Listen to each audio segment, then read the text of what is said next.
Montevideo, August 20, 1965.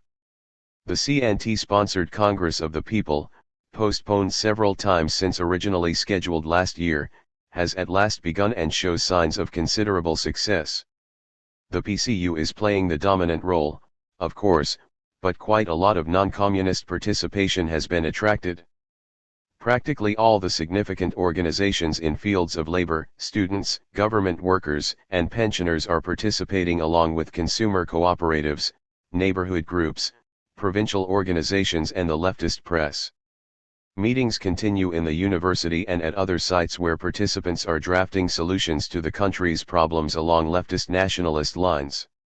Given the obvious failure of the traditional parties and Congress, this Congress of the People is attracting much attention and will undoubtedly provide the PCU and similar groups with new recruits as well as a propaganda platform. It is too successful to ignore, so we have generated editorial comment through of Buzz 1 exposing the Congress as an example of classic communist united front tactics.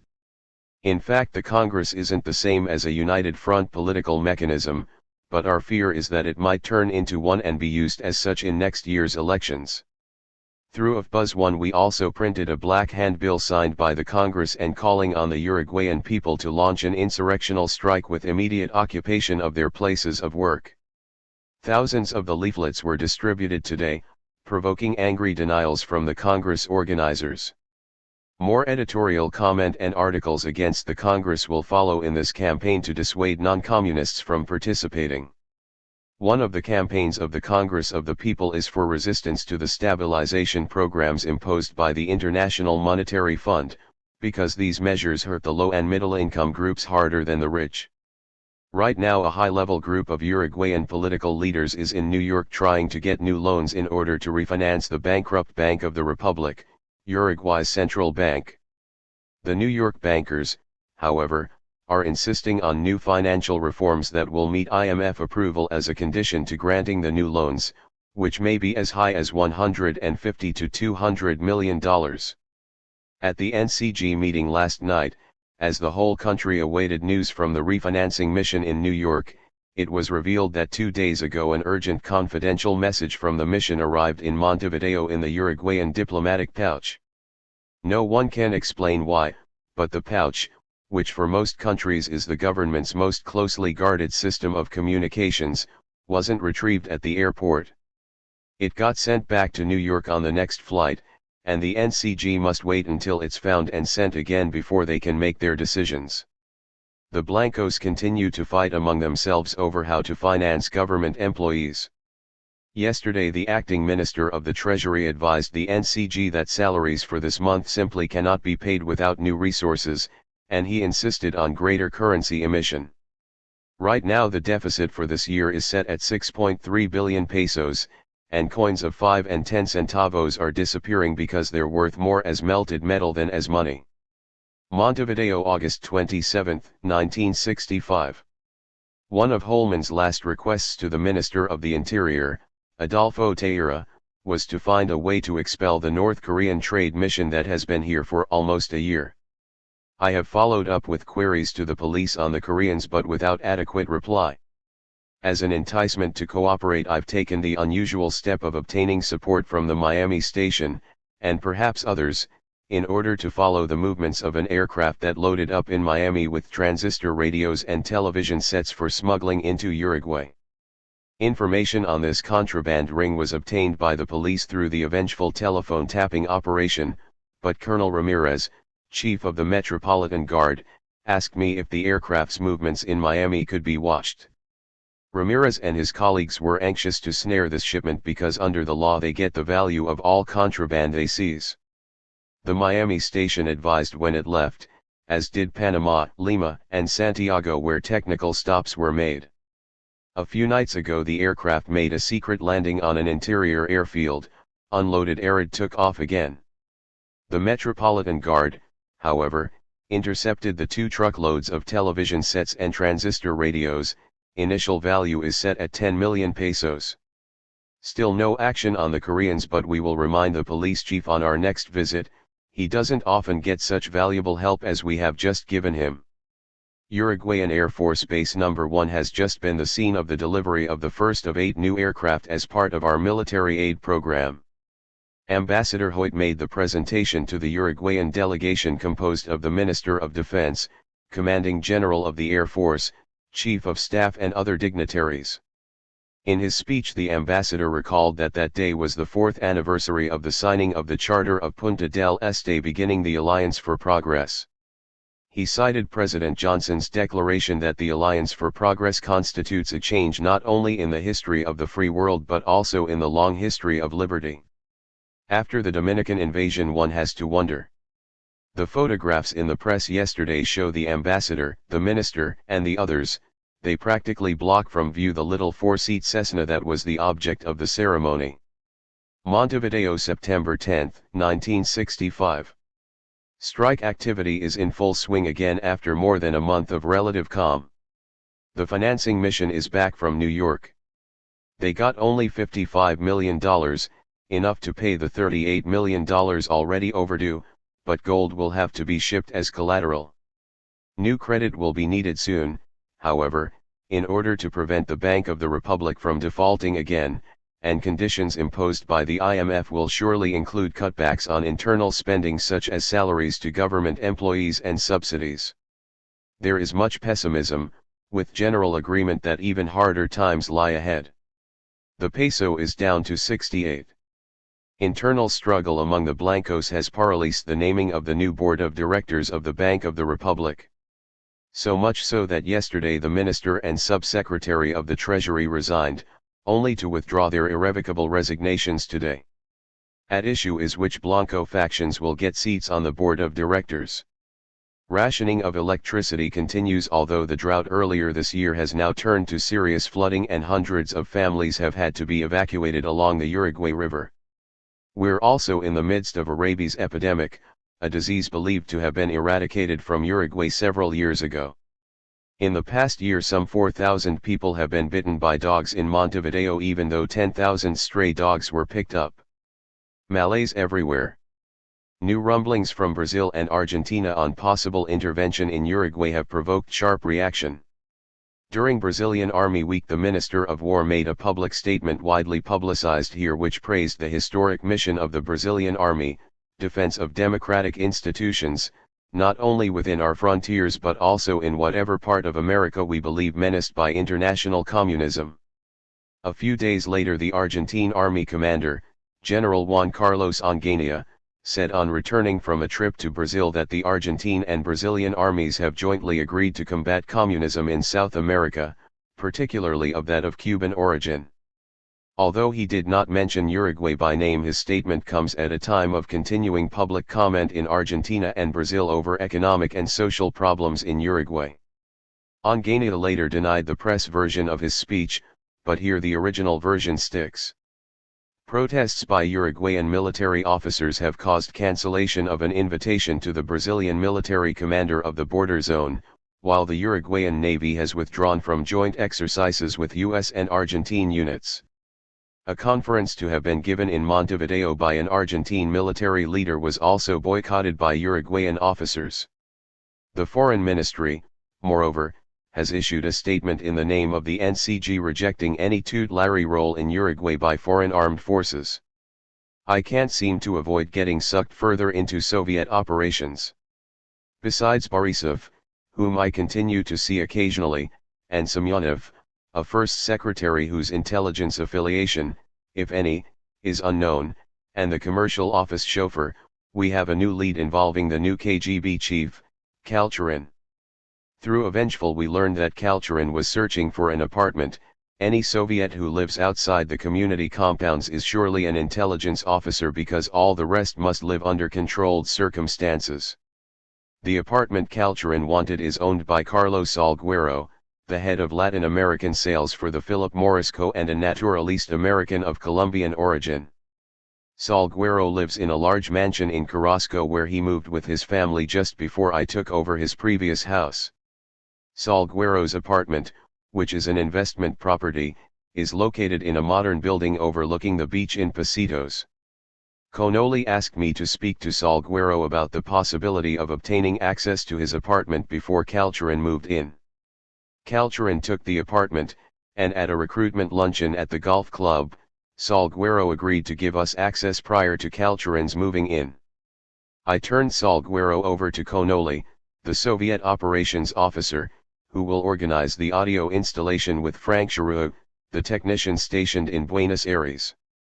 One reason for this audio operation is that Calcherin seems to be having a love affair with Nina Borisova, the wife of my friend the consul, also a KGB officer. Borisova works in the embassy, possibly with classified documents, and might have interesting discussions with Calcherin if he takes her to the apartment. So far Calcherin's wife hasn't arrived, although he has said on the telephone that he expects her soon.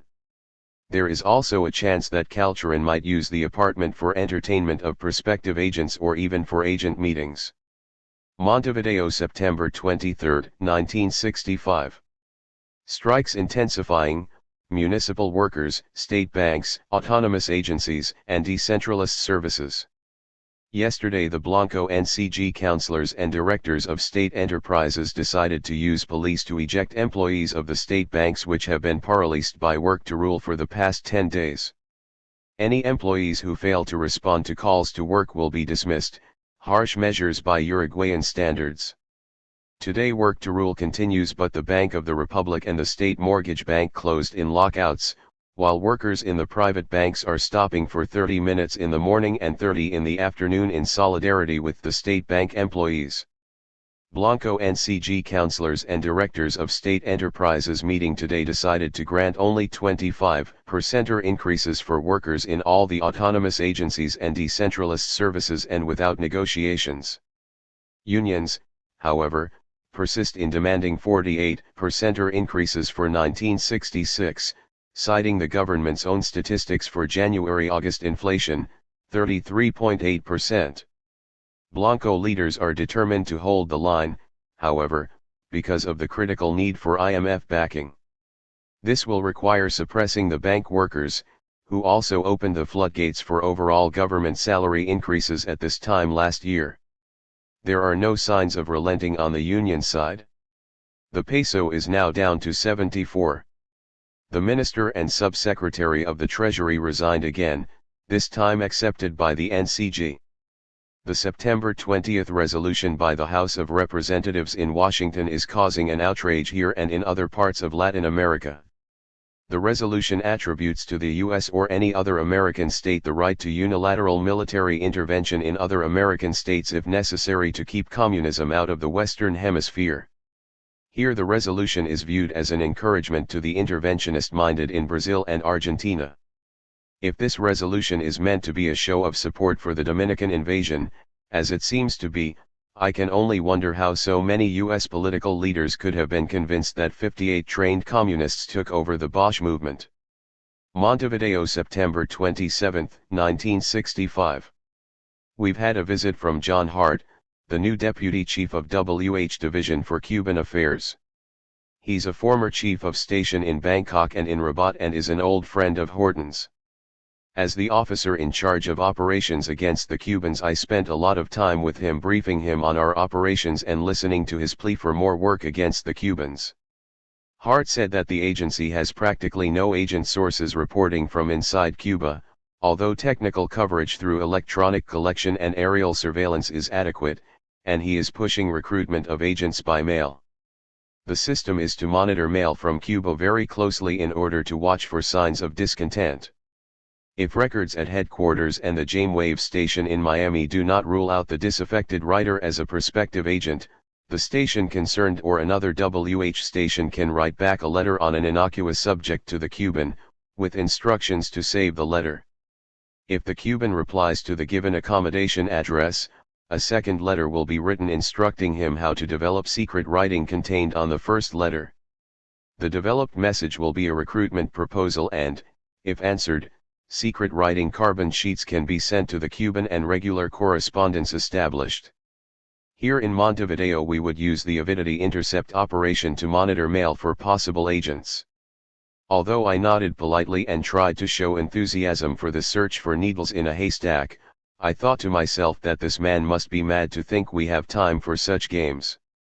I can scarcely make a quick scan of letters from Cuba, much less begin a recruitment campaign with all that implies. Hart's other pet project is to find Che Guevara. Guevara disappeared about 6 months ago, and although there were signs of him in Africa, nobody knows where he is right now. Hart thinks he may be in a hospital in the Soviet Union with a mental breakdown caused by spoilage of asthma medicine kept unrefrigerated. He asked us to watch passenger lists closely and promised to send a photograph now being prepared of how Guevara would look without his beard, an artist's conception because no photos of a beardless Guevara have been found. Hart also asked that we continue the campaign already underway to generate unfavorable press speculation over Guevara's disappearance, in the hope that he'll reappear to end it. Other stations are doing the same.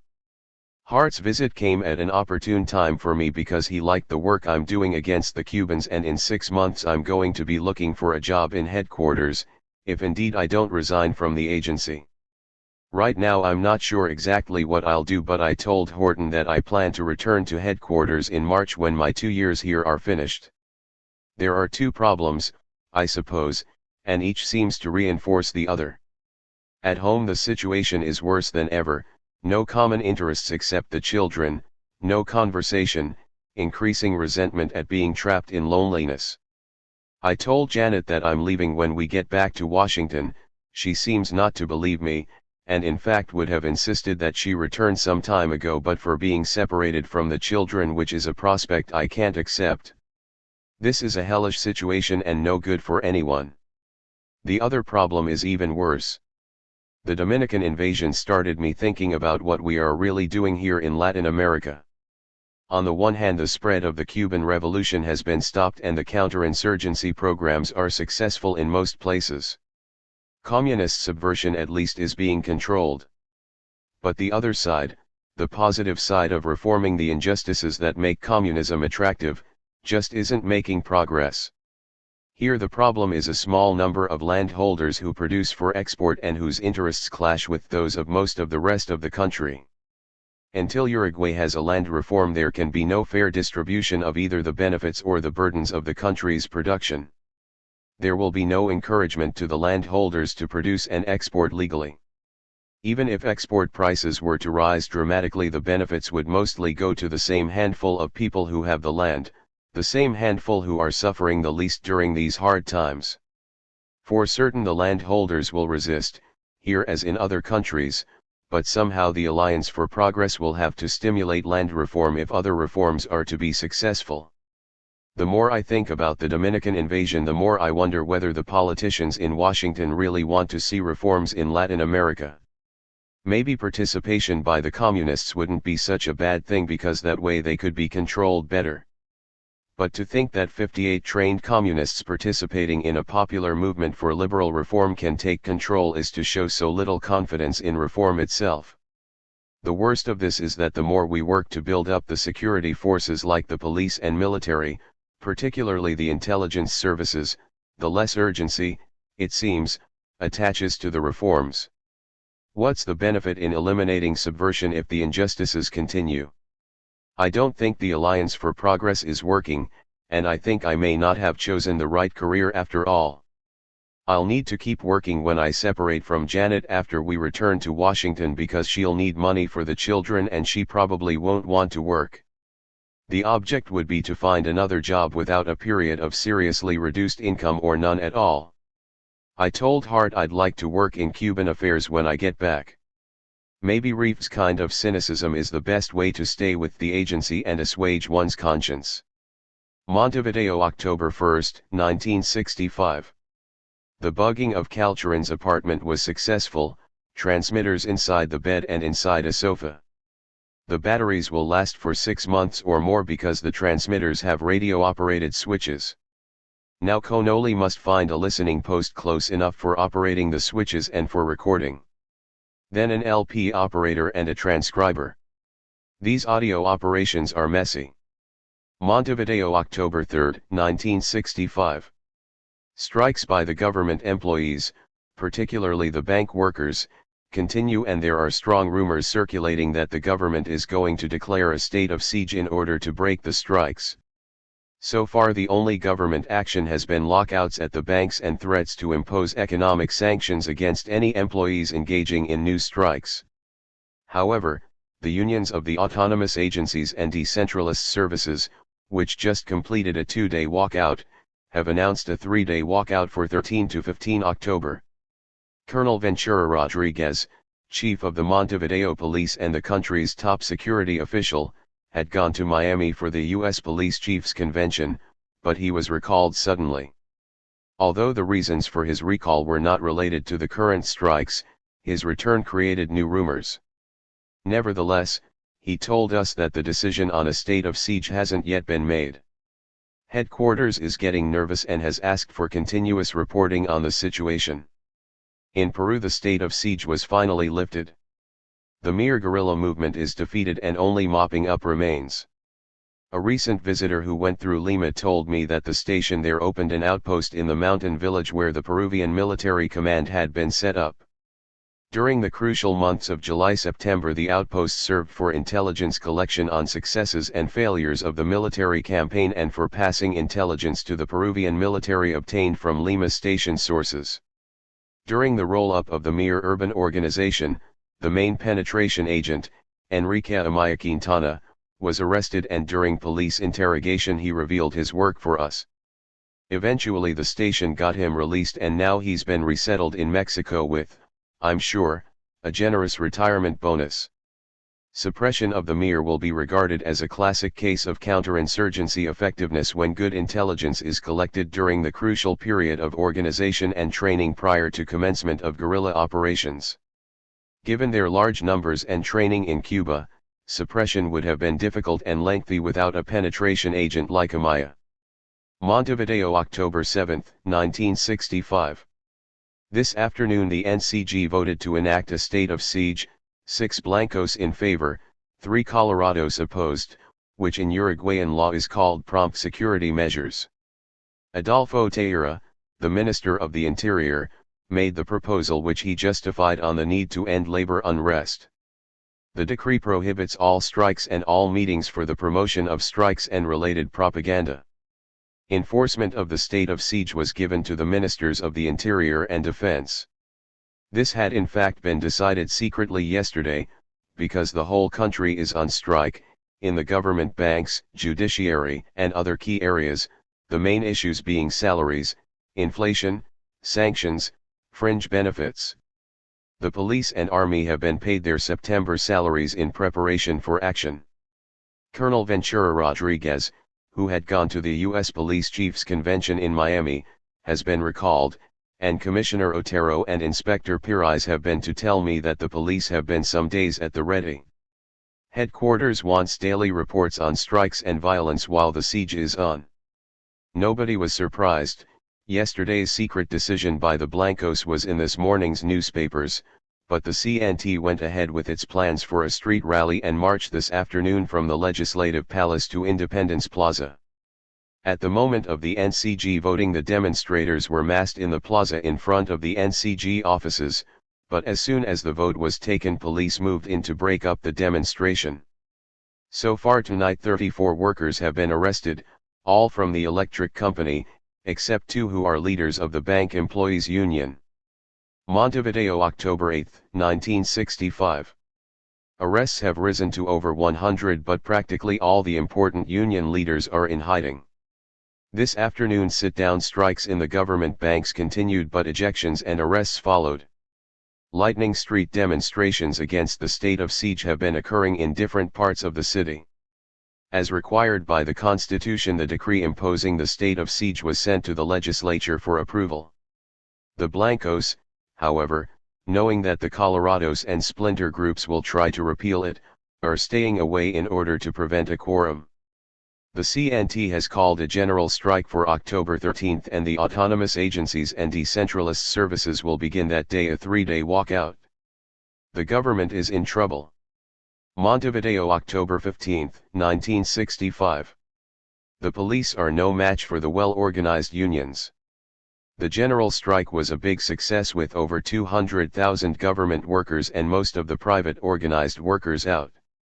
Newspapers, public transport, wool, textiles, public health, schools, practically every activity stopped. Today is the last of the 3-day strike in the autonomous agencies and decentralized services. Lightning street demonstrations have been frequent with much pro-strike wall painting and handbill distribution. Police have made several hundred more arrests, but the important leaders are still free. The PCU radio outlet, Radio Nacional, was closed for 72 hours for broadcasting strike news, while an entire issue of Época, a leftist daily newspaper, was confiscated yesterday. In protest, however, the Press Association and press unions struck again and no newspapers appeared today. THIRD has publicly blamed the communist leadership of the government employees' unions for the state of unrest, and Blanco leaders are hardening. The directors of the 4 government banks announced the firing of 18 employees for strike leadership, while the autonomous agencies and decentralized services have announced sanctions of wage discounts equaling 2 days for the first day of the current strike, 3 days for yesterday and 5 days for today. Dismissals will follow if strikes continue. Final arrangements are being made for the arbitrary 25% salary increases, although the unions are still insisting on 48%, and inflation for this year is now up to 50%. The PCU, according to our agents, plans to continue the street demonstrations and other agitation in order to force the government to back down on the firings and sanctions. 2 of our agents, of Cave 1 and Avoidance 9, are on the highly secret PCU self-defense squads engaged in the lightning demonstrations and propaganda distribution. Their reporting has been excellent, but they've been unable to get to know the hiding places of certain of the union leaders, which, if we knew, we would inform the police for arrests. The police, in fact, may have given the communists and others a convenient victim for their campaign against the government. The story is out today of the torture of a young waterworks engineer, Julio Arizaga, who was arrested several days ago. Today he went berserk in his cell at Avalanche headquarters and had to be taken to the military hospital. There he attacked his guard and managed to wound the guard with the guard's own weapon. He was subdued, however, and his conduct is being attributed to torture by the police. I'll check with Commissioner Otero on this, because usually the police don't engage in torture of political prisoners. Arizaga is a member of the pro-Chinese movement of the Revolutionary Left, MIR, and former member of the PCU.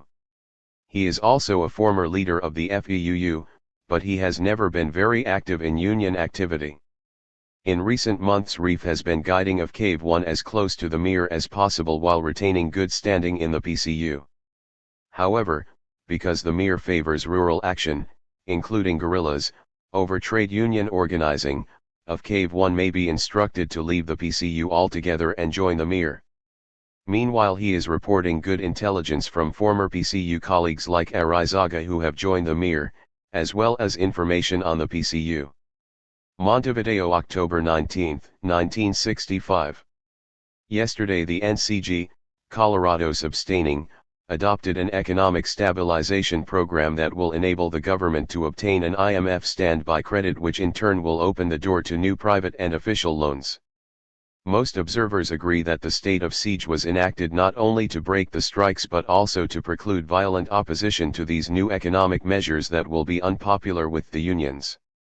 Latest problem: the Ministry of the Treasury has assigned 1 million pesos to the Ministry of the Interior for expenses relating to the stage of siege, but there's a severe shortage of banknotes. The British firm that prints Uruguayan money is holding up delivery because the Bank of the Republic can't pay for it. Arrears amount to £100,000. Montevideo, October 22, 1965.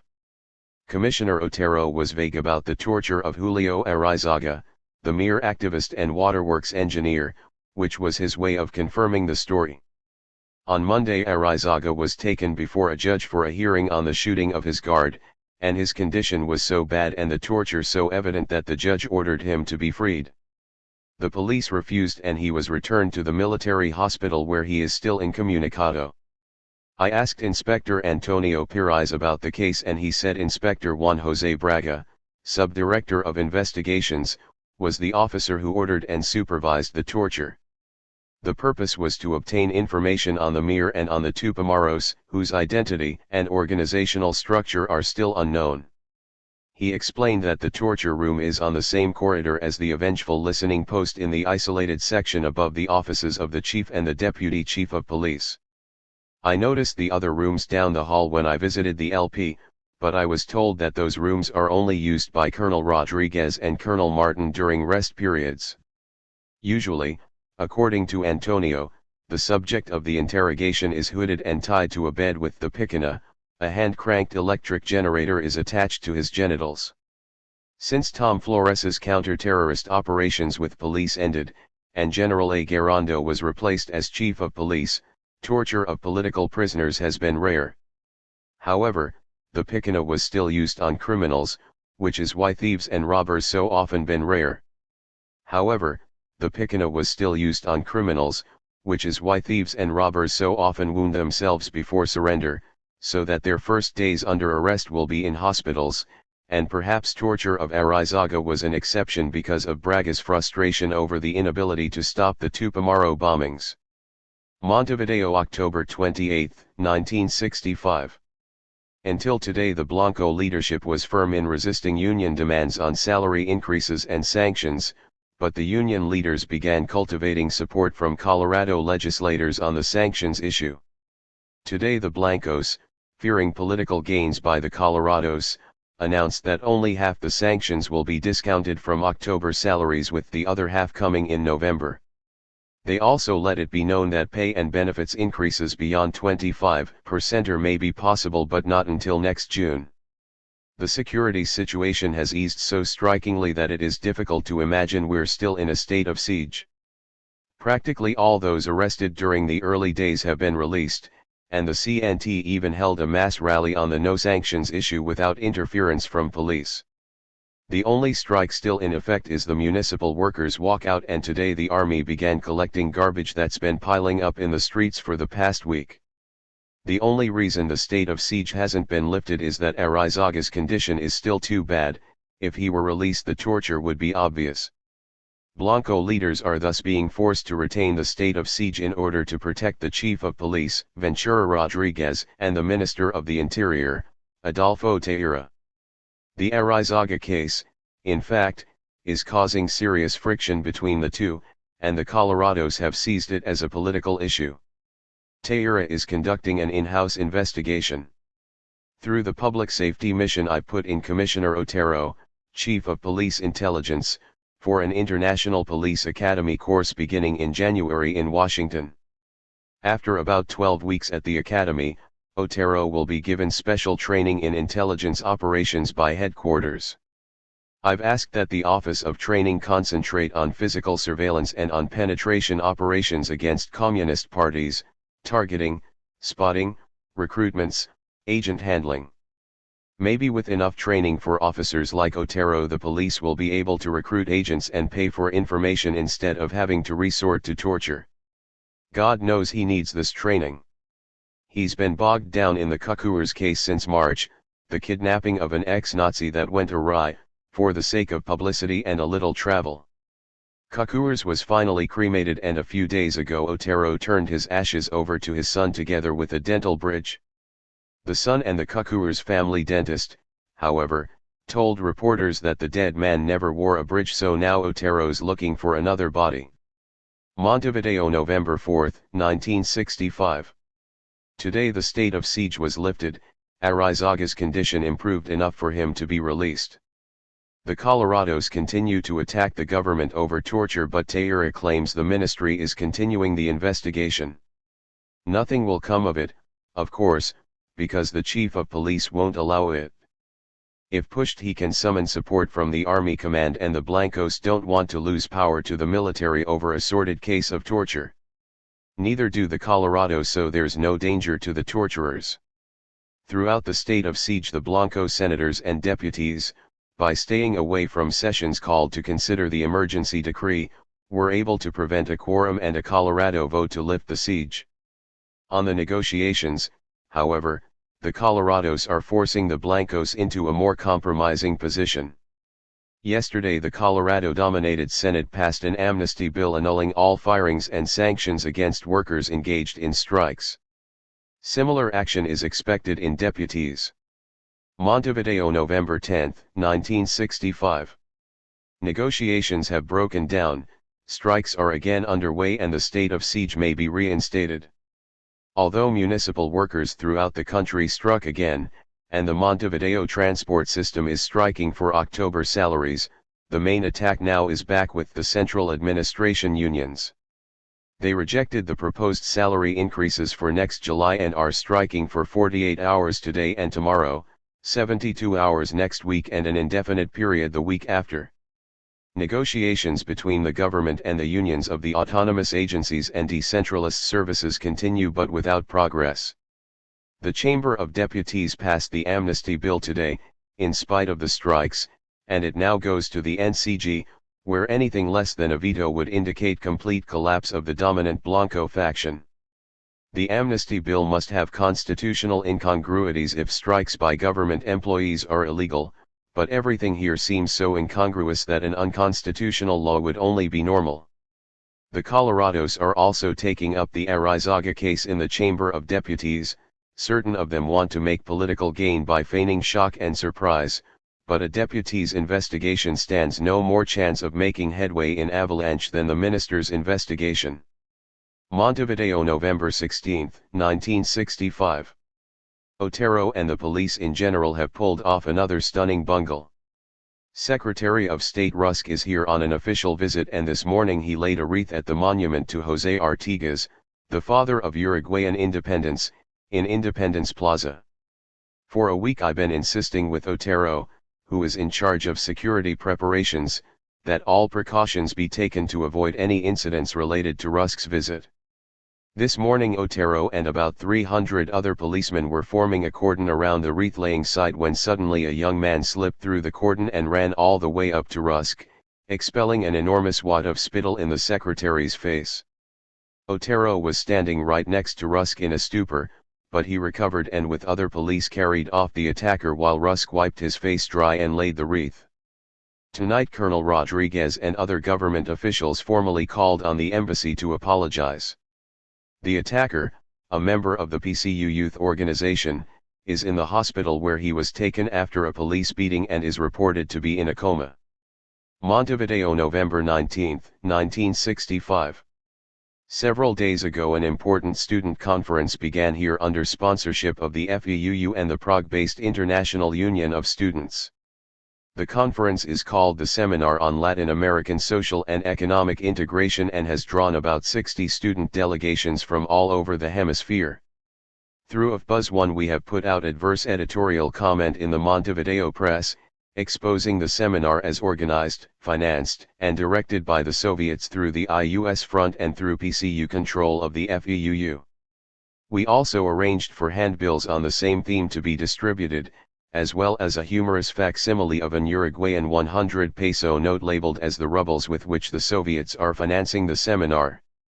We have also ordered from TSD copies of official letterhead stationery of the seminar with the signature of the seminar's Secretary for Foreign Affairs, Daniel Waxman, reproduced at various levels in order to coincide with whatever length of letter we decide to attribute to Waxman.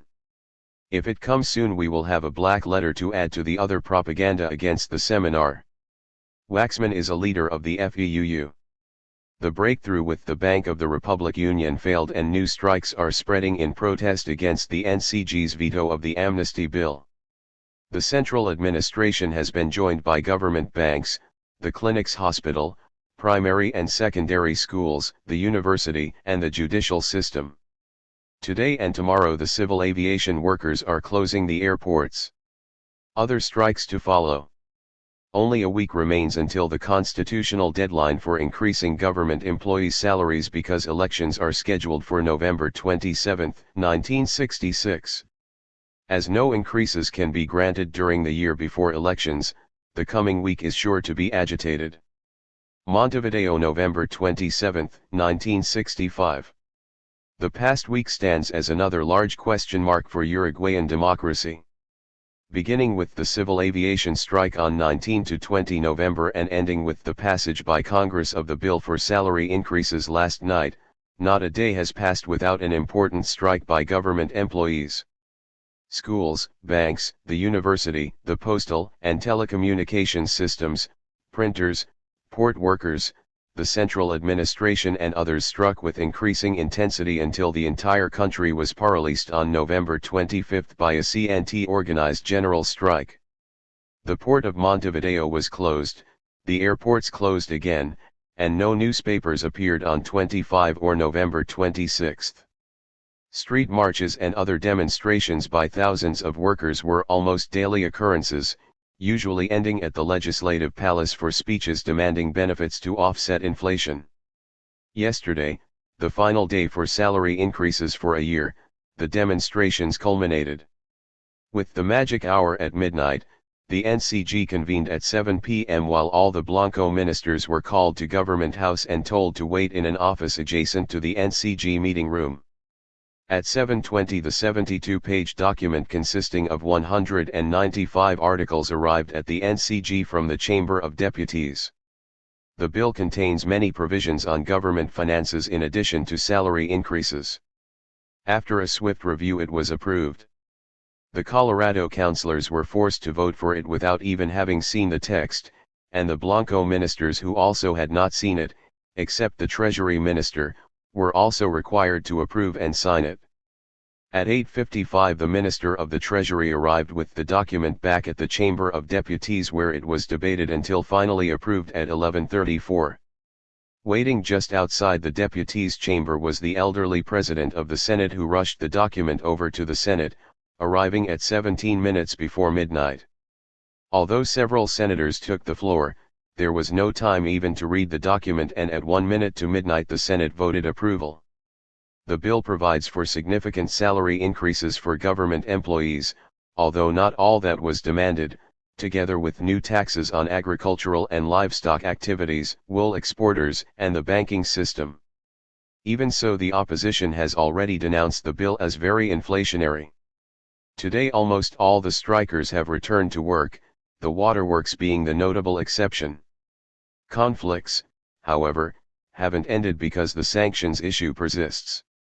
Since the NCG veto of the amnesty bill, the Blanco legislators have prevented a quorum, and the Blanco NCG councilors are calling for new sanctions for the most recent strikes. Peace between the government and its workers is still remote. Montevideo, December 3, 1965. For the Calchurin audio operation, an apartment just above and to the side of the Salguero apartment was obtained for a listening post. My secretary was glad to move in for the time being, but the problem of an LP keeper hasn't been solved. According to the avengeful telephone tap on the Soviet embassy, Calchurin regularly spends Saturday afternoons at the apartment. His liaison with Borisova continues, but now his wife has arrived, although she is not happy and has hinted she may soon return to the Soviet Union. Until a full-time LP keeper can be obtained, this operation will be only marginal, although Konoli, the Soviet operations officer, goes to the LP on Saturdays and sometimes on Sundays to switch on the transmitters and, if Calchurin is there, to record what is said. Last Saturday I went with him after lunch. The transmitters for the switches are housed in gray Samsonite suitcases of the 2-suit size. After opening them flat and setting up the antenna, taking care that it points in the direction of Calchurin's apartment, the operator pushes the transmitter button for 5 seconds. If the switch doesn't work, the process is repeated until it does, though not too often because the transmitter can overheat. Included in the suitcase is a lead apron so that operators can avoid unwanted sterilization. Maybe Calchurin would like an apron, too, but Konoli didn't take my point. Another gray Samsonite suitcase contains the receiver recorder and is similarly opened flat with special antenna raised. These technical operations are boring, no decent production from this one yet. Montevideo, December 6, 1965. The Blancos on the NCG insist the sanctions remain and be increased with any new strike activity. Discounts from salary payments are to be made at the rate of 4 days per month until all sanctions are collected, which in some cases now total 18 days. Partial work stoppages have already started in the autonomous agencies and decentralized services, and in the Ministry of the Treasury the union called for the minister's resignation. The Income Tax Collection Office of the same ministry paid him a similar compliment in declaring him persona non grata. The central administration employees joined the others in announcing new strikes and staged a march to the Ministry of the Treasury demanding a dialogue with the minister on sanctions. Police broke up the march with considerable force. The state of siege is going back into effect tomorrow.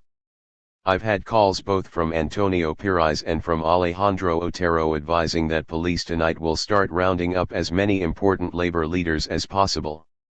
They are hoping that they will catch a number of important leaders by starting tonight instead of waiting until the NCG votes to reinstate the state of siege tomorrow. According to the same police agents, the Blanco leaders want to arrest the government union leaders before word gets around of the new stage of siege, wishful thinking the way secrets are spread in this country. Nevertheless, the Minister of the Treasury announced tonight that the latest plan by central administration employees for easing the sanctions had been rejected by the NCG, while he inferred that negotiations will continue tomorrow. Odds are good that the union leaders have already gone back into hiding. Montevideo, December 7, 1965.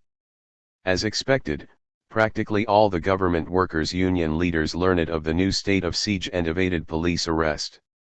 This morning, just as the street march by the central administration employees reached Independence Plaza in front of Government House, the Blanco NCG councillors voted to reimpose the state of siege. Adolfo Tejera, Minister of the Interior, made the request on the grounds of preventing subversion of the national economy by organized labor. The decree was passed to the legislature, but again the Blancos are staying away from the meetings in order to prevent a quorum. The police, especially Otero's department, looked pretty bad, although the demonstration outside the NCG offices this morning was broken up without violence. Only 15 arrests have been made in spite of their early start, and already the PCU self-defense squads are back in action distributing propaganda and generally defying the state of siege. In order to help Otero and the police to save face, Horton agreed that I should pass to Otero the name and address of one of the leaders of the self-defense squads, Oscar Benotti, for preventive detention. As there are only 3 squads, of Cave 1 being on one and Avoidance 9 being on another, the arrest of Benotti will cause a spy scare, and probably make the PCU decide to curb the squad's propaganda activities for a while. Reef doesn't want Benotti arrested because he's afraid his agents will be jeopardized, but Horton wants to help the police, particularly Otero, to improve their image. Montevideo, December 10, 1965. Big news. Alberto Heber, the Blanco NCG councillor who will take over as NCG president in March, today proposed that Uruguay break diplomatic relations with the Soviet Union because of Soviet interference in Uruguayan labor troubles. We don't have direct access to Heber but can check with Colonel Rodriguez. I have no means of seeing the Soviet chauffeur until next week to discover their reaction, but Connolly is concentrating on the eventful tapes. Headquarters is delighted and confirms that we should support the break in any way we can. Already Lee Smith, the new Covert Action Operations Officer, who recently replaced Alex Zephyr, is preparing a black letter linking the Soviet cultural attaché with leftist student activities. Lee is using the stationery with the letterhead of the seminar on Latin American social and economic integration that the TSD prepared for us last month. My police are looking better than ever. Yesterday the newspaper printers union had just voted not to strike when police broke into the union hall and arrested over 100 people. These were later released, however, but another vote was taken. This time the strike was on, and today and tomorrow Montevideo has no newspapers. Montevideo, December 11, 1965. We have worked all day preparing a report for NCG Councillor Alberto Heber that will justify both a break in diplomatic relations with the Soviets and the outlawing of the PCU. We began the project last night when John Cassidy, who replaced O'Grady as Deputy Chief of Station, got an urgent call from one of his contacts in the Uruguayan military intelligence service. They had been asked by Heber earlier yesterday for a report on the Soviets, but since they had nothing, they called on the station for assistance. This morning all the station officers met to discuss the problems of trying to write the Heber report. After we decided to write it on a crash basis, Connolly chose the names of 4 Russians to be in charge of their labor operations, and then went through his files to find concrete information to give weight to this fantasy report. Similarly, Reef selected certain key CNT and government union leaders as the Uruguayan counterparts of the Soviets, together with appropriate true background information that could be sprinkled into the report, such as trips by PCU leaders to Prague and Moscow in recent months. Cassidy, Connolly, Reef and I then wrote the final version, which Cassidy and I translated into Spanish. Tonight Cassidy took it out to FBuzz1 for correction and improvement of the Spanish, and tomorrow he'll turn it over to the Military Intelligence Service, Cryptonym Abbalsa. For a one-day job the 20-page report is not bad. Certainly it includes enough information that can be confirmed to make the entire report appear plausible. We prepared this report with media operations in mind, apart from justifying the break with the Soviets and outlawing the PCU. Heber has already said publicly that he has strong evidence to support the break, though without the details which he hasn't yet got, but if the break is not made we can publish the report anyway and attribute it to Heber. He is unlikely to deny it. In that case it will cause a sensation and prepare the way for the later decisions we want, and also provide material for putting to the media by other stations, such as Buenos Aires and Rio de Janeiro. According to Heber, the Blanco NCG councillors will meet tomorrow, Sunday, to decide on the break, and formal NCG action will follow on Monday or Tuesday.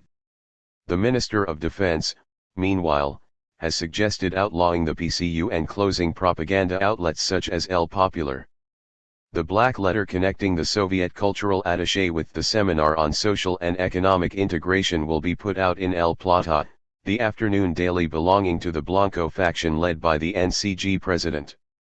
The letter is a statement of appreciation for technical advice, and refers to instructions relating to the seminar and brought by a colleague who recently returned to Montevideo. Thanks are also given for other assistance. Although the letter is vague, Soviet financing and control of the seminar is easily inferred. The forged signature is that of Daniel Waxman, the seminar secretary for foreign relations. Tension on the labor front is higher than ever with mass arrests of workers, over 200 arrested at the Bank of the Republic and over 200 more at a tire company, and a call by the CNT for another general strike on December 14. Lightning Street demonstrations against the government continue and several residences of government leaders and political clubs of the traditional parties have been bombed. Our estimate is that if the new general strike is not called off, the Blancos will break relations with the Soviets, to be followed by strong measures against the PCU and leftist labor leaders. Montevideo, December 12, 1965. This morning before Cassidy turned over the Heber report to military intelligence, Horton decided first to show it to Colonel Ventura Rodriguez, the chief of police, as the top military officer in public security. We took it over to Rodriguez's office, where we sat around the conference table with Rodriguez and Colonel Roberto Ramirez, chief of the Guardia Metropolitana, who was listening to a soccer game on his little transistor radio. As Rodriguez read the report, I began to hear a strange low sound which, as it gradually became louder, I recognized as the moan of a human voice. I thought it might be a street vendor trying to sell something, until Rodriguez told Ramirez to turn up the radio. The moaning grew in intensity, turning into screams, while several more times Rodriguez told Ramirez to turn up the soccer game. By then I knew we were listening to someone being tortured in the rooms next to the avengeful listening post above Rodriguez's office. Rodriguez at last finished reading the report, told us he thought it would be effective, and Horton and I headed back for the embassy. On the way back Horton agreed that we had been listening to a torture session, and I explained to him the location of the torture room with relation to the avengeful LP and Rodriguez's office. I wondered out loud if the victim could be Benotti, whose name I had given to Otero for preventive detention. Tomorrow I'll ask Otero, and if it was Benotti I'm not sure what I'll do. I don't know what to do about these police anyway, they're so crude and ineffectual. I ought to have known not to give any names to the police after the Arizaga case last month, without a full discussion, with the chief if necessary, of what action the police would take. Hearing that voice, whoever it was, made me feel terrified and helpless. All I wanted to do was to get away from the voice and away from the police headquarters. Why didn't Horton or I say anything to Rodriguez? We just sat there embarrassed and shocked. I'm going to be hearing that voice for a long time. Back at the embassy, the ambassador told Horton that the NCG president had just this morning asked him if he had any information that might be used to justify breaking relations with the Soviets. Horton showed him the Heber report and the ambassador suggested he should give it to Washington Beltran, the NCG president. The ambassador took the original out to Beltran's house while a copy went to the Military Intelligence Service, with the warning that if it were passed to Heber he should be advised that Beltran already has a copy. Giving the report to the ambassador for Beltran has certain advantages, but Heber may be reluctant to use it now. Too bad, because Heber is the counselor who convinced the others to reinstate the state of siege, the one who suggested the break, and will moreover be the NCG president in less than 3 months' time. Montevideo, December 13, 1965. The impasse is broken and the break with the Soviets is off for the time being. Last night the government and bank unions reached agreement that the firings of previous months would be cancelled and that sanctions against strikers will be spread out over many months as painlessly as possible. The agreement was followed last night by the release of all the bank workers who had been arrested late last week. Early this morning similar agreements were reached with central administration unions. Communist and other militant leaders of the CNT had no choice, as the government unions accepted these solutions, but to cancel the general strike scheduled for tomorrow. With the general strike broken and agreements with unions being made, the government has dropped the threat of breaking relations with the Soviets. The report prepared for Heber will not be brought out by the government for the time being, we can do so later. The state of siege will continue until firm agreements with all the government unions are reached. The leftist daily Epoca is still closed for inflammatory propaganda, and almost 300 are still under arrest. Somewhat anticlimactic but useful, our black-letter operation against the FEUU and the Soviet cultural attaché caused a sensation when it was published by El Plata this afternoon. Banner headlines announce documents for the break with Russia and similar treatment will be given in tomorrow morning's papers. Denials from Daniel Waxman, the FEUU leader to whom the letter is attributed, were immediate, but they will be given scant coverage except in the extreme leftist press. UFBuzz1 has arranged for Alberto Roca, publisher of the station-financed student newspaper Combate, to take responsibility for the black letter in order to relieve El Plata of liability. Through UFBuzz1 will place new propaganda, in the form of editorial comment, using the union's capitulation to avoid the break with the Soviets as proof of Soviet influence over the unions, although in fact the government conceded quite a lot more than the unions. Montevideo, December 14, 1965. More unexpected developments.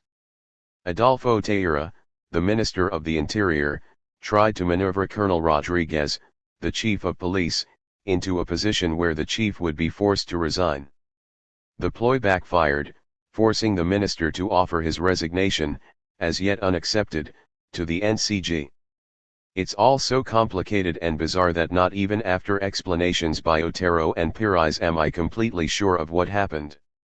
The episode began not long after midnight when Otero called to advise me that the Ministry of the Interior had just announced that certain union leaders were in the Soviet embassy and that the embassy was surrounded by police to prevent their escape. Otero said the report about union leaders having taken refuge in the embassy is false, although police had indeed been ordered to surround the embassy. We arranged to meet this morning for clarification. This morning the sensational story of the union leaders' refuge in the Soviet embassy is carried in the press. According to the Director General of the Ministry of the Interior, who released the story to the press just before Otero's call last night. Police had followed certain union leaders who are on their arrest list after a negotiating session between them and the minister. The police reported that the union leaders had entered the Soviet embassy, which was then surrounded by police. This morning Otero told me that police had not followed the union leaders after their meeting with the minister, but that the Director General of the ministry had followed them. The Director General lost them in the general vicinity of the Soviet embassy and later, probably in consultation with the minister, decided to order police to surround the embassy and attribute the report of their being there to the police. The Director General gave the order to the precinct involved rather than through the police headquarters, in order to have the embassy surrounded before the story was checked. The purpose of the maneuver was to make the police look ridiculous, because Colonel Rodriguez has protested within his Blanco faction that the minister has been negotiating directly with union leaders who are on the police arrest list. Later today the police department issued a statement, authorized by Rodriguez, denying that the police gave any report to the Ministry of the Interior about persons seeking refuge in the Soviet embassy, and also denying that police had followed union leaders after a meeting with the minister. Also later today the police arrested one of the union leaders in question even though the minister ordered that he be left alone, and only the intervention of 2 NCG councillors obtained his release. Otero told me the screams Horton and I heard were indeed Benotti's. Braga, the deputy chief of investigations, ordered the torture, which lasted for 3 days, during which Benotti refused to answer any questions. Otero said Braga and others were surprised at Benotti's resistance. That's the last name I pass to the police as long as Braga remains. Montevideo, December 16, 1965. The Blancos have accepted the resignations of both the minister and the chief of police. The Ministry of the Interior now passes to the Blanco faction led by Alberto Heber, who is due to become NCG president in March. The new minister is Nicolas Torres, and the new police chief is Rogelio Ubic, another army colonel who is currently Uruguayan military attaché in Asunción, Paraguay. For some time yesterday it seemed as if the solidarity with Rodriguez expressed by senior military officers would result in only Teixeira's dismissal, but first reports on Ubic from the embassy military attaché office are favorable. Horton and I will call on him officially after he takes over, probably next week. Station files also reflect favorable information on Storas from a previous period as Minister of the Interior in the early 1960s. Next week we will also call on Storas, and in the meantime perhaps the police department will come out of the paralysis of the past 3 days and get on with enforcing the state of siege. Besides Rodriguez, the rest of the military officers who form the police hierarchy have also resigned or will resign shortly, meaning we will have a new chief of the Guardia Metropolitana as police supervisor for a vengeful telephone tapping. There are no indications that problems will arise over continuing this operation. We have had a short visit from the new deputy chief of WH Division, Jake Esterline. He has replaced Ray Herbert, who is retiring. He told me that I won't be able to return to Washington in 3 months as I had planned because my replacement will be delayed some 6 months. A disappointment as the situation at home is difficult, but I agreed to stay on as long as necessary. Horton gave a buffet supper for Esterline and all the station personnel.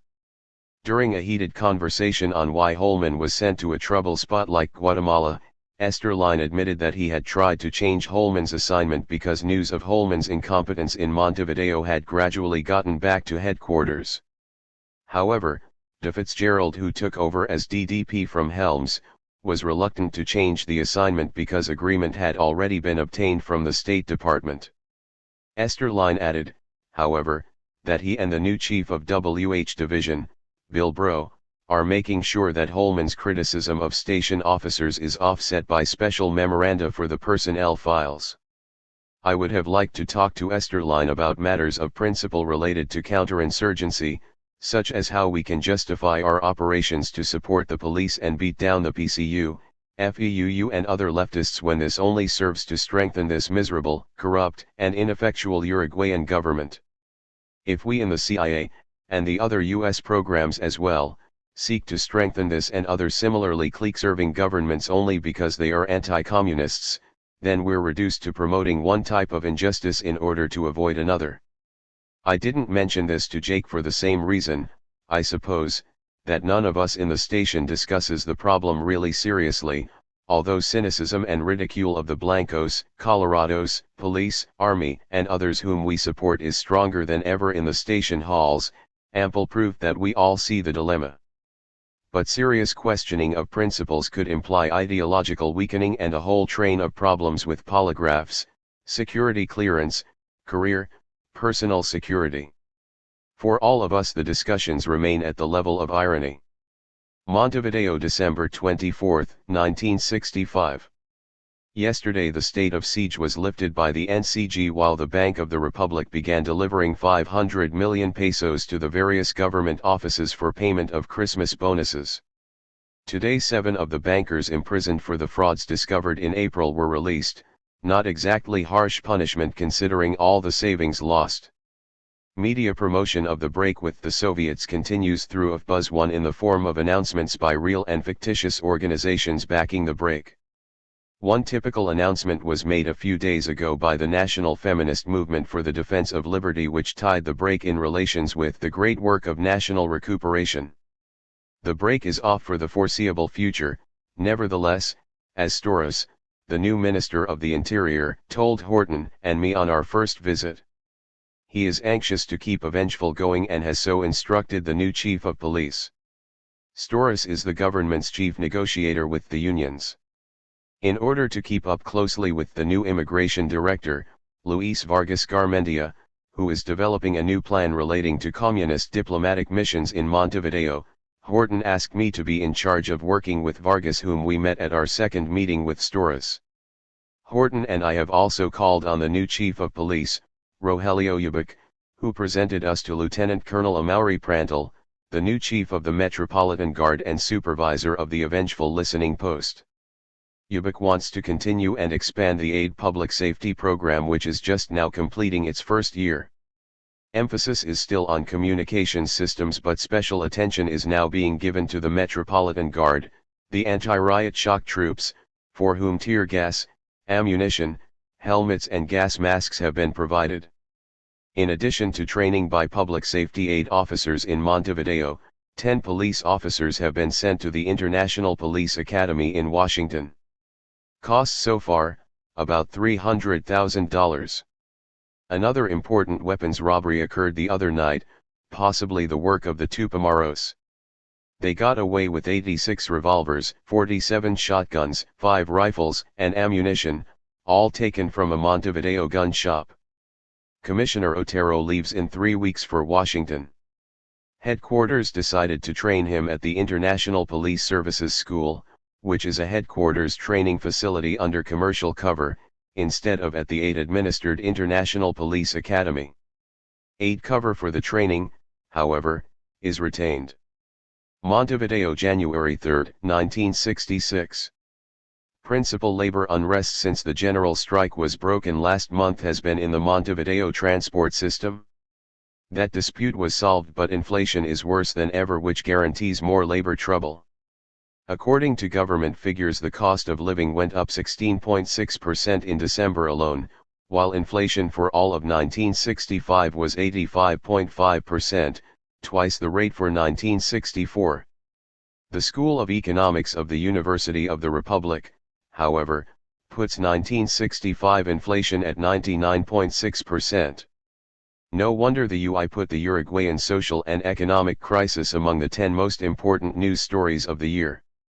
The main reason for the jump in inflation in November and December was the economic reforms adopted in October, particularly the freeing of the peso for imports, which caused it to go from the old official rate of 24 up to about 60.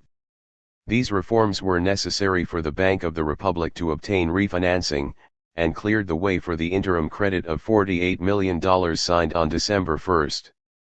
But more reforms will be needed for the IMF stamp of approval, because another $50 million credit will be needed this year. Without IMF backing, credit can't be obtained except under shady or usurious conditions. Already the Minister of the Treasury has made another trip to Washington for meetings with the IMF. Trouble is that while the IMF imposed reforms are supposed to stimulate exports, the immediate impact of stabilization falls on the lower middle class and the poor who can least cope.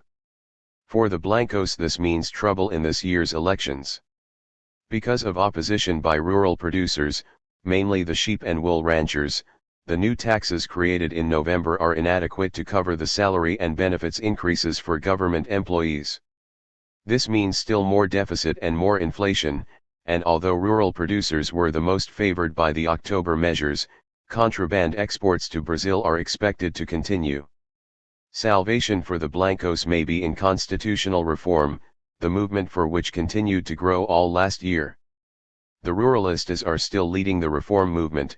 Today Juan José Gari resigned as president of the State Mortgage Bank in protest over failure of his allied Blanco faction to declare for reform, but the movement is growing both in Blanco and Colorado circles. Chief among reforms would be the return to a one-man executive in order to facilitate decision-making. The ominous sign in the reform movement, however, is the predominance therein of rural producers. A Colorado newspaper in a recent editorial against return to the one-man presidency pointed out that practically all of the 200 families that own 75 to 80% of Uruguay's rural lands are in favor of a one-man executive. It seems that if better decision-making is attained, land reform will only get further away. Happily for me, Horton agreed that I could drop the political contact work altogether. Stations all over the hemisphere are engaged in a propaganda campaign against the Tricontinental Conference that opened yesterday in Havana. It's a meeting of over 500 delegates from 77 countries. Some delegates represent governments and some represent extreme left political organizations. Themes of the conference are not surprising: anti-imperialism, anti-colonialism, anti-neocolonialism, solidarity with the struggles in Vietnam, Dominican Republic, and Rhodesia, promotion of solidarity on the economic, social, and cultural levels. It is a major event of the Communist bloc and is supposed to last until January 12.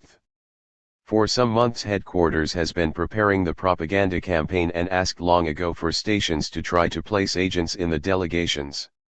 We had no agent in a position to go to the conference, but if Buzz One is turning out plenty of material for the media. Our themes are 2. Exposure of the conference as an instrument of Soviet subversion controlled by the KGB, and frank admission that the danger posed by the conference calls for political, diplomatic, and military countermeasures.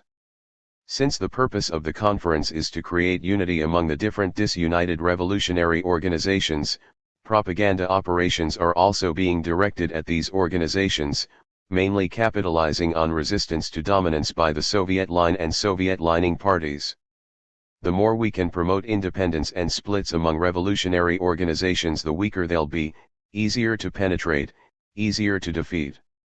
Luis Vargas, the director of immigration, has agreed to review the case of the North Koreans who came temporarily and have been here for almost a year and a half.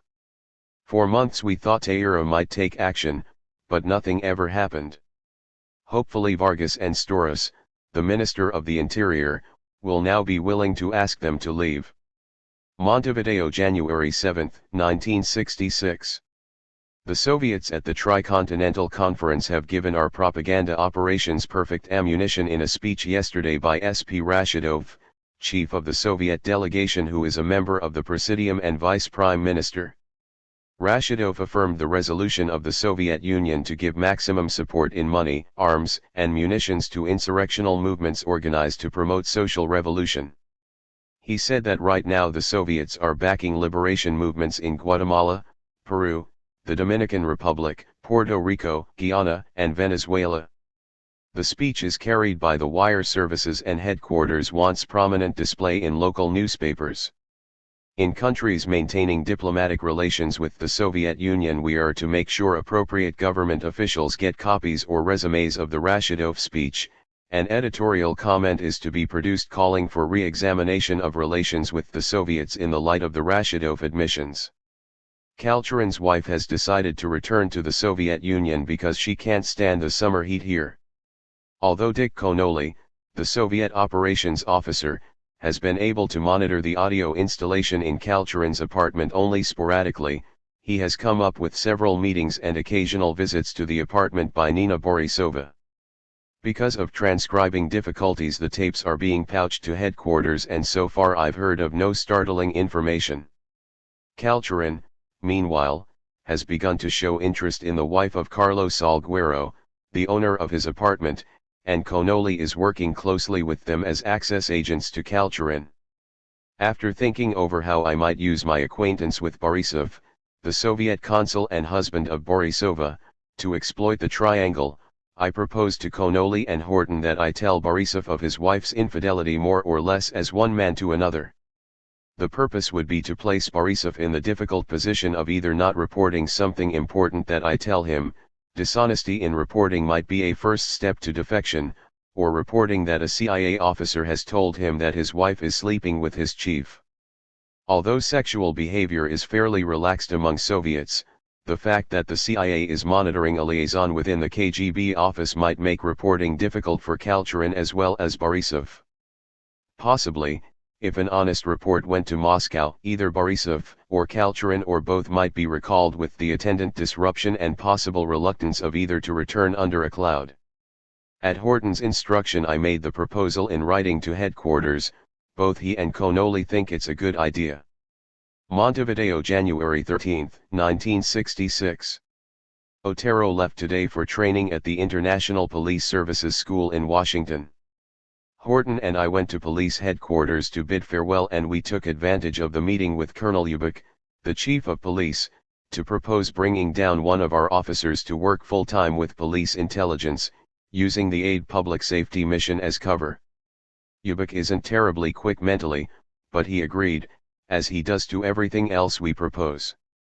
Now we'll get approval from Storas, the Minister of the Interior, and advise headquarters to select someone. Once this matter is settled, we'll begin working on the Minister, the Chief, and others in order to take the Intelligence Department out of the Investigations Division, preferably on an equal bureaucratic level as investigations, or at least with some autonomy. If approved, we'll try to maneuver Inspector Pires in as intelligence chief because he's much more experienced, mature, and capable than Otero, who suffers from impatience and is disliked by colleagues. Pires, moreover, has already been on the payroll for some years, and his loyalty and spirit of cooperation are excellent. While Otero is away, I'll work closely with his deputy, Subcommissioner Pablo Fontana. Montevideo, January 20, 1966. Buzz 1 has been pounding away at the Tricontinental Conference, which ended a few days ago, but he may have overplayed his hand a little. He arranged for a statement to be published in the name of an organization he calls the Plenary of Democratic Civic Organizations of Uruguay.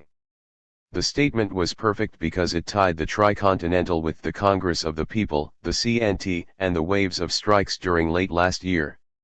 The problem was his vivid imagination in naming signatory organizations to demonstrate mass backing: the National Feminist Movement for the Defense of Liberty, the Uruguayan Committee for Free Determination of Peoples, the Sentinels of Liberty, the Association of Friends of Venezuela, the Uruguayan Committee for the Liberation of Cuba, the Anti-Totalitarian Youth Movement, the Labor Committee for Democratic Action, the National Board for the Defense of Sovereignty and Continental Solidarity, the Anti-Totalitarian Board of Solidarity with the People of Vietnam, the Alliance for Anti-Totalitarian Education, the Anti-Communist Liberation Movement, the Free Africa Organization of Colored People, the Student Movement for Democratic Action, the Movement for Integral University Action. Vargas, the Director of Immigration, is very excited about promoting action against Communist bloc diplomatic and commercial missions in Montevideo. He showed me the Heber report of last month, without telling me how he got it, probably from Heber himself, and asked if I would use it and any other information we have in order to justify the expulsion of key Soviets instead of a break in diplomatic relations. He and Storas, and presumably Heber, now want us to prepare a report naming whichever Soviets we want as those responsible for meddling in Uruguayan labor and student organizations. At the appropriate moment the report will be used for declaring those Soviets persona non grata. Connolly, Reef, Cassidy and I have already started on this new report. We will have to work fast to take advantage of the resentment caused by the Rashidov speech and the Tricontinental and of Heber's clear intention to use expulsions and the threat of expulsions as a tool against the unions.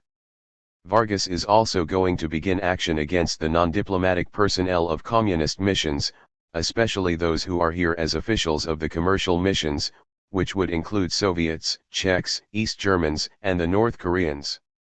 He's going to start with the North Koreans. He has discovered several ways in which he is going to prepare expulsions of Soviet bloc diplomatic and commercial officers. These expulsions will be mainly on technicalities he has found in the 1947 immigration law that forbids entry to persons who advocate the violent overthrow of the government, on irregularities in the issue of visas, and on interpretations of the status of Soviet bloc commercial officers. Little by little he hopes to cut down the official communist representation here by expelling the Koreans, East Germans, and certain Czechs and Soviets, none of whom have diplomatic status, and by the persona non grata procedure where diplomatic officials are concerned. I am encouraging Vargas to bring the approval authority for all visas to diplomats and others representing communist countries under his control. According to the current regulations he is supposed to have power of approval over all visas except diplomatic ones, but in recent years the Director of Immigration's office hasn't exercised this function.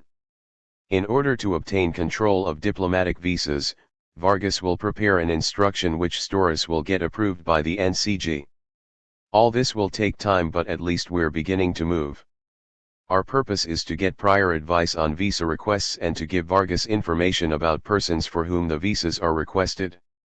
We will be able to delay the visas and to get visas refused where desirable, all of which will help to cut back the size of the communist missions, the numbers of intelligence officers in them, and the damage they can do. In Havana yesterday it was announced that a new organization is being formed to coordinate revolutionary activities in Latin America. It will be a solidarity organization to channel assistance to liberation movements, and in the announcement Castro was quoted as praising the leadership of the revolutionary movement in Uruguay. Ambassador Hoyt asked us to prepare a report on these latest developments as well as on the Rashidov speech and other matters related to the Tricontinental. He plans to give this material to the foreign minister because he says the NCG is going to take some kind of action. Montevideo, January 29, 1966. Our use of the Rashidov speech and the Tricontinental propaganda has produced a surprising show of strength by the Uruguayan government. Today the foreign minister called in Soviet Ambassador Kolosovsky and asked for an explanation of Soviet participation in the conference, since conference speeches and documents are flagrant violations of the principles of self-determination and non-intervention as expressed in the UN Charter. The foreign minister pointedly asked Kolosovsky if Rashidov, as chief of the Soviet delegation, had been speaking on his own account or as a representative of the Soviet government. Kolosovsky answered that he will request clarification from Moscow. These exchanges have been reported in the media, especially Kolosovsky's failure to respond. Cables have gone to other WH stations for replay.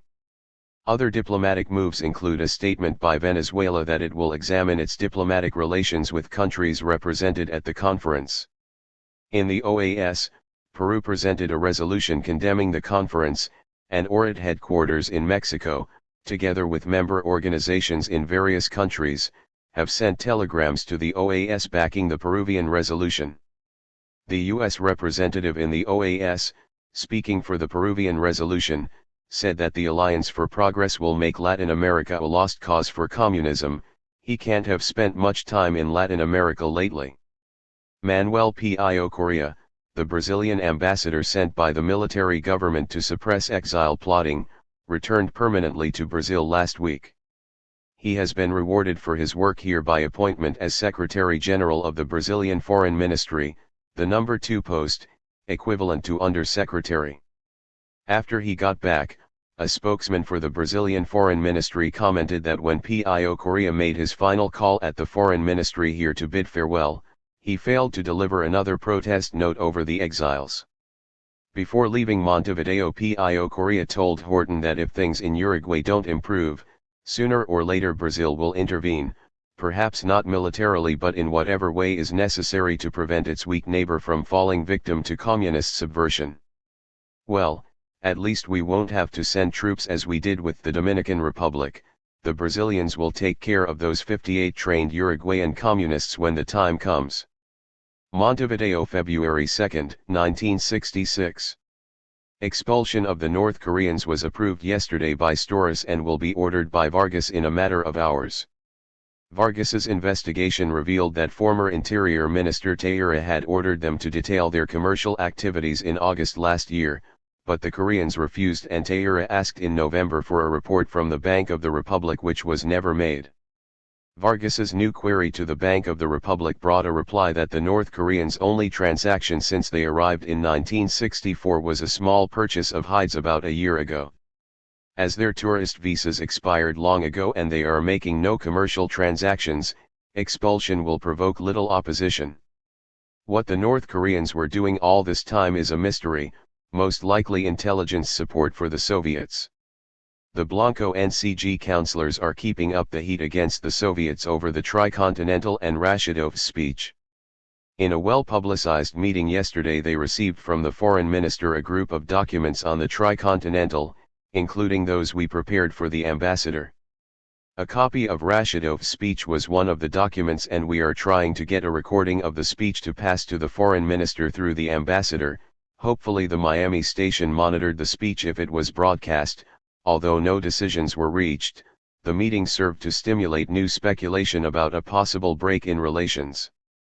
This weekend the Argentine foreign minister will be in Punta del Este, and we are also creating press speculation that he and the Uruguayan foreign minister will be discussing the significance of Soviet diplomatic presence in the River Plate in the light of the Tricontinental.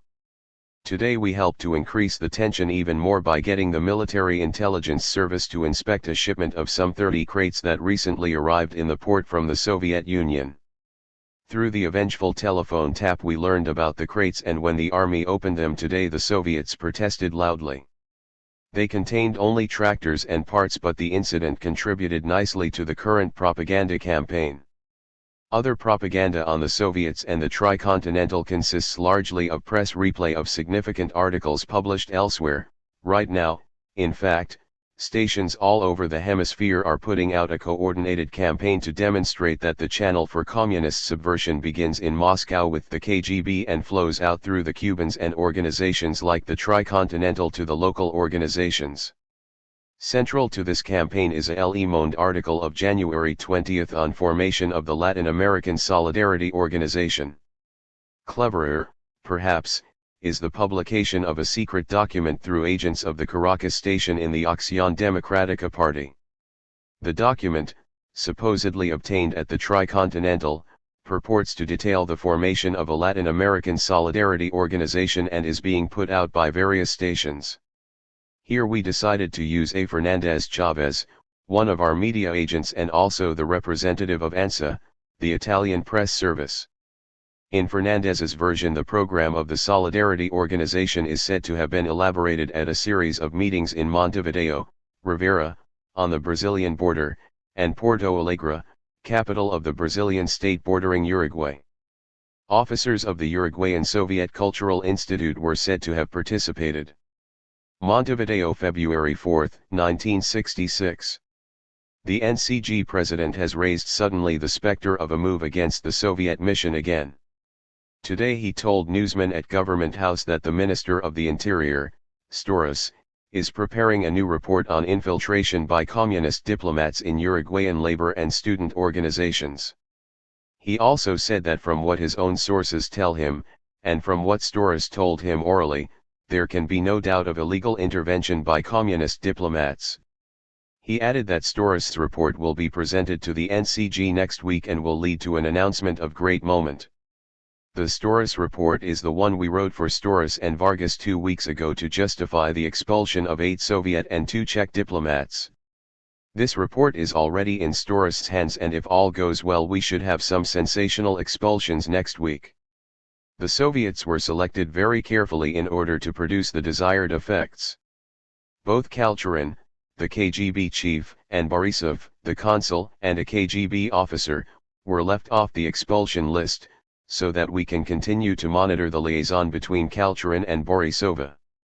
We included on the list, however, Kalchurin's most effective and hard-working subordinates, including the cultural attaché whom we made trouble for in the spurious Waxman letter last year, so that Kalchurin will have to take on an even greater workload.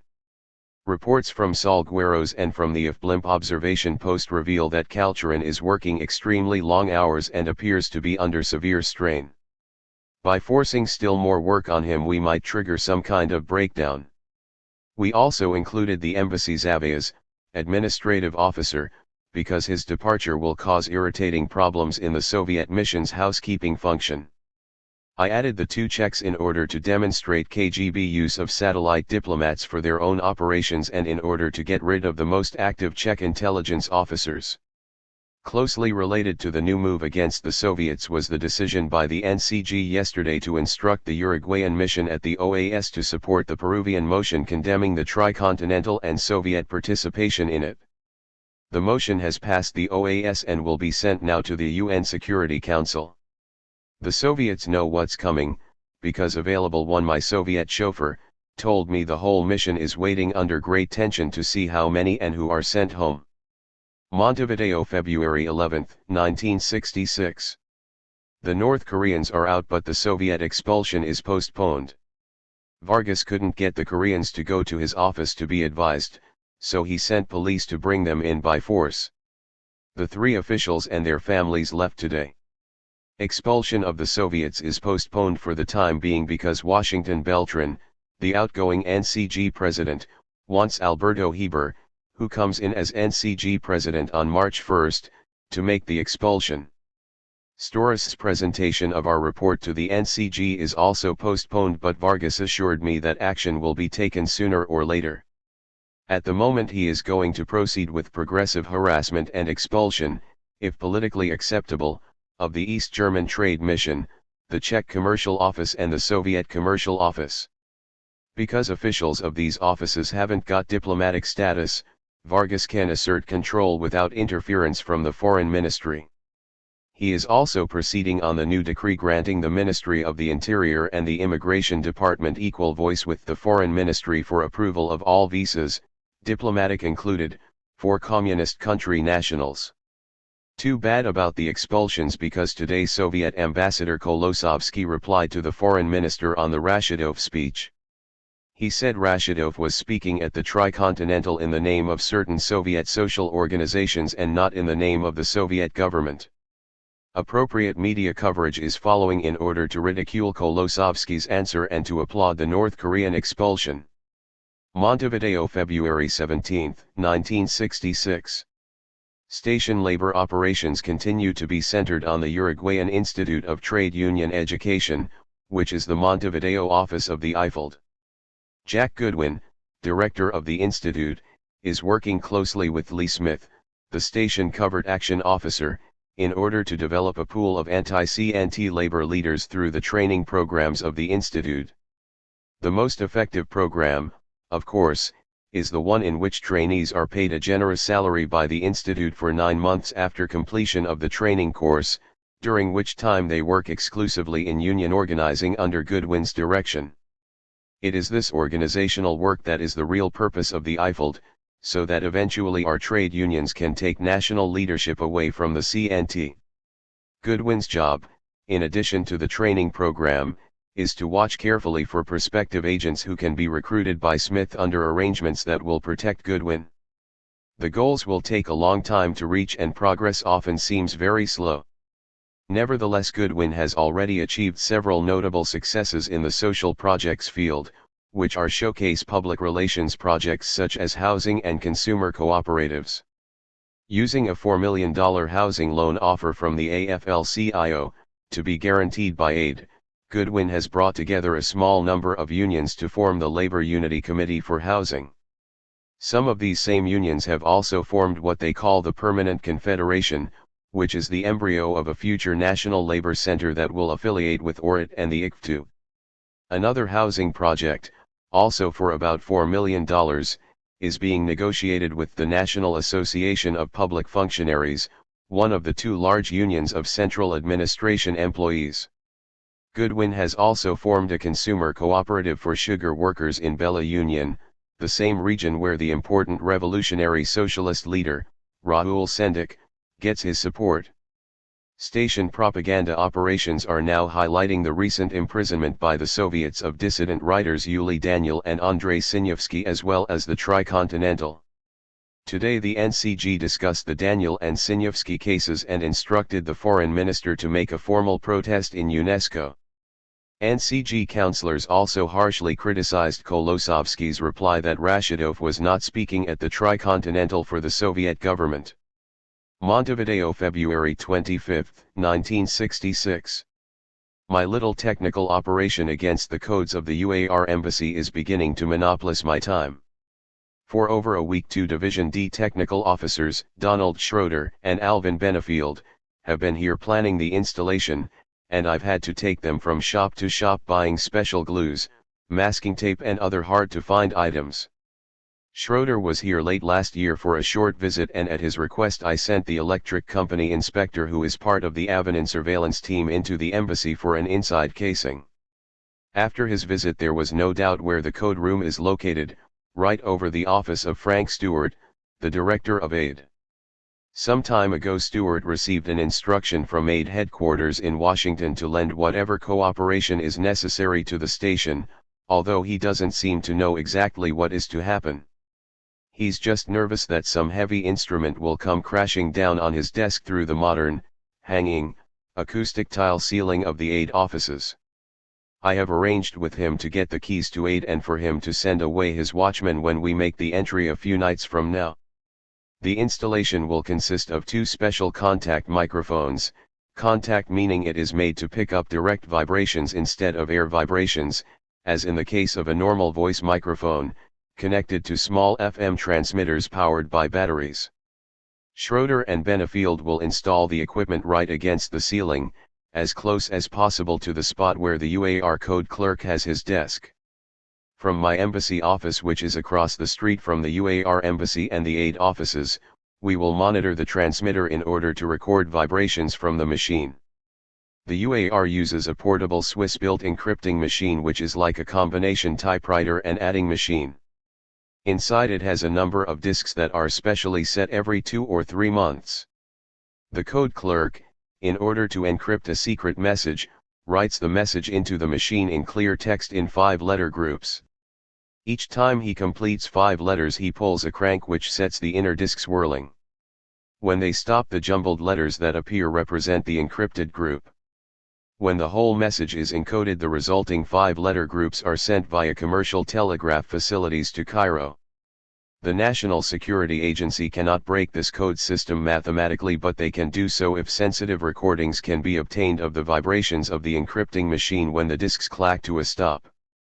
The recordings are processed through an oscilloscope and other machines which reveal the disk settings. Knowing the settings, NSA can put the encoded messages, which are intercepted through the commercial companies, into their own identical machines with identical settings, and the clear text message comes out. Although the Swiss manufacturer when selling the machine emphasizes the need to use it inside a soundproof room on a table isolated by foam rubber, we hope this particular code clerk is careless. If we can discover the settings on this machine in Montevideo, NSA will be able to read the encrypted UAR messages on the entire circuit to which their Montevideo embassy pertains.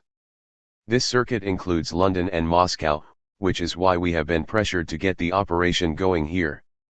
If successful, we will record vibrations from the machine every time the settings are changed in future. By reading these secret UAR messages, policymakers in Washington will be able to anticipate UAR diplomatic and military moves, and also to obtain an accurate reaction to U.S. initiatives. In another day or two, Schroeder and Benefield will have all their equipment ready. Our plan is to drive up Paraguay Street about 9 p.m. and enter normally through the front door of the AID offices, using Stewart's key. After checking security and closing blinds, I'll park the car just down Paraguay Street from AID for emergency getaway. While Schroeder and Benefield make the installation, I'll go up to my office in our embassy and watch over the UAR embassy and the aid office from my window. Horton also plans to be in the station when we make the installation. We'll have handy talkies for communication between Schroeder and Benefield and Horton and me in the station. Very little risk in this one but plenty of advantage. Montevideo, March 1, 1966. The technical installation under the UAR code room took most of the night. Horton told Schroeder and Benefield that no matter what happens that equipment must not come loose and fall onto Stewart's desk. So they took their time and made it safe. Already we have recordings of the machine, and after playing them through the oscilloscope of our communications room, Schroeder and Benefield are certain they will work. We pouched the tapes to headquarters for passage to NSA, who will advise on whether they can be used. The sensitivity of the microphones is remarkable. Every time a toilet flushes, or the elevator goes up or down, even the structural creaks, every sound in this 12-story building is picked up. Montevideo, March 7, 1966. Alberto Heber took over as president of the NCG and was greeted by the CNT with a call for another general strike for March 16, in protest against continuing inflation and unemployment. The Montevideo transport strike is now 3 weeks old. Storas continues as chief government negotiator with the unions, and, with elections only 9 months away, labor peace must be bought even at the price of still more concessions. So today he settled the Montevideo transport strike. He also put to rest the sanctions issue. The unions of the autonomous agencies and decentralized services accepted his formula whereby all sanctions discounted for last year's strikes will be repaid to the workers and all other sanctions cancelled. The CNT then announced that the general strike called for March 16 is postponed until March 31. RPCU penetration agents believe this was part of the bargain with Storas over sanctions and that the strike will probably not be held at all. Montevideo, March 12, 1966. Luis Vargas, the director of immigration, has a new plan for reducing the numbers of commercial officers from the communist countries. These officers are more vulnerable than their colleagues with diplomatic status, although cover in the commercial departments is frequently used for intelligence officers, because Uruguayan law does not recognize official status for foreigners not having diplomatic passports. As almost all the Soviet, Czech, and other communist trade officers carry service or special passports, which for them is between ordinary and diplomatic status, Vargas is going to apply the law which requires that foreigners who have completed the temporary residence period for purposes of commerce must solicit permanent residence in order to remain in Uruguay. As the request for permanent residence includes a statement of intention to become an Uruguayan citizen, Vargas is certain, as am I, that those officers affected will have to be transferred. By long delays of approval of visa requests for replacements, the numbers of officers in the commercial missions can be considerably reduced without outright expulsion.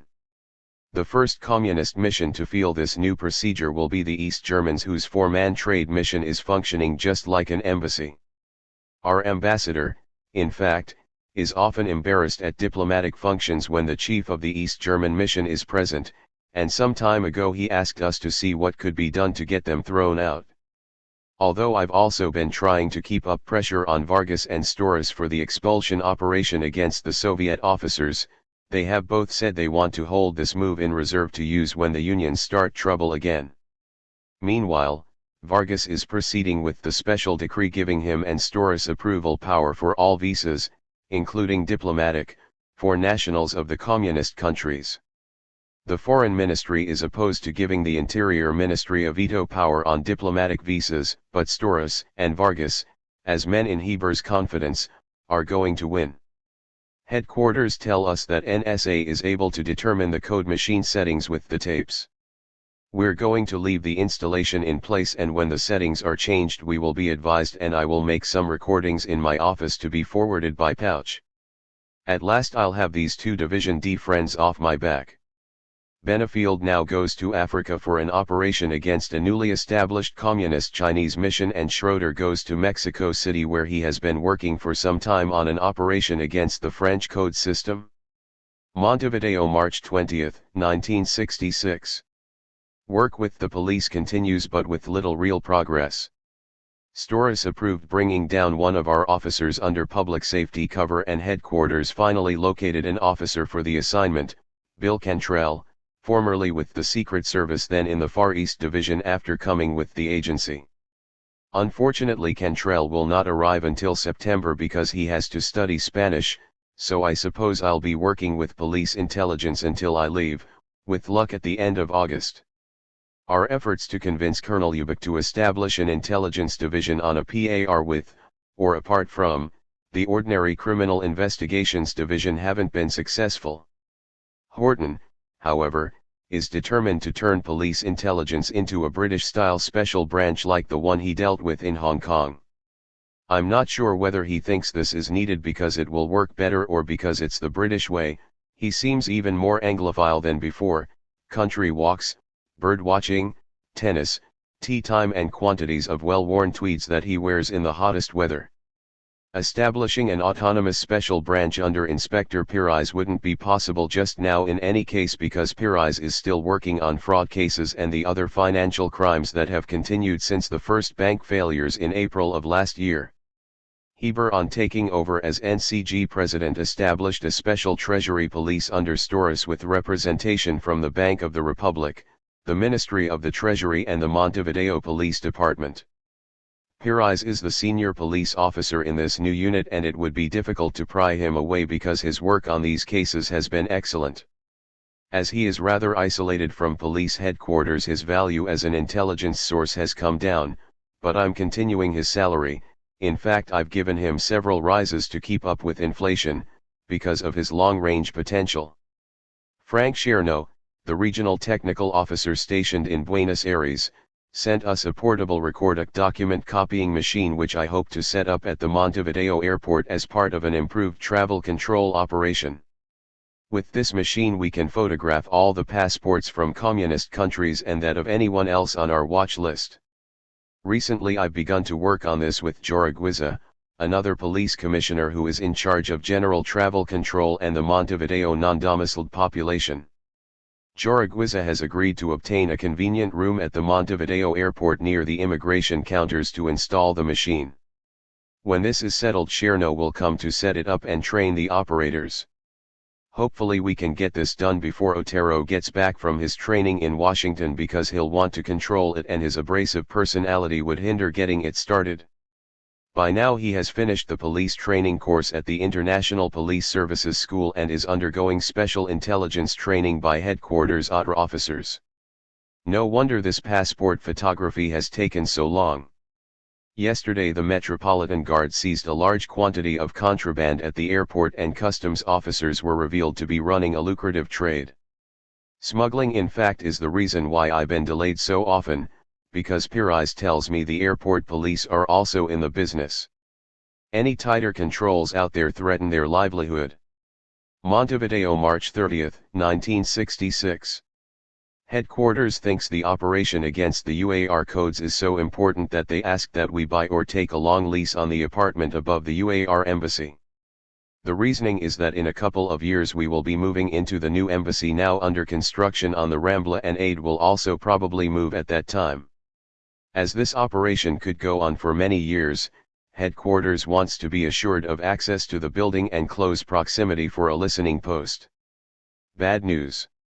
Now I'll have to find someone to buy the apartment from the elderly couple living there, then someone to live in it as LP keeper.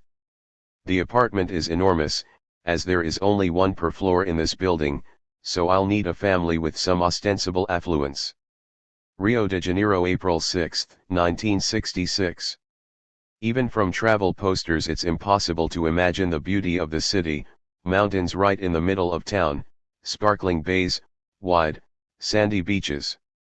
The combination is simply spectacular. All the case officers in charge of Cuban operations at the South American stations are here for a conference. The purpose is to stimulate new interest in recruiting agents who can go to Cuba to live, in recruitment operations against Cuban government officials who travel abroad, and in operations to penetrate Cuban intelligence activities in our countries of assignment. Tom Flores, former chief of station in Montevideo, is now in charge of all Cuban affairs in headquarters and is running the conference. He held another one last week in Mexico City for Cuban operations officers in Central America, the Caribbean, and Mexico. In his introductory remarks, Flores lamented that the agency still has practically no living agents reporting from within Cuba. Technical coverage from electronics and communications intercept ships like the USS Oxford, and from satellites and aerial reconnaissance, is good but not enough. Not surprisingly, he carried on with the old theme of recruitment by secret writing through the mails. Then we had a full day on the structure and function of the Cuban intelligence service, more of the same information sent almost 2 years ago after the defection in Canada. Very boring. Yesterday and today each of us has had a turn at describing our local operations against the Cubans. Mine are still bogged down in following up the interminable leads on the counterintelligence cases and in trying to get the government to take action against the Montevideo Prensa Latina office. It was interesting, though, to hear of operations in Quito and Caracas.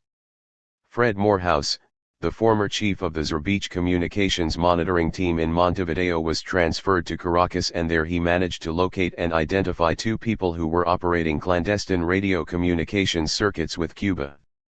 It wasn't said whether either of them was recruited, but in any case both circuits were neutralized. Representing the Quito station is none other than old boss Warren Dean. The conference is for operations officers, but Dean wanted a few days vacation in Rio. He explained that Rafael Echeverria went to Cuba after the military junta took over in 1963, and there he had an operation for a brain tumor. After recovery he was trained as a Cuban intelligence agent and he returned to Quito and was unmolested by the junta. Through Mario Cardenas, the Quito PCE penetration agent, Echeverria was discovered to have a secret writing system for sending messages to Cuba and a radio signal plan for receiving them. The Office of Communications installed a transmitter in the radio Echeverria used to receive shortwave messages from Cuba, so that the station could record the messages in the apartment across the street where I had placed Luis Sandoval under commercial photography cover before Orosmena was overthrown. The station also copied Echeverria's cryptographic pads and thus was able to monitor his communications with the Cuban service in Havana. The Quito station's best new recruitment is Jorge Ariano Gallegos, a PCE leader from years back on whom vulnerability data for recruitment has been collected for a long time. We'll have another day or 2 here before the conference ends. Nobody is very excited except Cuban operations officers from headquarters such as Flores. The rest of us are increasingly absent at the beaches. When we finish I'll take a week off for fishing in the Caribbean with my father, then back to Montevideo to wait for my replacement. I am still uncertain about resigning when I return to Washington. I'll definitely separate from Janet, but I'll have to find another job before resigning from the CIA. Montevideo, April 18, 1966. The movement for constitutional reform has picked up surprising strength in recent months. The Ruralistas still are the most important group pushing for a strong, one-man executive, but important Blancos and Colorados are joining the campaign. Some people, however, believe the problem of decision-making can be solved by retention of the collegiate executive but with all members from the same party. A one-man executive, many fear, would inevitably degenerate into some variety of dictatorship, as so much of Uruguayan and Latin American history suggests. The PCU, through its political front, Fidel, is conducting its own reform campaign, not for the one-man presidency because they know they'll be the first group suppressed when it degenerates.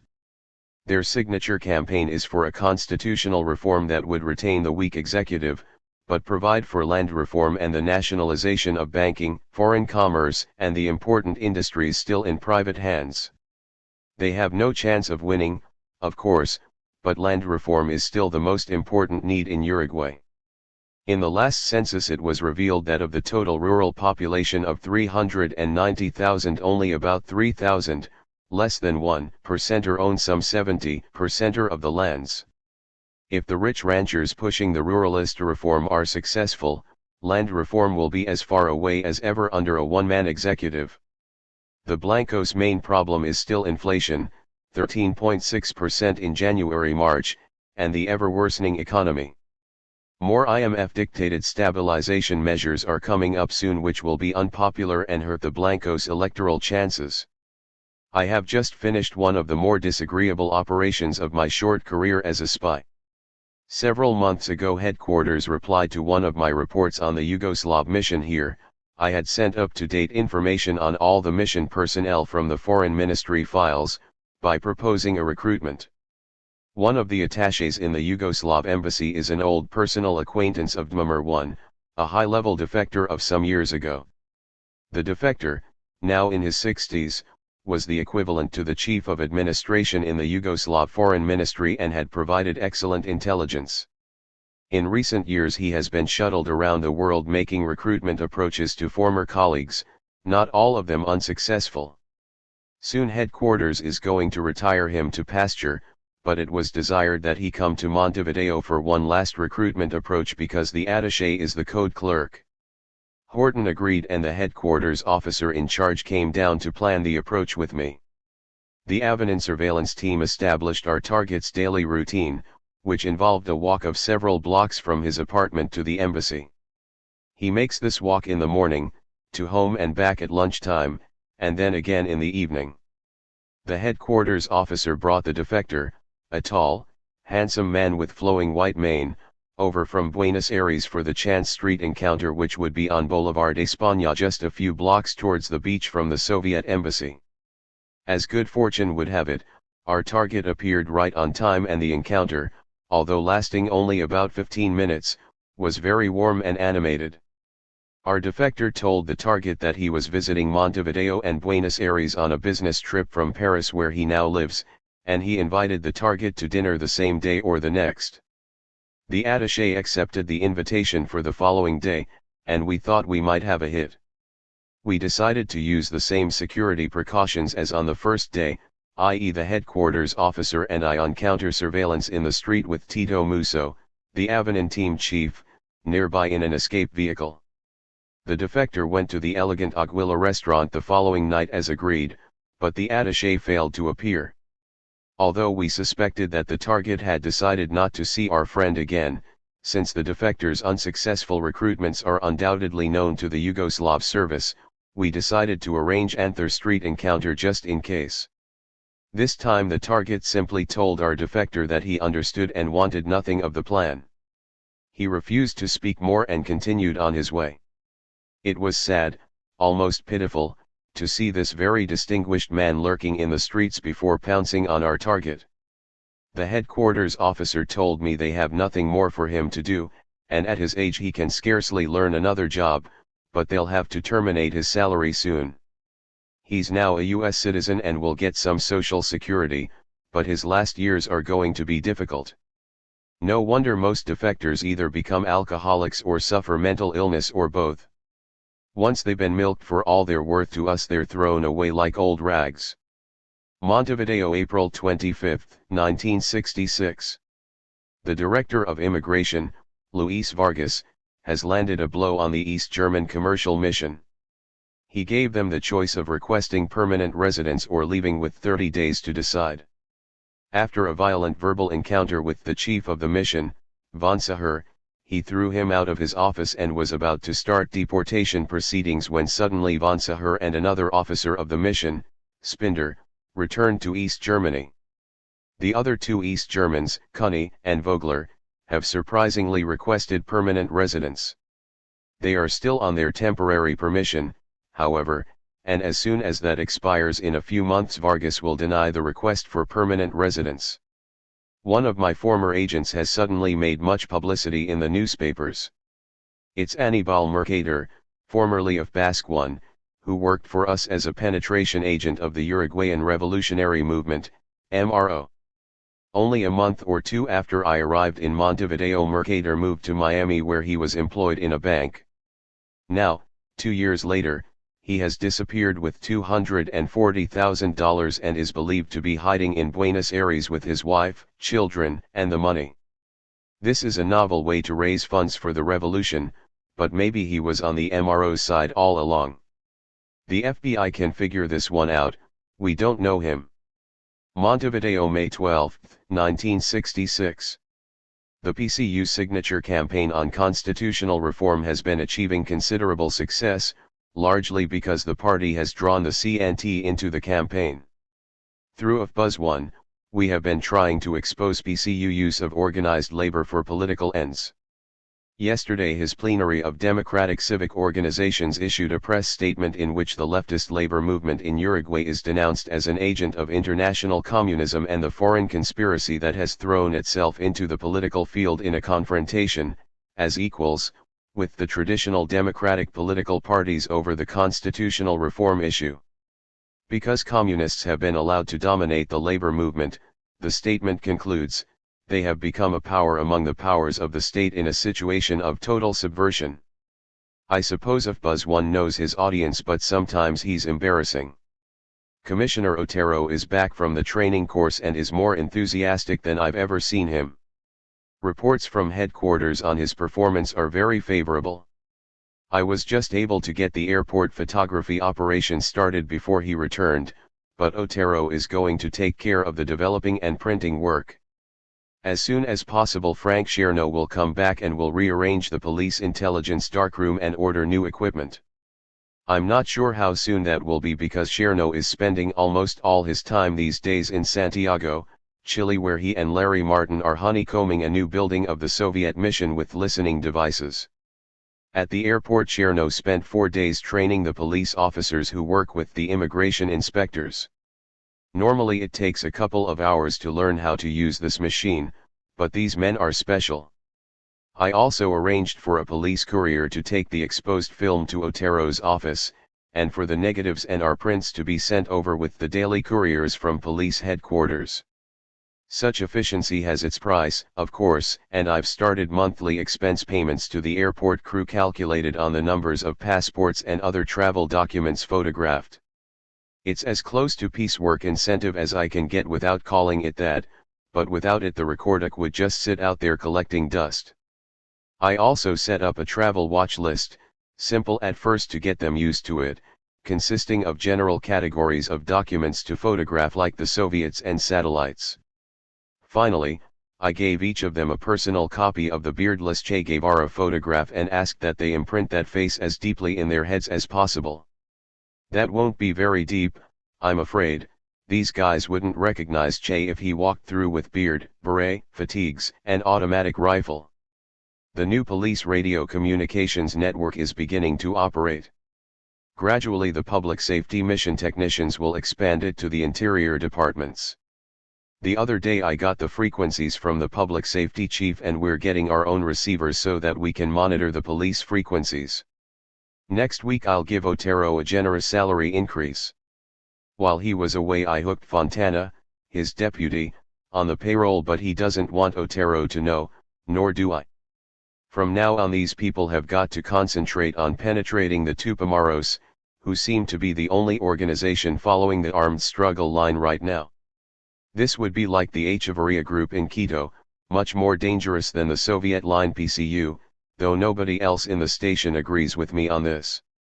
Otero, however, agrees to concentrate on the Tupamaros, and somehow I've got to get him started on agent recruitments for intelligence so that the police won't have to resort to torture. Montevideo, May 19, 1966. Headquarters turned down the suggestion that I speak to Borisov about the relationship between his wife and his chief. The affair goes on, however, and several times Horton has written nasty cables asking for reconsideration. The matter came to a head this week with the visit of the chief of the Soviet Bloc Division, Dave Murphy, and his deputy, Pete Bagley. They're making the rounds of stations where there are Soviet missions. Between Connolly, the Soviet operations officer here, and Bagley the bad blood goes back many years, and naturally there was a terrible scene of tempers. Although there were threats to get Connolly transferred back to headquarters, he's probably safe because Murphy and Bagley are already looking for a new Soviet operations officer for the Buenos Aires station. They were over there before coming here, and when they asked the Soviet operations officer to take them on a drive by the Soviet embassy, he couldn't find it. That was enough for his transfer. Murphy wouldn't relent on the Borisov proposal. he's afraid Borisov would get violent and doesn't think a quick escape route to avoid a fight is possible. I suppose he should know, he had beer thrown in his face a few years ago by a Soviet he was trying to recruit, and he still hasn't lived down the scandal. Montevideo, June 9, 1966. Vargas has turned his attention to the Czech commercial mission and the Soviet task correspondent who is a KGB officer. When he called in the Czech commercial officers, the consul, Frank Dezek Ludwig, came instead, insisting that the commercial officers belong to the embassy mission and are subject to the foreign ministry rather than the Ministry of the Interior. Vargas would have none of it and told Ludwig that he would send the police for the commercial officers just as he had with the North Koreans if they refused to appear. Ludwig protested, another violent argument followed, and afterwards Vargas began expulsion proceedings against Ludwig in the foreign ministry. Ludwig, however, returned quickly to Czechoslovakia before being ordered out. Perhaps he will return, perhaps not, but he was one of the 2 Czechs I put on the list for expulsion with the Soviets. I know him well from the diplomatic association. The commercial officers finally came to Vargas's office and requested permanent residence, to be denied by Vargas in due course. Vargas insists that the Soviet diplomatic officers will be expelled as planned, but Heber wants to proceed slowly and save the Soviet expulsions for use against the unions. Meanwhile, Vargas has required the TASS representative to seek permanent residence, but has allowed him a delay for decision. We doubt if the TASS correspondent will seek permanent residence because he has been here for over 5 years and should be transferring home shortly. Even so, Vargas will deny the request if it is made. Jack Goodwin has arranged for one of his Eiffel people to be named as the Uruguayan representative at the conference this month of the International Labour Organization in Geneva. The prestige appointment was made by the government, and Goodwin's man is going as representative of the Uruguayan Labor Confederation, CSU. The PCU and other leftists are squealing because the CSU is completely defunct and the CNT in any case represents 90 to 95% of organized labor.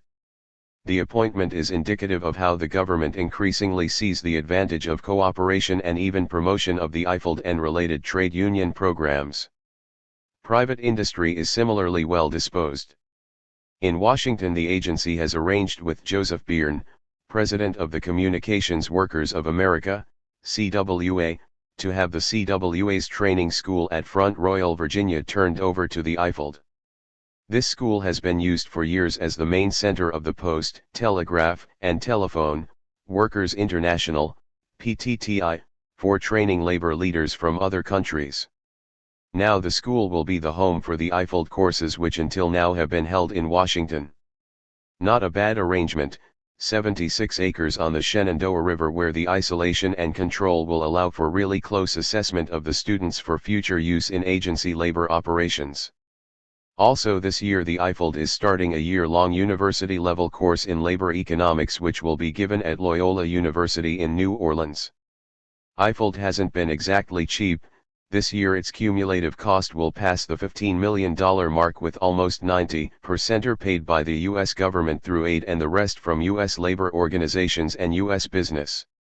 Since 1962 the annual Eiffel budget has grown from $640,000 to almost $5 million while the ORID budget has remained at about $325,000 per year.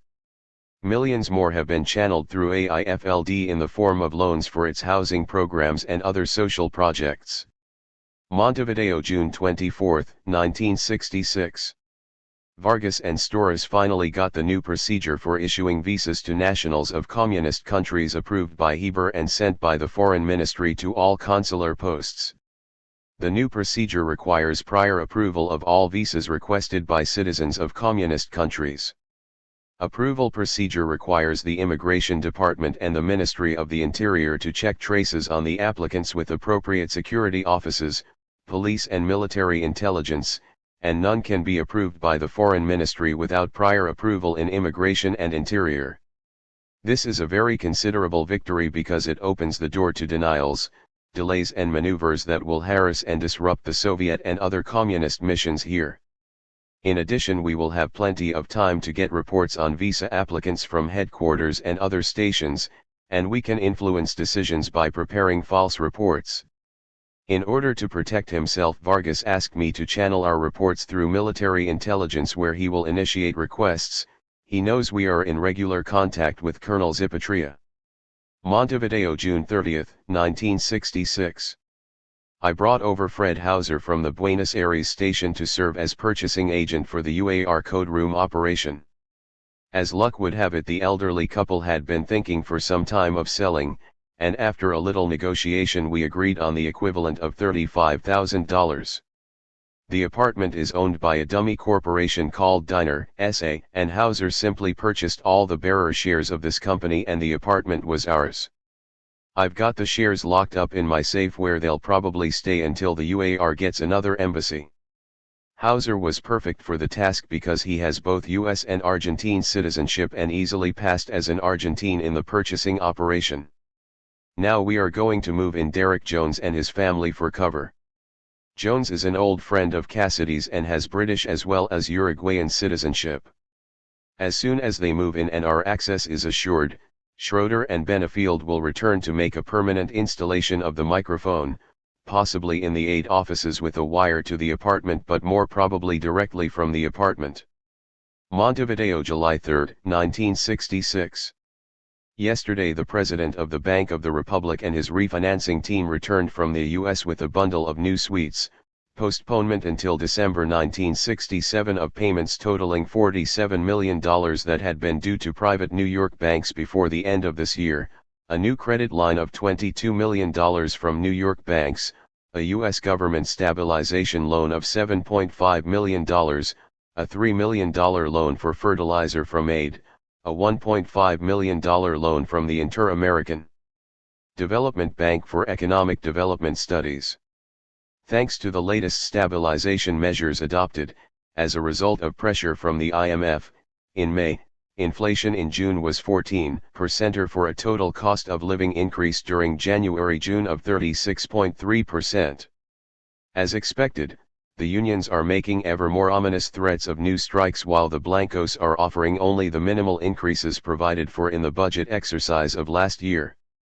Storas continues to be the government's chief negotiator, but chances for averting another round of crippling strikes are very slight without substantial new benefits for the workers. The PCU Congress is going to be held about the middle of next month, and we have started a major propaganda campaign against it.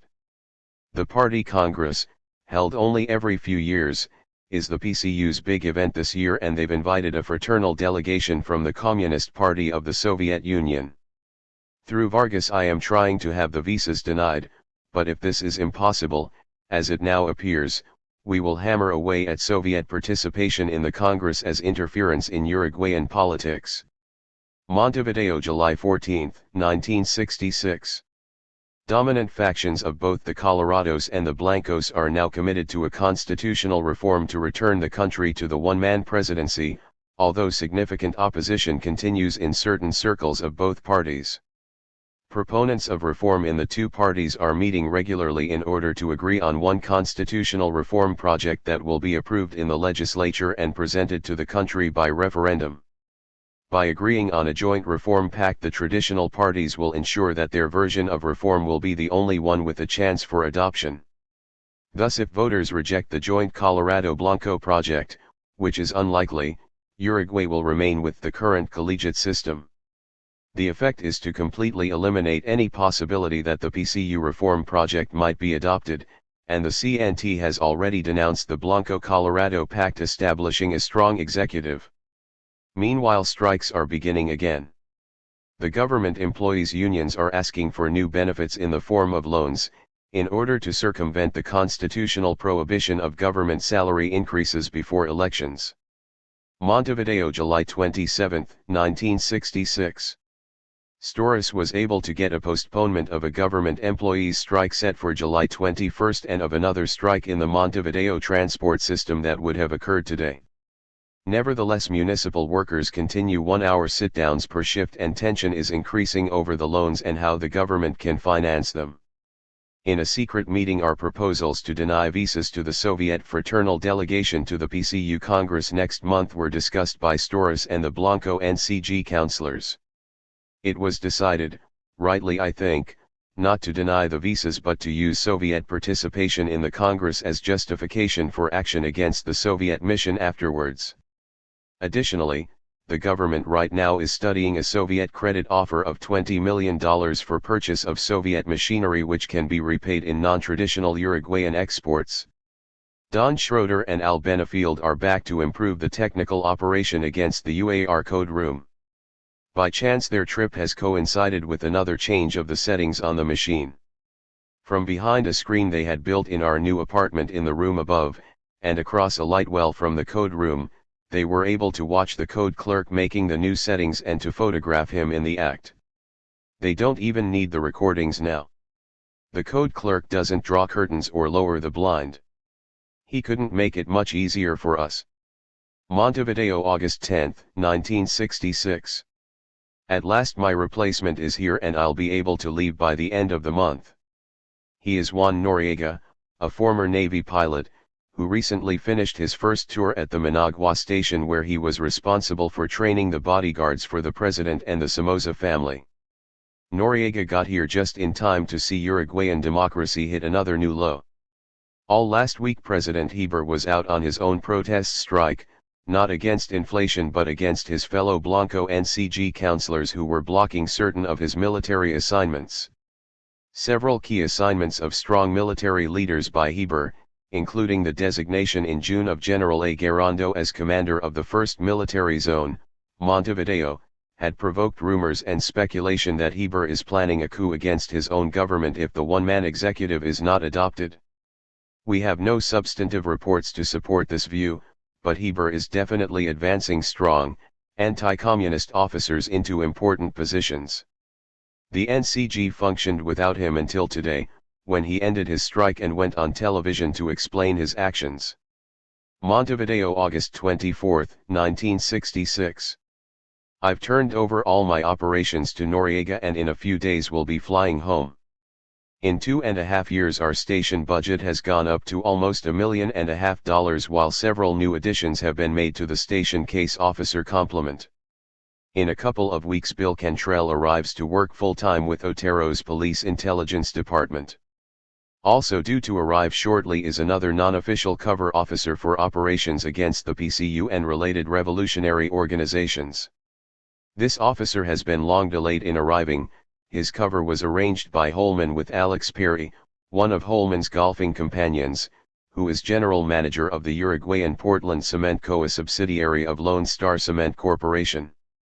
Approval from Lone Star headquarters was obtained last year also, but many delays followed in finding the officer to fill the slot. Still another non-official cover officer is programmed for Soviet operations. What sharp contrast I feel on leaving compared to the excitement, optimism, and confidence of that Sunday of arrival, watching the Pasitos crowd from O'Grady's apartment. While here, I've had another promotion and good fitness reports, but my sense of identification with the work and people of the CIA has certainly faded. Holman's attitude and my deteriorating domestic situation have caused some hardening, perhaps even embitterment, but the more I see of this government the more urgent become the questions of whether and why we support such things. Consider the new buses and trolleys for the Montevideo municipal transport system.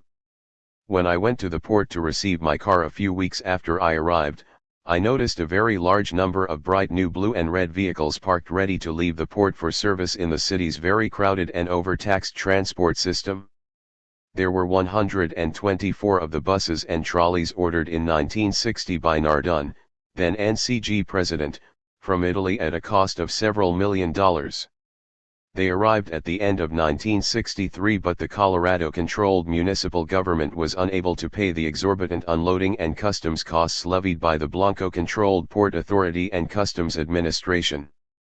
Because the Blancos resisted the political gain that would accrue to the Colorados when the buses and trolleys were put into service, even though they had been purchased by a Blanco administration, they sat in the port for 17 months until the first group of 4 buses was released in May 1965.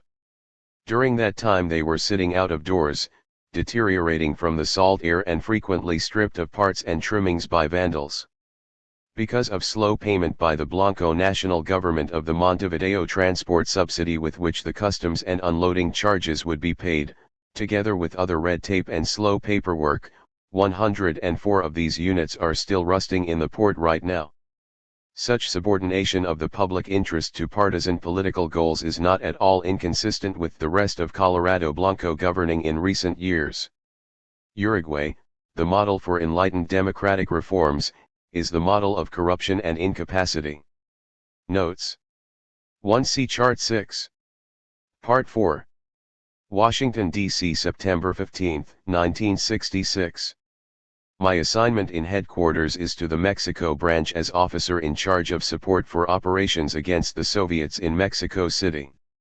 This first week, however, I'm making visits to arrange cover and other details. I'm keeping State Department cover, incidentally, and will ostensibly be assigned to the Research Assignments Office of the Bureau of Intelligence and Research. Central Cover Division still has that telephone system for cover calls, and they gave me the usual two names that I'll use as my immediate superiors. The telephone number starts with 23, as all State Department numbers, but it rings in Central Cover in Langley. I asked Jake Esterline, the Deputy Division Chief, what the possibilities are that I'll be sent to Vietnam, since all the divisions are being forced to meet a quota every 3 months for Vietnam officers. Jake said not to worry about it, and he confirmed indirectly the general belief that most divisions are sending expendables to Vietnam. I wonder if I'd go if asked. With the special allowances, most officers can save practically all their salary, and when the tour is up in 18 months I'd have a little bundle to last until I find a new job. No, I've had all the counterinsurgency I want.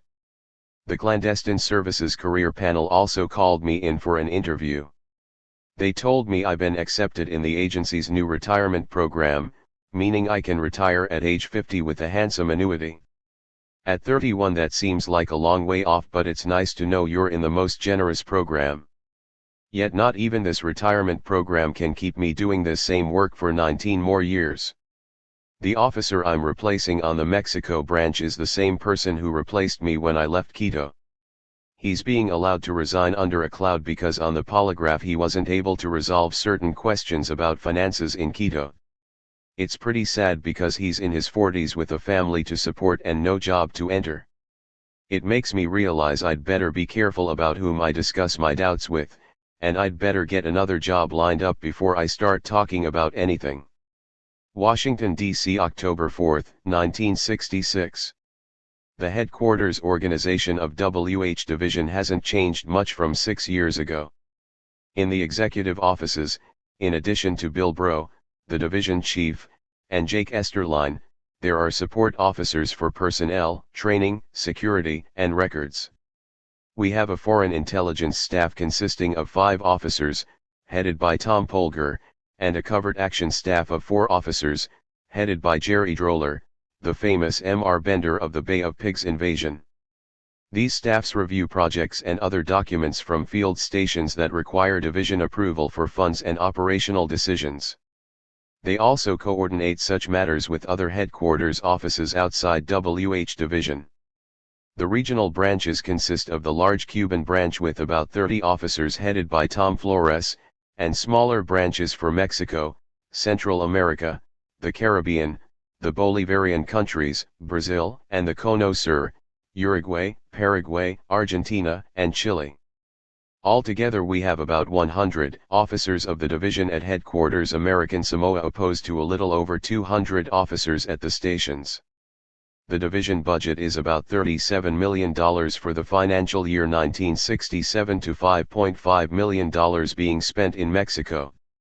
In the Mexico branch, WH/1, we are responsible for headquarters support to the vast and complicated operations of the Mexico City station. Our chief, Walter J. Kaufman, and our deputy chief, Joe Fisher, head a team of about 10 officers, each with responsibility for a different operational function at the station.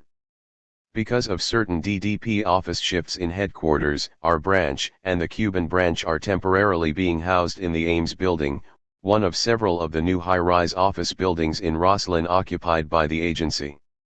Working just across the Potomac from Washington in many ways is more convenient than out in Langley, but the traffic coming and going is a disaster.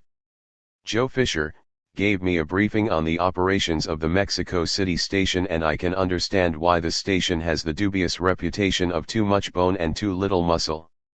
Operations are heavily weighted towards liaison, which rests on the unusually close relationship between Gustavo Díaz Ordaz, the President of Mexico, and Winston Scott, the Chief of Station, and operational support, surveillance, observation posts, travel control, postal intercepts, telephone tapping.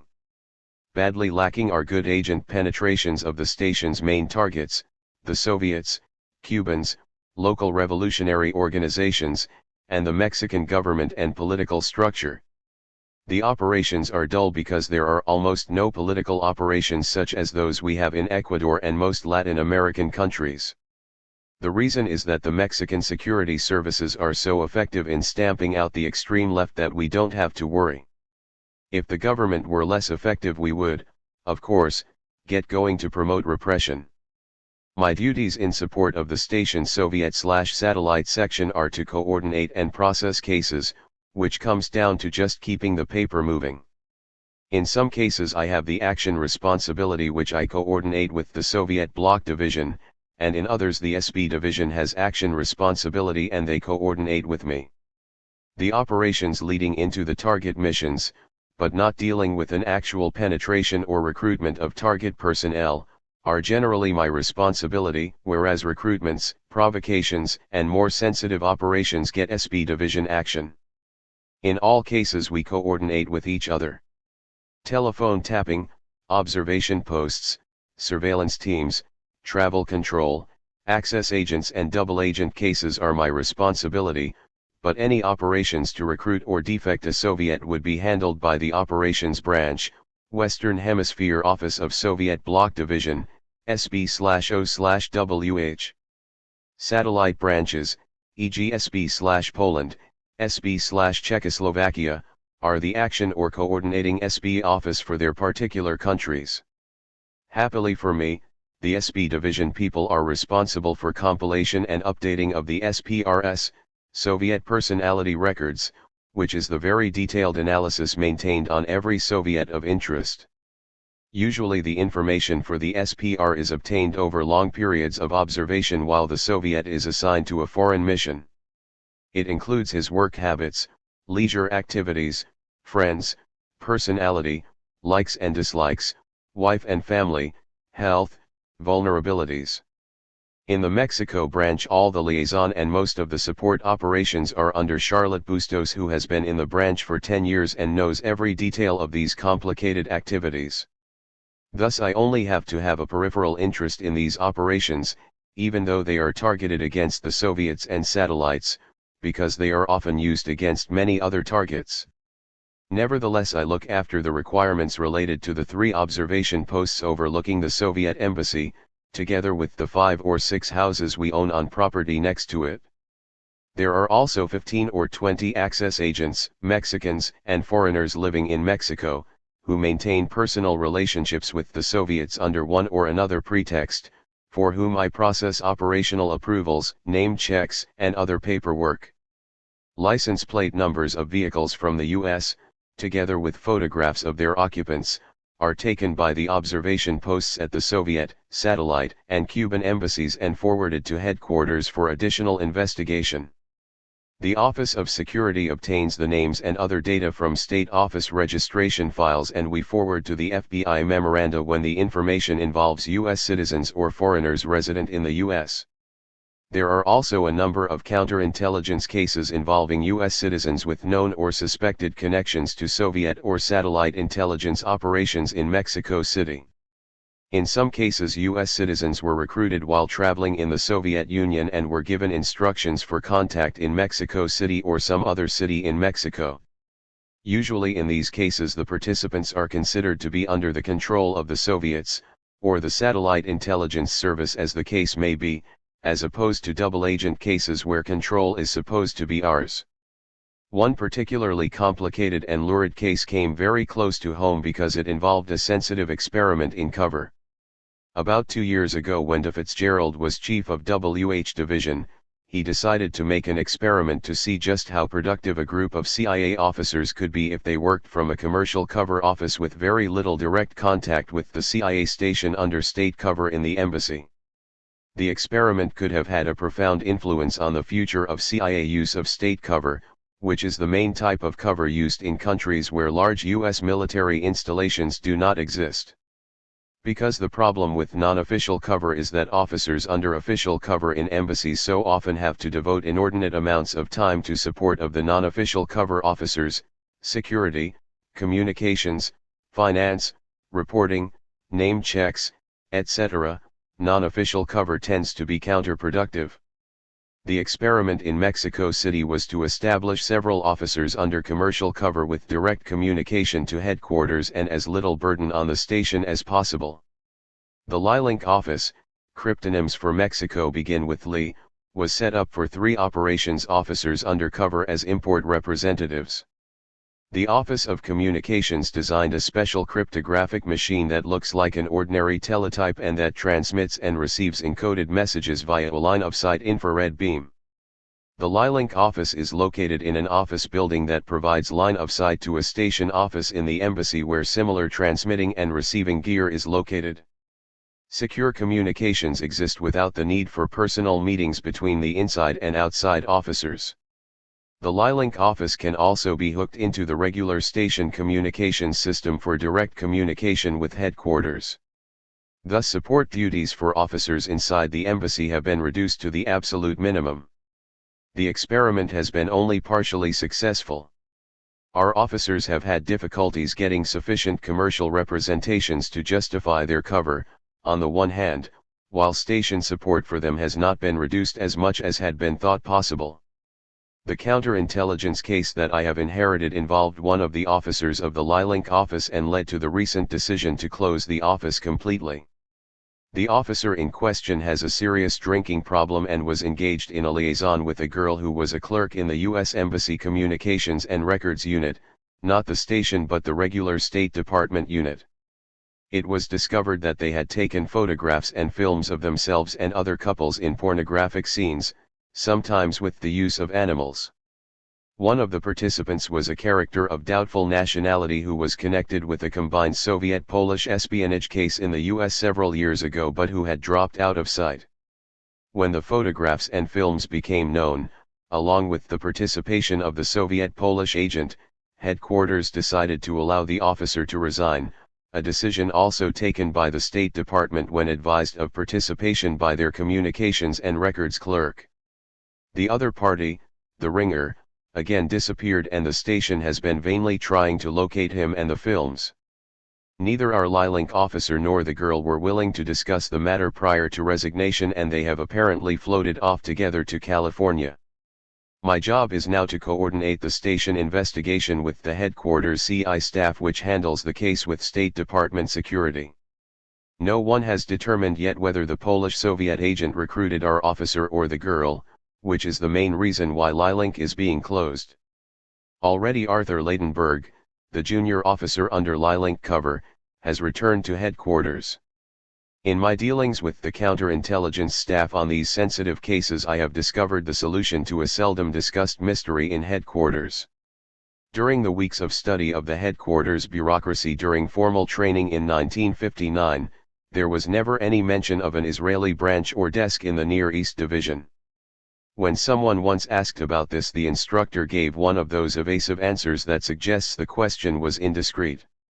Now I find that the Israeli branch is tucked away within the counterintelligence staff so that its secrets are more secure from Israeli intelligence than they would be if the branch were in open view in the Near East Division. One of my CI staff contacts said that this is unfortunately necessary because of possible divided loyalties of Jewish employees of the agency. Washington, D.C., October 5, 1966. At last I found a small apartment and moved away from Janet. The strain of the moment of leaving the children was even worse than I'd expected, but I'll be going to see them regularly. With Janet I think I'm in for a long and bitter struggle. Leaving the children with her is going to take all the emotional control that I can muster. There simply is no way that I could obtain their custody in the face of tradition. Moreover, I don't want to create the kind of domestic fuss that will cause headquarters security and cover people to worry. Better that I sacrifice some equity for the time being. Washington, D.C., October 6, 1966. This headquarters work is deadly. All I do is root paper for people to initial. But the truth is that it's not just boredom. Sooner or later things are bound to get worse. If I resign now, I'll have to find a job in this wretched city, if only to be able to see my sons, and now Janet tells me she wants to wait a year or even longer for the divorce. What I would really like to do is go back to California to work, but then I would almost never see the children. If I don't resign, I'll just stay bogged down in miserable work, and eventually I'll be assigned back to Latin America and be separated from the boys. Any way I look at it, I get bad news. But I'm going to resign from the CIA. I no longer believe in what the agency does. I'm going to finish writing the resume, advise Jake or Bro that I'm looking for another job, and then quit when something decent appears. I won't say exactly why I'm quitting, because if the truth were known, my security clearance would be cancelled and I would simply be released. I'll give personal reasons and relate them to my domestic situation. Otherwise I won't have an income while I look for another job. The question is not whether, but when, to resign. I wonder what the reaction would be if I wrote out a resignation telling them what I really think. Something like this: Dear Mr. Helms, I respectfully submit my resignation from the Central Intelligence Agency for the following reasons. I joined the agency because I thought I would be protecting the security of my country by fighting against communism and Soviet expansion while at the same time helping other countries to preserve their freedom. 6 years in Latin America have taught me that the injustices forced by small ruling minorities on the mass of the people cannot be eased sufficiently by reform movements such as the Alliance for Progress. The ruling class will never willingly give up its special privileges and comforts. This is class warfare and is the reason why communism appeals to the masses in the first place. We call this the free world, but the only freedom under these circumstances is the rich people's freedom to exploit the poor. Economic growth in Latin America might broaden the benefits in some countries, but in most places the structural contradictions and population growth preclude meaningful increased income for most of the people. Worse still, the value of private investment and loans and everything else sent by the US into Latin America is far exceeded year after year by what is taken out: profits, interest, royalties, loan repayments, all sent back to the US. The income left over in Latin America is sucked up by the ruling minority who are determined to live by our standards of wealth. Agency operations cannot be separated from these conditions. Our training and support for police and military forces, particularly the intelligence services, combined with other U.S. support through military assistance missions and public safety programs, give the ruling minorities ever stronger tools to keep themselves in power and to retain their disproportionate share of the national income. Our operations to penetrate and suppress the extreme left also serve to strengthen the ruling minorities by eliminating the main danger to their power. American business and government are bound up with the ruling minorities in Latin America, with the rural and industrial property holders. Our interests and their interests, stability, return on investment, are the same. Meanwhile, the masses of the people keep on suffering because they lack even minimal educational facilities, healthcare, housing, and diet.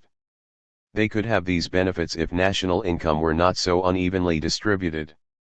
To me, what is important is to see that what little there is to go around goes around fairly. A communist hospital can cure just like a capitalist hospital, and if communism is the likely alternative to what I've seen in Latin America, then it's up to the Latin Americans to decide. Our only alternatives are to continue supporting injustice or to withdraw and let the cards fall by themselves. And the Soviets? Does KGB terror come packaged of necessity with socialism and communism? Perhaps so, perhaps not, but for most of the people in Latin America the situation couldn't be much worse. They've got more pressing matters than the opportunity to read dissident writers. For them it's a question of day-by-day survival. No, I can't answer the dilemma of Soviet expansion, their pledge to bury us, and socialism in Latin America. Uruguay, however, is proof enough that conventional reform does not work, and to me it is clear that the only real solutions are those advocated by the communists and others of the extreme left. The trouble is that they're on the Soviet side, or the Chinese side or the Cuban side, all are enemies. I could go on with this letter but it's no use. The only real alternative to injustice in Latin America is socialism, and no matter which shade of red a revolutionary wears, he's allied with forces that want to destroy the United States. What I have to do is to look out for myself first and put questions of principle to rest. I'll finish the resume and find another job before saying what I really think. Washington, D.C., October 7, 1966. This morning at the Uruguay desk there was a celebration. The government at last expelled some Soviets, 4 left yesterday, and now the Montevideo press is speculating on whether the NCG will cancel a recent invitation to Gromyko to visit Uruguay. The expulsions are the result of Luis Vargas's persistence.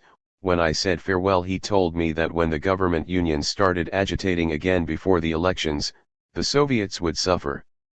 Before leaving Montevideo I wrote a memorandum recommending that Vargas be given a tourist trip to the US as a reward if he finally got any thrown out, and it'll be small compensation since I never paid him a salary.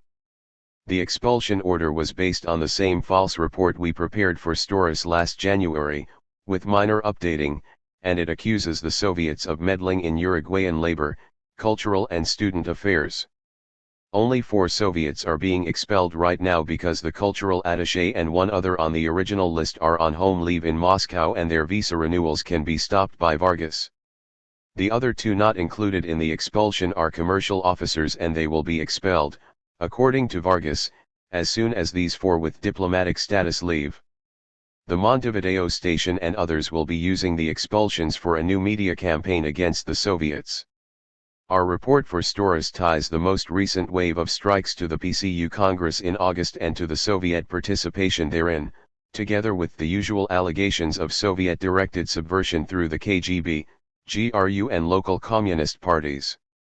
Proof of the authenticity of the subversion plan outlined in the report, according to Storis, are the 11 different strikes occurring in Uruguay at this moment. The Soviets were given 48 hours to leave Uruguay. Recently, too, the decree expelling the 2 remaining East Germans, Vogler and Kuhne, was approved. They were given 30 days to clear out. The gambit on Soviet expulsions may have worked against the unions last year but not this time. Strikes are spreading and the station reports street fighting between police and the strikers. Yesterday the Montevideo transport system, the banking system and many government offices were struck, while the CNT described Storis' report as an insult to the trade union movement and pledged to continue the struggle against the government's economic policies, mainly the IMF-pressured reforms of the past year. The pressure is showing again on President Heber.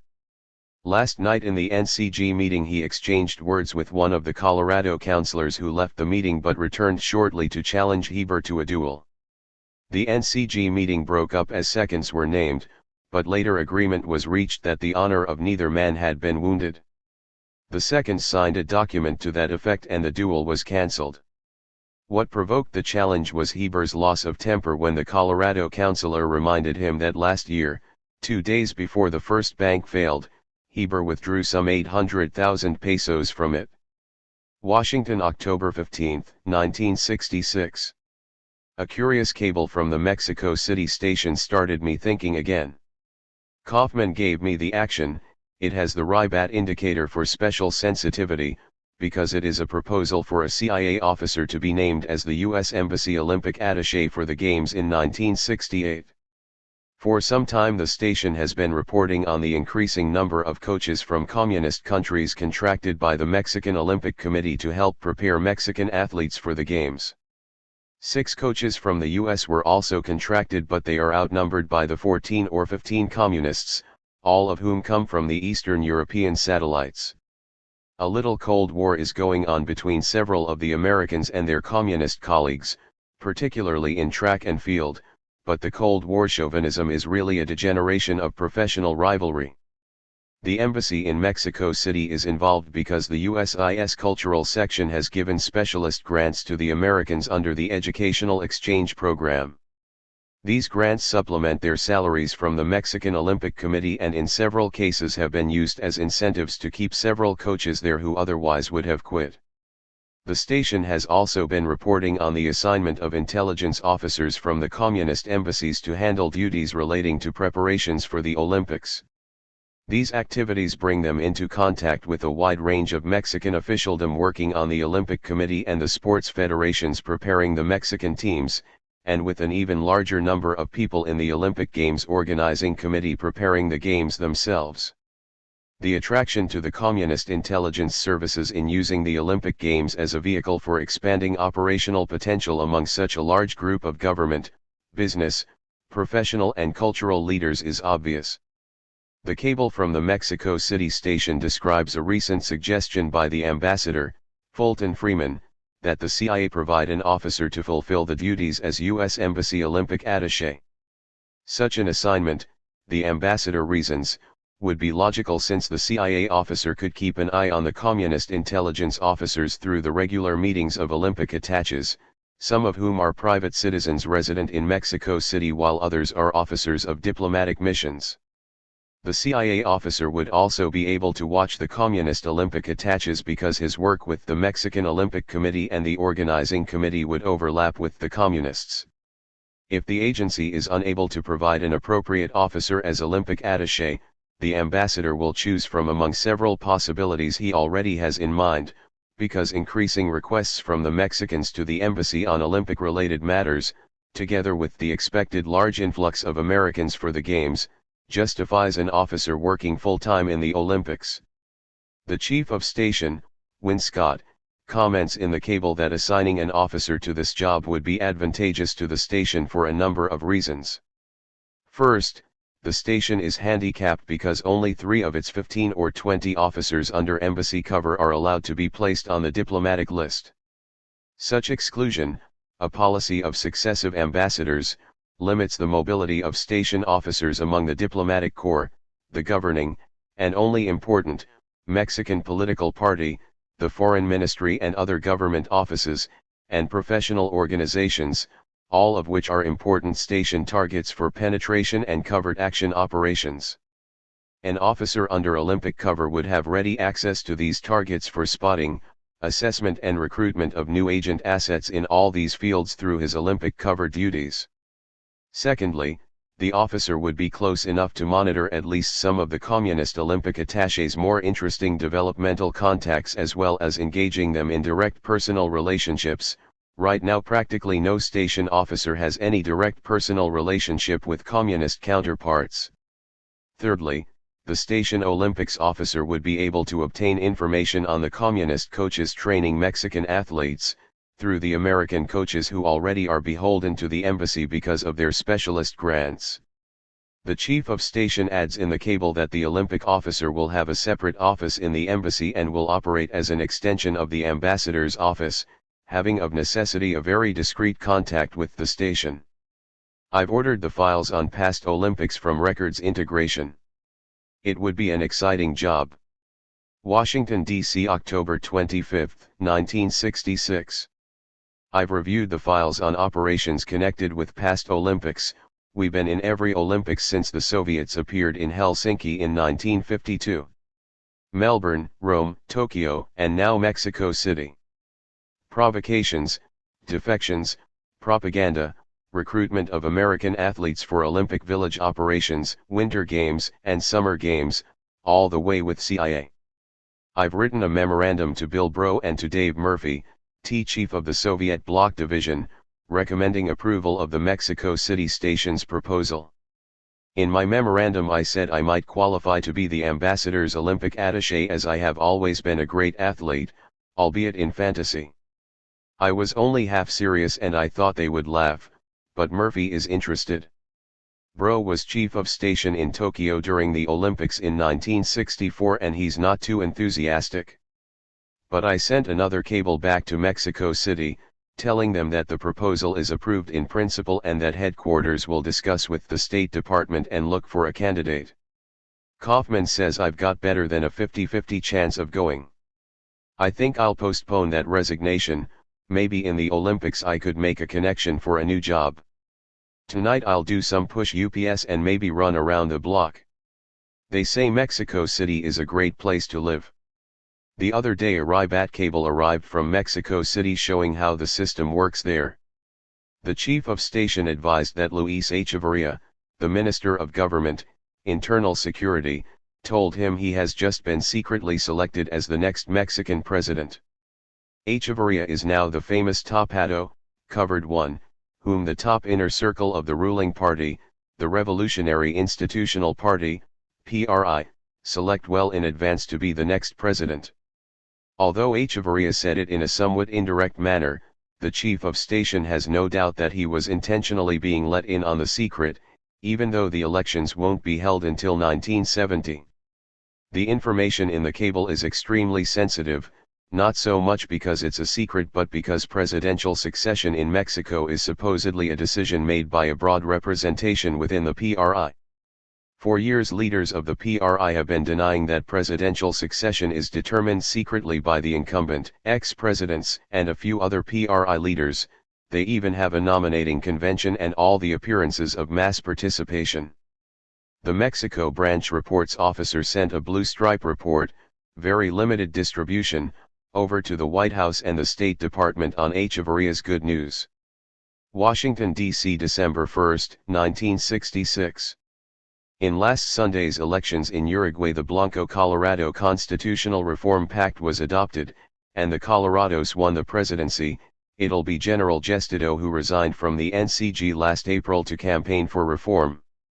The Colorados will also control the legislature, so there will be no more excuses for lack of action. The PCU political front, Fidel, made considerable gains. They won 6 seats in the legislature on 70,000 votes, 5.7% of the total, reflecting a gain from 41,000 votes, 3.5%, in 1962 and 27,000 votes, 2.6%, in 1958 when the Blancos took over. During these 8 years the PCU has more than doubled its percentage of the vote and tripled its representation in the legislature. Heber and Storas didn't fare very well. They were running together, Heber for president and Storas for vice president, and among Blanco lists they came in a distant third with only 83,000 of the over 1 million votes cast. Yesterday Heber decided to take a 2-month vacation. His term as NCG president has only 3 months left, and Luis Vargas resigned as Director of Immigration. It is unlikely that any additional action against the Soviets, East Germans, or others will be taken, but the record for expulsions during the 11 months since we started working with Storas and Vargas is impressive: 6 Soviets, 3 North Koreans, 2 East Germans, and 1 Czech. Washington, D.C. December 5, 1966. My assignment to the Mexico City station under Olympic cover is still hopeful, although there have been several delays caused by consultations between the station and the ambassador and between headquarters and the department. Meanwhile, I've embarked on a reading program that reveals Mexico to be just as interesting as Ecuador and Uruguay, perhaps more so because of the terrible failures of its violent movements for social justice. As in Ecuador and other Latin American countries, Mexico had its liberal revolution during the 19th century, but here too it served mainly to curtail power of the Catholic Church. By the time the revolution broke out in 1910, ending 35 years of dictatorship, over 3/4 of total investment in Mexico was in foreign hands, with U.S. owned capital valued at close to $1 billion. Not surprisingly, then, the two main forces in the 1910-20 revolution were agrarian reform and economic nationalism, the latter of increasing importance after U.S. military occupation of Veracruz in support of the side seeking a return to pre-1910 conditions. However, struggles over the degree and immediacy of implementing the revolution's goals produced a civil war that claimed over 1 million lives, perhaps 2 million, by the time it ended in the 1920s. Many of the revolution's leaders were among its victims.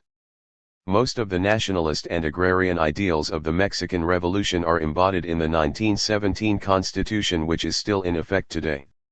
Specific implementation of the Constitution's principles, however, was left for later state and federal laws, what amounted to a gradualist approach that would allow for postponement and negotiations in the short run and major change in emphasis in the long run. From the beginning of the revolution, agrarian reform was considered as the basis for all other social and economic change, although there was plenty of disagreement over the degree and speed of land redistribution. The dominant theme was backward-looking, reivindicate for land deprivation of peasants caused by prior patterns of concentration.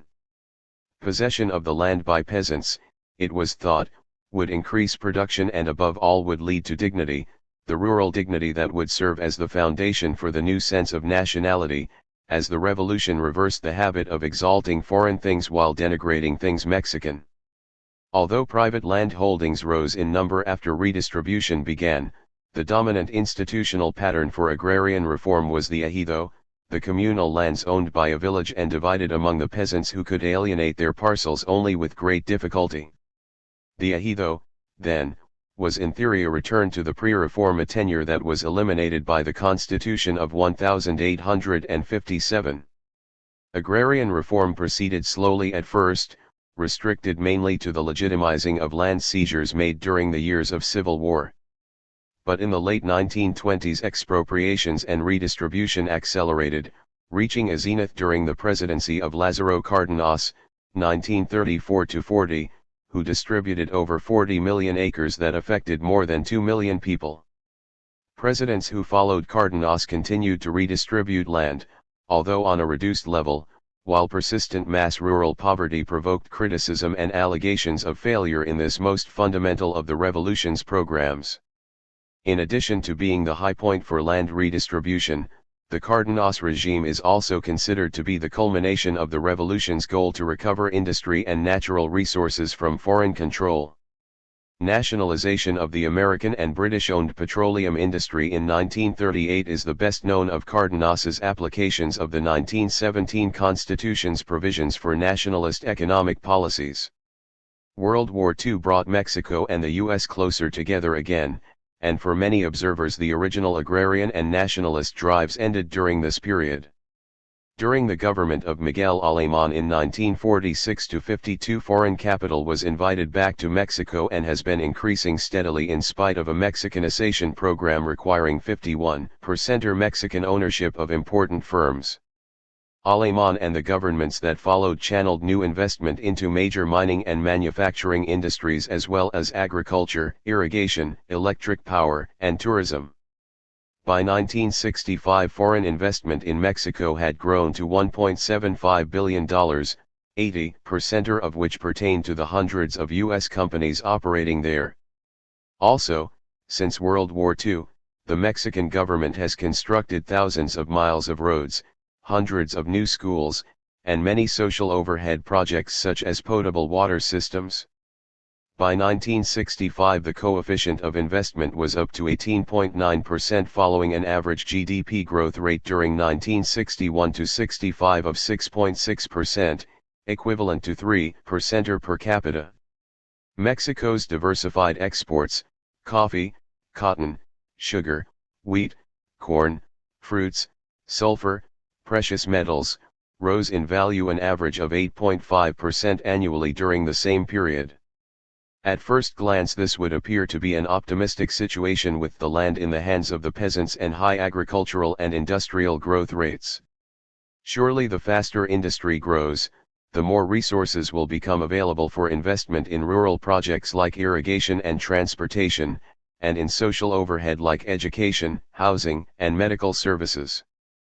But a closer examination reveals the uneven nature of post-World War II developments in Mexico and lends credence to the view that the original goals of social justice and equitable distribution of income disappeared following the Cárdenas regime. The central problem is similar to much of the rest of Latin American development, the emergence of a capital-intensive modern sector that provides employment for only a relatively small portion of the labor force, in the case of Mexico about 15%. In spite of rapid expansion, the modern sector seems unable to absorb a greater portion of the workers, leaving the vast majority bogged down in the primitive sector of unemployed and marginally employed, subsistence farming and menial services.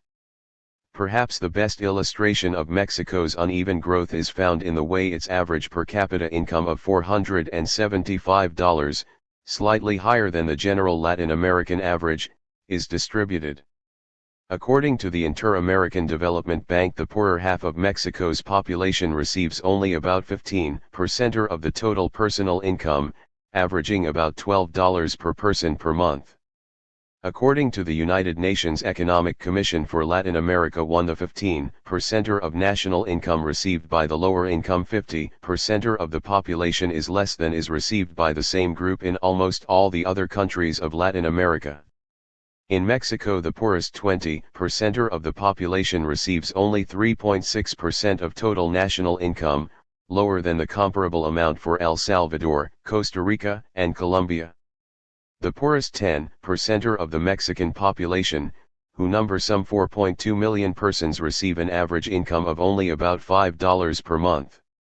Moreover, both the shares of the poorest 20% and the lower 50% of the population have declined between 1950 and 1965, and the absolute value of the income of the poorest 20% has also declined. Clearly, the poor in Mexico have been getting poorer despite near-boom conditions in agriculture and industry. What groups, then, has the Mexican government favored during the period since World War II? According to the same ECLA data, the high 5% of the Mexican income scale receives almost 26% of the national income, although the share of this group has fallen from about 33% since 1950. The other 45% of the top half of the population has increased its share and is now receiving about 55% of the national income. In conclusion, ECLA reports that there is little indication of change in Mexican income distribution since 1950, except that the poor are somewhat worse off and the high 5% has yielded some of its share while retaining over a quarter of the national income. What to think about this disproportionate income distribution? An average per capita annual income of $475, yet with half the population receiving only about $150 a year. Or put another way, the richest 20% of the Mexican population receives about 55% of national income, whereas the poorest 20% receives less than 4%. Never mind material incentives and creation of internal markets, the Mexican Revolution, if it ever moved towards social justice, is clearly serving minority interests today. Washington, D.C., December 10, 1966. The more I learn of Mexico, the more the Mexican Revolution appears as empty rhetoric, or, at best, a badly deformed movement taken over by entrepreneurs and bureaucrats. For the decisions that have allowed such grossly out of proportion income distribution to develop have been brought about by the single political organization that evolved on the winning side during the revolution and that became the umbrella for attracting the diverse sectors of Mexican society into the revolutionary process. This party, now called the Revolutionary Institutional Party, PRI, has exercised a one-party dictatorship since the 1920s. The PRI is a curious institution both because of its long monopoly of power and because of its heterogeneous composition. Theoretically, it consists of three sectors, each embodied in a mass organization: the peasant sector in the National Campesino Confederation, CNC, the workers sector in the Mexican Workers Confederation, CTM, and the popular, middle class, sector in the National Confederation of Popular Organizations, CNOP. Each of the mass organizations has its own national, state, and local bureaucratic structures that participate in the corresponding national, state and local PRI bureaucracy, lobbying for political decisions favorable to its interests. In reality, however, decisions of importance, including the naming of candidates for office, are usually made by the PRI headquarters in Mexico City, which is headed by a 7-man executive committee, often with participation by the Ministry of Government, Internal Security, or the Presidency. Lobbying by the mass organizations and the local PRI organizations assists in the decision-making process, but the direction of the process is clearly from the top down. The PRI's effective use of its three mass organizations and its internal system of democratic centralism has enabled it to make good its claim to a monopoly on interpreting the goals and executing the programs of the revolution. Advantages accruing from this success are political stability since the 1920s and the attractive climate for foreign investment since World War II. Efficiency has also been high inasmuch as the legislature and the judiciary are subordinate to the executive and under PRI control anyway. Suppression of the political opposition, especially communists and other Marxists, has been easy and effective whenever necessary. Such political opposition that appears from time to time is still treated by the PRI in the traditional manner. First, an attempt is made to bring the opposition group into some form of inclusion or cooperation with the PRI itself. If this fails, a close watch is maintained until the right moment arrives for repression. One recent example of the first method was the straying by former President Cardenas in 1961 when he became a leader of the newly formed and extreme left National Liberation Movement, MLN. By 1964, after public attacks against him by PRI leaders, Cardenas returned to the fold and supported the official PRI candidate for president, causing a serious split in the MLN. Another example was the Independent Campesino Confederation, CCI, set up in the early 1960s as a rival to the PRI-CNC. The CCI was led by Alfonso Garzón, a former CNC leader, and had a strong following with the radical agrarian program.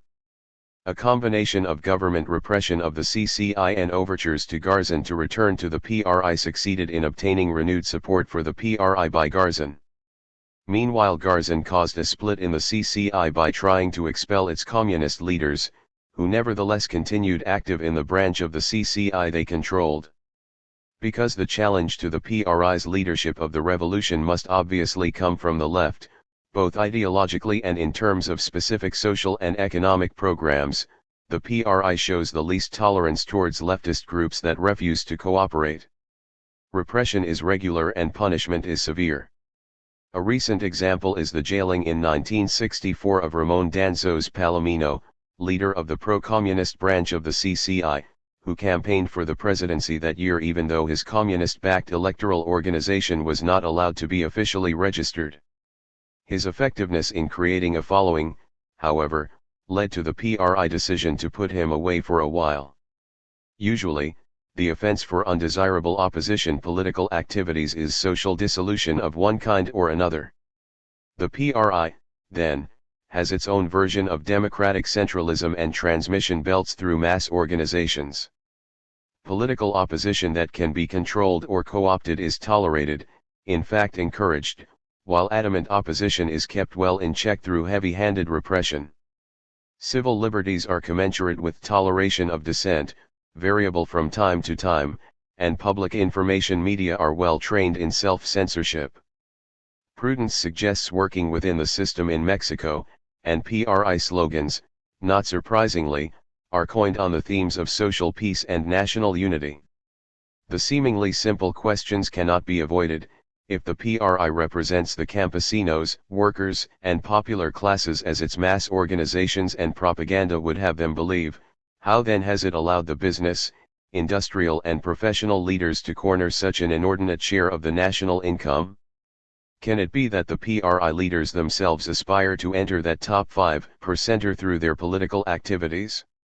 Or, perhaps more accurately, is not the PRI, and the revolutionary process earlier, simply the instrument of the industrial, professional and business communities and the servant of the top 5%? Why, finally, are the supposed beneficiaries of the Mexican Revolution still the most deprived some 50 years after the fighting ended in victory? Washington, D.C. December 15, 1966. The Mexico and Cuba branches have returned to headquarters from the Ames building, which makes meetings with colleagues from the Soviet bloc division easier, but the daily routine involved in keeping paper moving is heavy and uninspiring. Reading the intelligence reports and the daily cable and dispatch correspondence between headquarters and the Mexico City station, and the operational files as well, reveals the same basic counterinsurgency approach as in Montevideo, Quito, and other WH stations. We prop up the good guys, our friends, while we monitor carefully the bad guys, our enemies, and beat them down as often as possible. In Mexico, the government keeps our common enemy rather well controlled with our help, and what the government fails to do, the station can usually do by itself. The operational environment, then, is friendly even though the enemy is considerable in size, dangerous in intent and sensitive in its close proximity to the United States. The enemy in Mexico. The Popular Socialist Party, PPS. The largest of several extreme left political groups is the PPS with an estimate membership of about 40,000. Founded in the late 1940s by Vicente Lombardo Toledano, who had reorganized Mexican labor into the Mexican Workers' Confederation, CTM, during the Cárdenas presidency, the PPS is the only communist party recognized by the Mexican government. During the transitional government following Cárdenas and preceding Alemán, the World War II years, Lombardo was eased aside as leader of the PRI labor sector, and during the years that followed he built the PPS into one of the largest Marxist parties in the Western Hemisphere. He was also the president of the Latin American Labor Confederation, CTAL, the regional affiliate of the Prague-based World Federation of Trade Unions, WFTU, until the CTAL was disbanded in 1964. Although for CIA purposes the PPS is considered a communist party, it is unorthodox because of its local character and autonomy, both features resulting from the forceful, caudillo-like personality of Lombardo. Nevertheless, it supports Soviet foreign policy and Marxist solutions to national problems while disdaining violent revolution for gradualist, peaceful tactics. It is strongly opposed to U.S. investment in Mexico and to the close ties between the Mexican and the U.S. governments. The odd PPS autonomy in the international context is confused by its cooperative, though limited, support for the PRI at home. Thus the PPS is perhaps the best example of the PRI policy of allowing a controlled opposition to operate in order for dissidents to be attracted to the submissive opposition instead of to the uncompromising groups. Since the 1958 elections, for example, the PPS has publicly supported the PRI presidential candidates while running its own congressional candidates. The PPS receives corresponding support from the PRI in several ways, apart from simply being allowed to operate. Mexican law requires 75,000 signatures for a political party to be registered officially for elections. Although the PPS membership is far below the required number, the PRI allows the fiction to exist that the PPS is entitled to registration. As a result, in the 1964 elections the PPS increased its representation in the Chamber of Deputies from 1 to 10, taking advantage of the new electoral law providing for special deputy seats for minority parties. These 10 seats of the PPS constitute 5% of the chamber seats, although the PPS polled less than 1% of the votes. It is common belief, moreover, that the PPS receives a direct financial subsidy from the PRI, although good intelligence on the subject is lacking. The PPS has a youth wing, Juventud Popular, which has 2,000 to 3,000 members and exerts some influence in the two main Mexican student organizations, the National Federation of Technical Students, FNET, and the University Student Federation, FU. The PPS has supported the frequent student demonstrations this year, although with care not to promote revolutionary violence. The principal front work of the PPS is concentrated in the General Union of Workers and Peasants, UGACM, formed by Jacinto Lopez, former leader of the CNC, which is the PRI Campesino Front. The UGACM has an estimated membership of 20,000, mostly campesinos, and is affiliated with the WFTU. With major strength in the state of Sonora, the UGACM has sponsored land invasions by peasants but with little government repression, an indication of PRI tolerance and use of its controlled opposition. Lopez himself, although a defector from the PRI, was elected to the Chamber of Deputies in 1964 and is generally considered to be the PPS number 2 man. He too is a gradualist and clear beneficiary of working within the system. In spite of its tactical successes, the PPS is considerably troubled by factionalism on the left. Recently, a leftist PPS group led by Rafael Estrada Villa split from the PPS and took the name National Revolutionary Directorate, DNR. Estrada continues as a PPS deputy, although the DNR leans towards the more militant Chinese line. The PPS, then, is the approved watering hole on the left for those who find the PRI too moderate. Its voter attraction is slight, almost negligible, and in the PRI's eyes its function is tolerable as long as the PPS follows the rules. The PRI makes a few rewards available to keep the PPS leadership bought off, like the 10 deputies' seats, and the only danger is in the PPS's condition of unwilling gestator of dangerous factions such as the Estrada Group. The Communist Party of Mexico, PCM. Although operating in Mexico since the 1920s, the PCM has never been able to attract a numerous membership, now estimated at about 5,000, mostly from rural and urban lower middle and lower classes. The PCM also includes some professionals, intellectuals, and cultural leaders, most notably the muralist David Alfaro Siqueiros, but for lack of members the PCM has never been able to register officially for elections. The PCM closely follows the Soviet line with main emphasis on the legal struggle, leaving armed action for specific tactical purposes. Its domestic programs are founded on anti-US nationalism, while its foreign policy supports positions of the Soviet Union and defense of the Cuban Revolution. Although party activities are seriously hampered by a lack of funds, the PCM manages to keep open a bookstore and to publish a weekly newspaper, La Voz de Mexico. The party's youth wing, the Communist Youth of Mexico, has only about 500 members but exerts considerable influence in the important student organization, the National Center of Democratic Students, CNEO, and in the colleges of law, political science, and economics of the National University in Mexico City. Like the PPS, the PCM has supported the student protest demonstrations this year but is careful not to advocate violent revolutionary solutions publicly. Until recently, the PCM has been fairly successful in penetrating the petroleum workers, railway workers, and teachers' unions. However, PRI repression through the government of the PCM leaders of the petroleum and railway workers' strikes in 1958 has removed much of their influence from these two important unions. The party's influence in the National Union of Education Workers, SNET, an affiliate of the WFTU, remains. In peasants' organizations the PCM has also been successful. In 1963 the party, together with the MLN and a peasant organization led by ex-PRI leader Alfonso Garzon, formed the Independent Campesino Confederation, CCI. When Garzon broke with the PCM later, the PCM leaders of the CCI under Ramon Danzos Palomino retained control of one CCI faction. Also in 1963 the PCM, with the CCI and the faction of the MLN it controlled, formed the People's Electoral Front, FEP, in order to run candidates in the 1964 elections. The PRI, however, did not allow the FEP to register, but Danzos obtained about 20,000 write-in votes in spite of the FEP ban.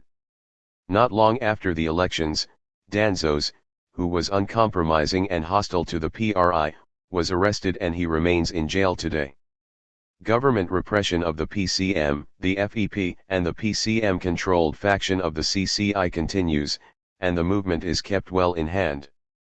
The repression itself, however, is indicative of PRI worry over PCM influence among the poverty-bound peasant masses. The National Liberation Movement, MLN. The MLN was formed at the Latin American Conference for National Sovereignty, Economic Emancipation, and Peace held in Mexico City in 1961. Former President Lázaro Cárdenas, who headed the conference, also became one of the leaders of the MLN. The idea behind the MLN was to form a political movement dedicated to extreme left causes that would transcend the ideological differences then separating the established parties, like the PPS and the PCM, and independents. Under Cardenas, the MLN had considerable initial success in uniting Marxists of many shades in its program of promoting Mexican nationalism, support for the Cuban Revolution, denunciation of U.S. imperialism, freedom for political prisoners, redistribution of wealth, socialization of the land and similar causes. But in 1962 Vicente Lombardo Toledano, unable to control the MLN in his accustomed manner, withdrew the PPS from the MLN. Then in 1964 Cardenas himself withered under PRI attacks and that year supported the PRI presidential candidate instead of Danzos Palomino, who was running the illegal campaign of the People's Electoral Front with PCM and MLN support. Dissension over the FEP electoral campaign started a decline in the MLN, although the Mexican delegation to the Tricontinental Conference in Havana was headed by an MLN leader.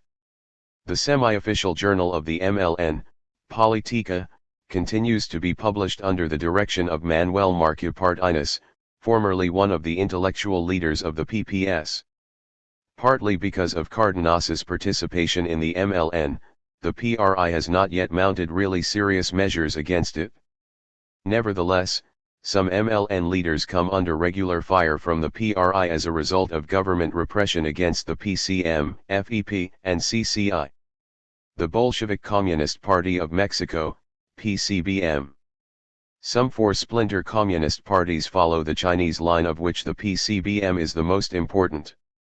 However, it is not thought to have more than a few hundred members. The People's Revolutionary Movement, MRP. Of three Trotskyist groups, the MRP is the most important, although several of its leaders, including Victor Rico Galán, have been jailed this year for agitating in peasant communities. With Rico Galán out of action, the MRP has started to decline. The Soviet mission. The Soviets have their largest mission in Latin America, not counting Cuba, in Mexico City, with 25 diplomatic officials and about an equal number serving in administrative, trade, press, and other non-diplomatic capacities.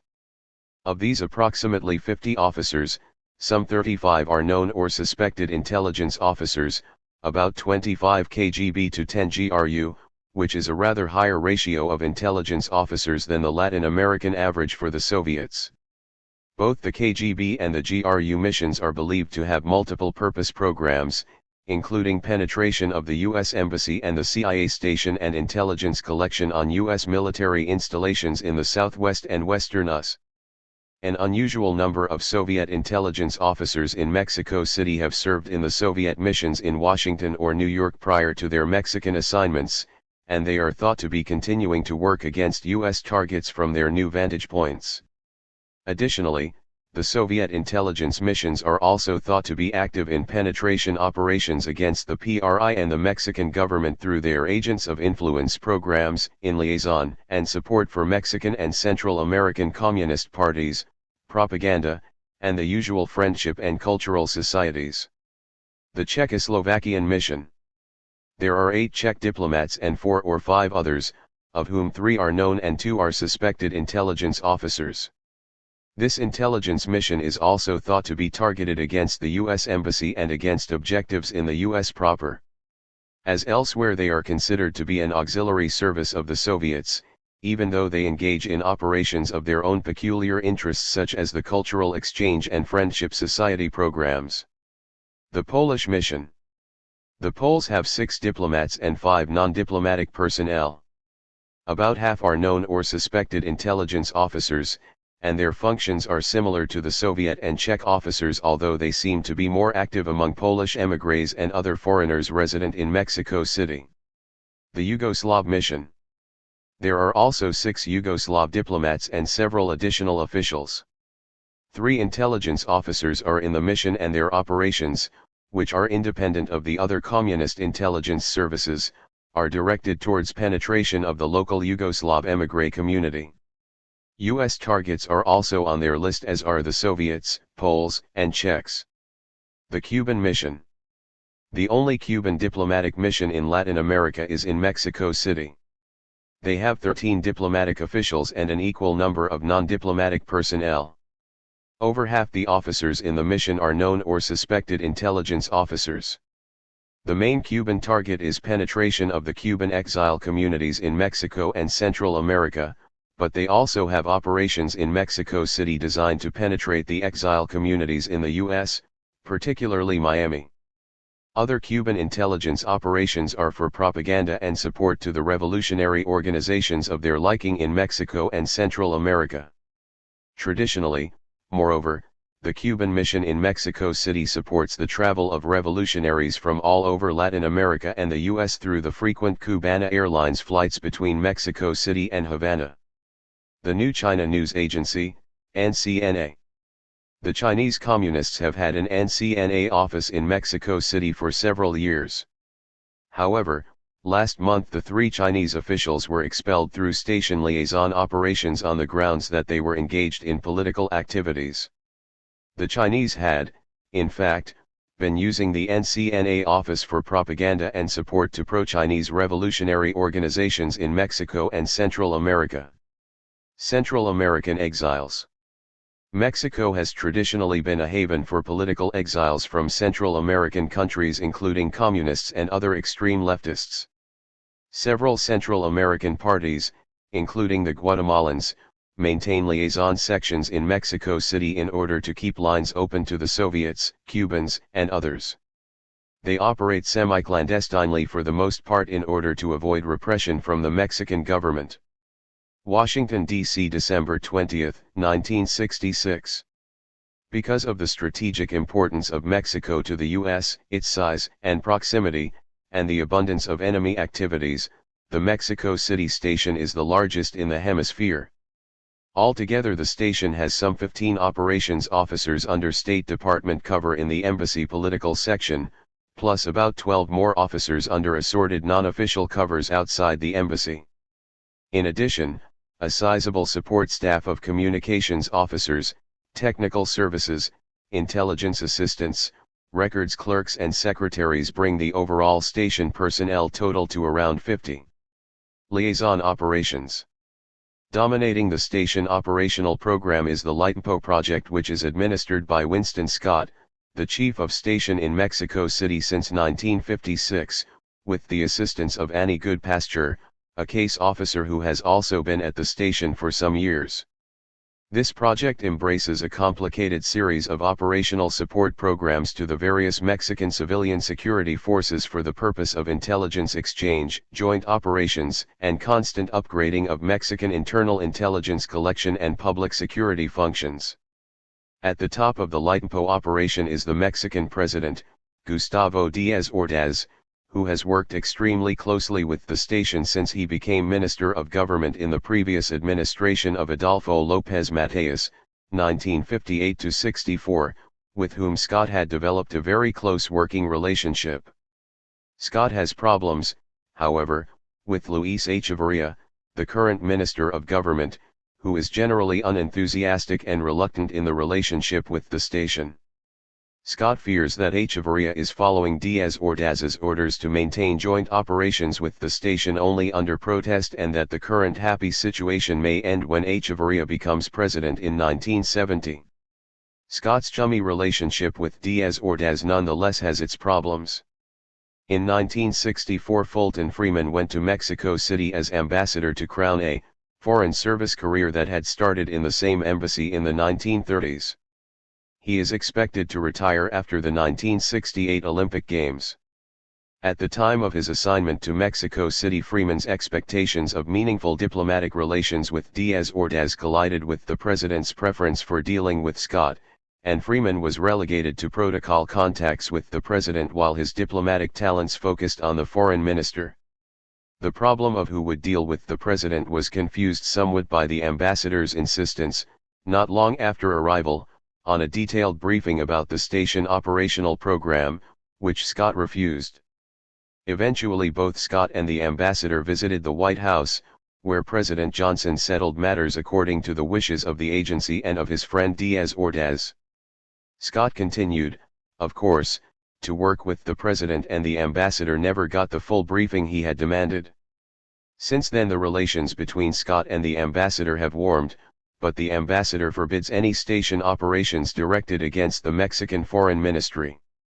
While Scott frequently meets the President and the Minister of Government, two non-official cover case officers handle the day-to-day contact with the chiefs of the security services subordinate to Echevarria.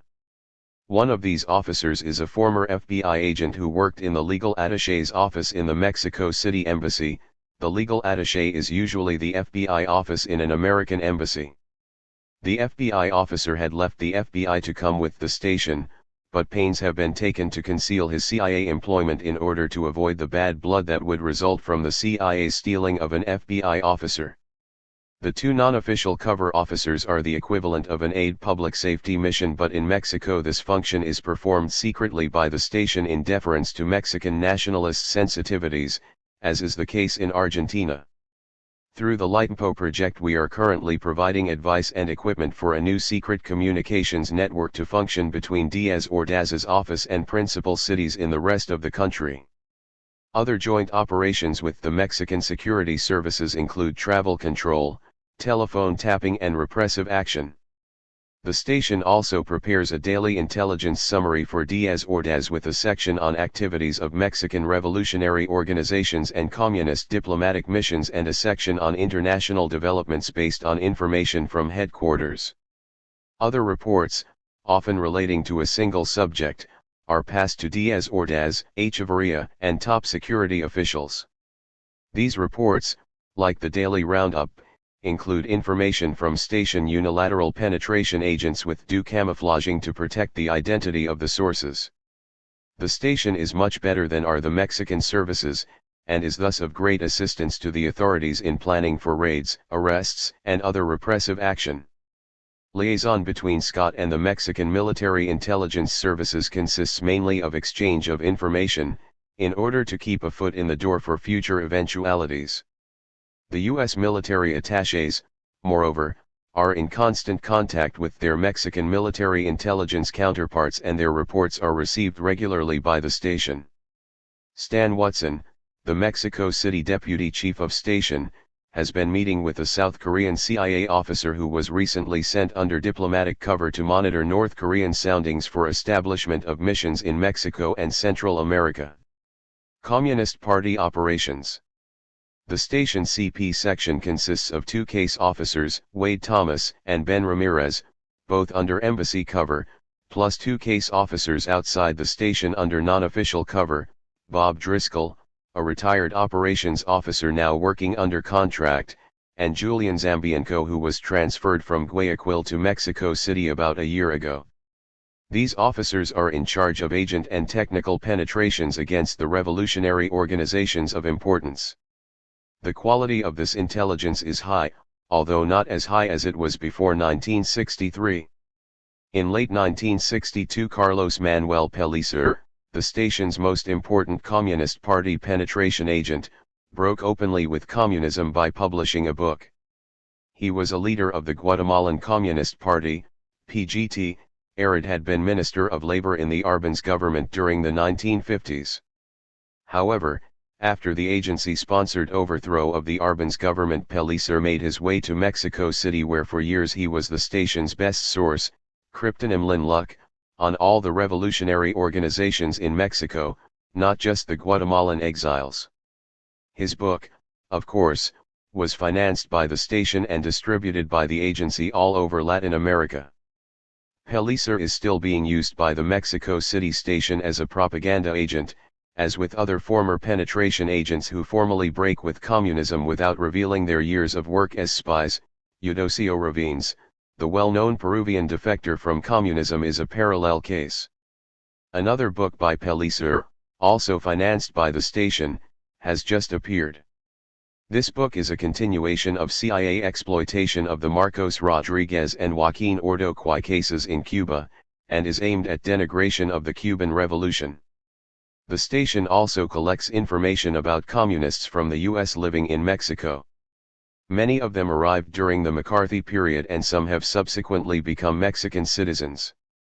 Information about them is mainly of interest to the FBI, which calls them the American Communist Group in Mexico City, ACMC. Information collected about them includes that obtained through the Lionvoy telephone tapping operation described below. The station also receives copies of reports from FBI penetration operations against Mexican revolutionary organizations. Mexico is the only country in Latin America, except Puerto Rico, where the FBI continued operations against the local left when the CIA took over in 1947. The FBI intelligence is of high quality. Soviet/satellite operations. The largest section in the station is that covering Soviet/satellite operations. It has 4 case officers, 3 intelligence assistants and a secretary, all under embassy cover, and 4 case officers under non-official cover. It is headed by Paul Dillon, and the other official cover case officers are Donald Vogel, Cynthia Hausman, and Robert Steele. A number of sensitive operations are underway. The station has 2 observation posts in front of the Soviet embassy, which cover the entrances, plus a 3rd observation post in the back of the embassy to provide coverage of the gardens. The Lical A observation post in the back is the closest of 5 houses bordering the embassy property. All 5 are owned by the station. Several years ago films were made of Soviets conversing in the garden, but attempts by Russian lip readers to discover their conversations were unsuccessful. From one of the front ops, radio contact is maintained with the Limbrace surveillance team for signaling when a particular Soviet surveillance target leaves the embassy, his route, and other data. Photos are regularly taken from all the ops of Soviets and their families and all visitors to the embassy. When visitors use vehicles, photographs are taken of their license plates for tracing. Occasionally the Lical op is used for electronic monitoring, since it is close to the embassy, but so far attempts to pick up radiations from Soviet cryptographic equipment have been unsuccessful. In addition to the Limbrace surveillance team, several other support operations include coverage of the Soviets. Through the Lionvoy operation, Soviet telephones are constantly monitored, and through the Lafire travel control operation photographs of travel documents are obtained along with data on arrivals and departures. Monitoring of Mexican diplomatic communications reveals requests for Mexican visas by Soviet officials, including the diplomatic couriers. In addition, NSA is also monitoring several communications systems involving burst transmissions from the USSR to as yet unidentified agents believed to be in Mexico, possibly Soviet intelligence officers assigned abroad as illegals, with false identity and non-official cover. The station runs between 15 and 20 access agents against the Soviets with varying degrees of effectiveness and reliability. Several of these agents are suspected of having been recruited by the Soviets for use as double agents against the station. 2 of the most important of the current access agents are Catherine Manjarres, Secretary of the Foreign Press Association, and her husband, both of whom are targeted against the Soviet press attaché and the TASS correspondent. Others are Likhal 1 and Lyaval 1. Likhal 1 is the owner of a tiny grocery store situated in front of the Soviet embassy where the Soviets buy odds and ends including their soft drinks. TSD is studying ways of bugging a wooden soft drink case or the bottles themselves. More important, Likhal 1 is involved at the moment in an operation against the embassy's Avias, administrative officer, who spends considerable time chatting with the agent.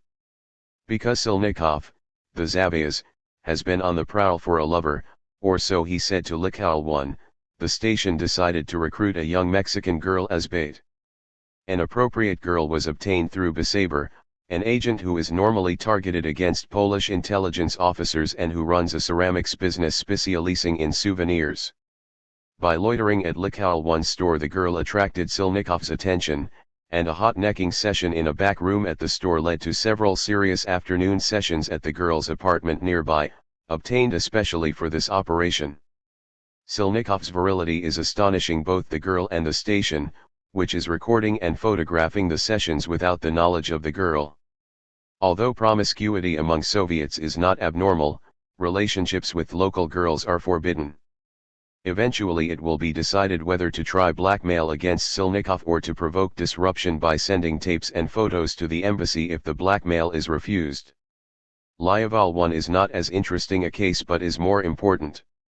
The agent is an American who teaches English in Mexico City and is an ardent fisherman. Through fishing he became acquainted with Pavel Yatskov, the Soviet consul and a known senior KGB officer, possibly the Mexico City resident, KGB chief.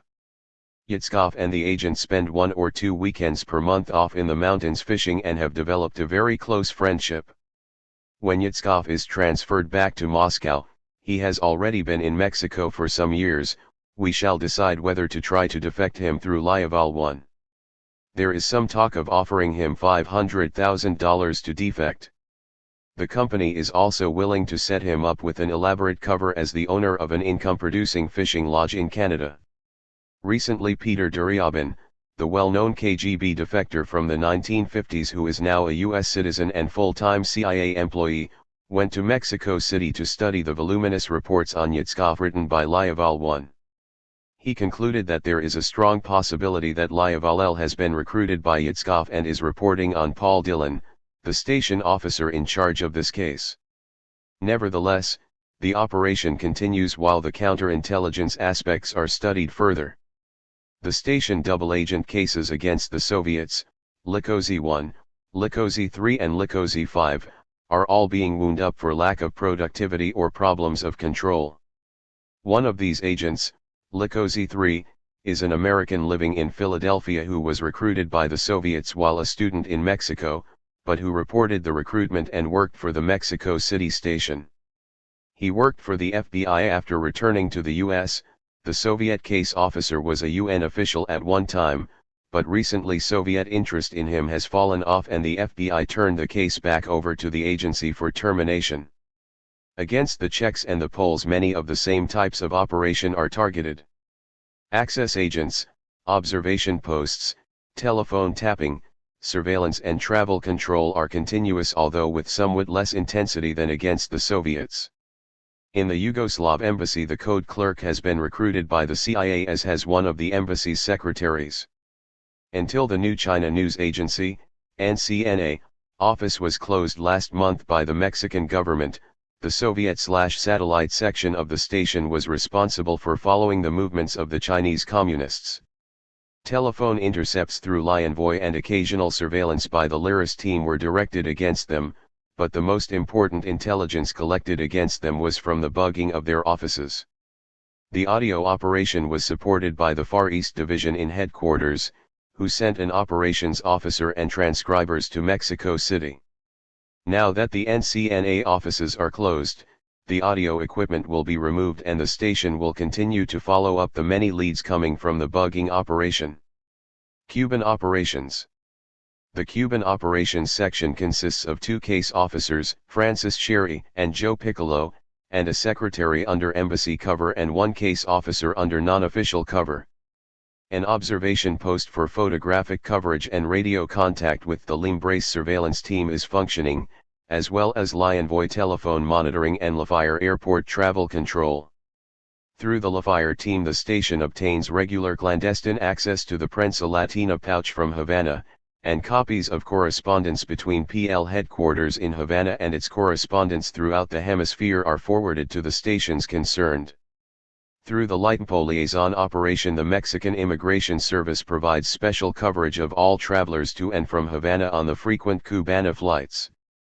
Each traveler is photographed and his passport is stamped with arrival or departure cachets indicating Havana travel. The purpose is to frustrate the Cuban practice of issuing visas on separate slips of paper instead of in the passport so as to obscure travel. Prior to each Cubana departure the station is notified of all passengers so that name checks can be made.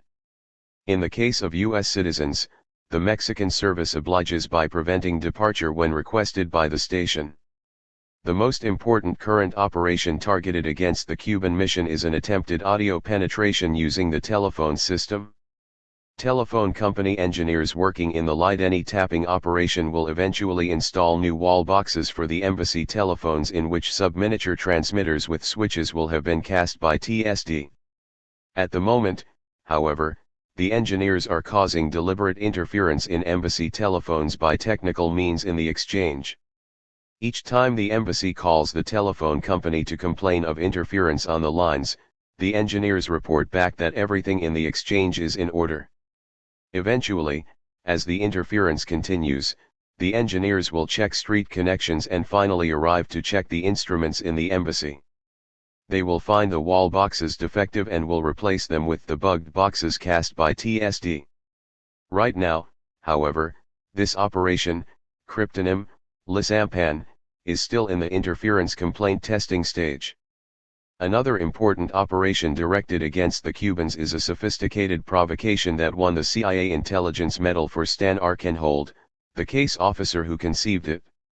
The operation consisted of a series of letters sent to the Cuban intelligence service in their Mexico City embassy from a person who purported to be a CIA officer trying to help them. The letters purport to implicate Joaquin Ordoquay, a respected, old guard leader of the Cuban Communist Party and a high-ranking military leader, as a CIA agent. I haven't learned all the details of this operation, but my impression is that Ordoquay may have been an informant during the 1950s when exiled in Mexico, but that he refused to continue and was subsequently burned by the agency to the Cubans. The letters continue to be sent to Cuban intelligence although Ordoquay was arrested in 1964, and the desired controversy and dissension in the Cuban revolutionary leadership followed. As the cover of Sherry, the chief of the Cuban operations section, is in the embassy consular section, he has been able to meet several of the Cuban consular officers directly. However, his main agent for direct assessment of the Cubans is Leander Vaurvilais, consul of Greece and president of the Consular Corps. Support operations. The support operations must also be detailed. The joint operation for telephone tapping, Lionvoy, is effected in cooperation with the Mexican authorities and has a capacity for about 40 lines. The station provides the equipment, the technical assistance, couriers, and transcribers, while the Mexicans make the connections in the exchanges and maintain the listening posts.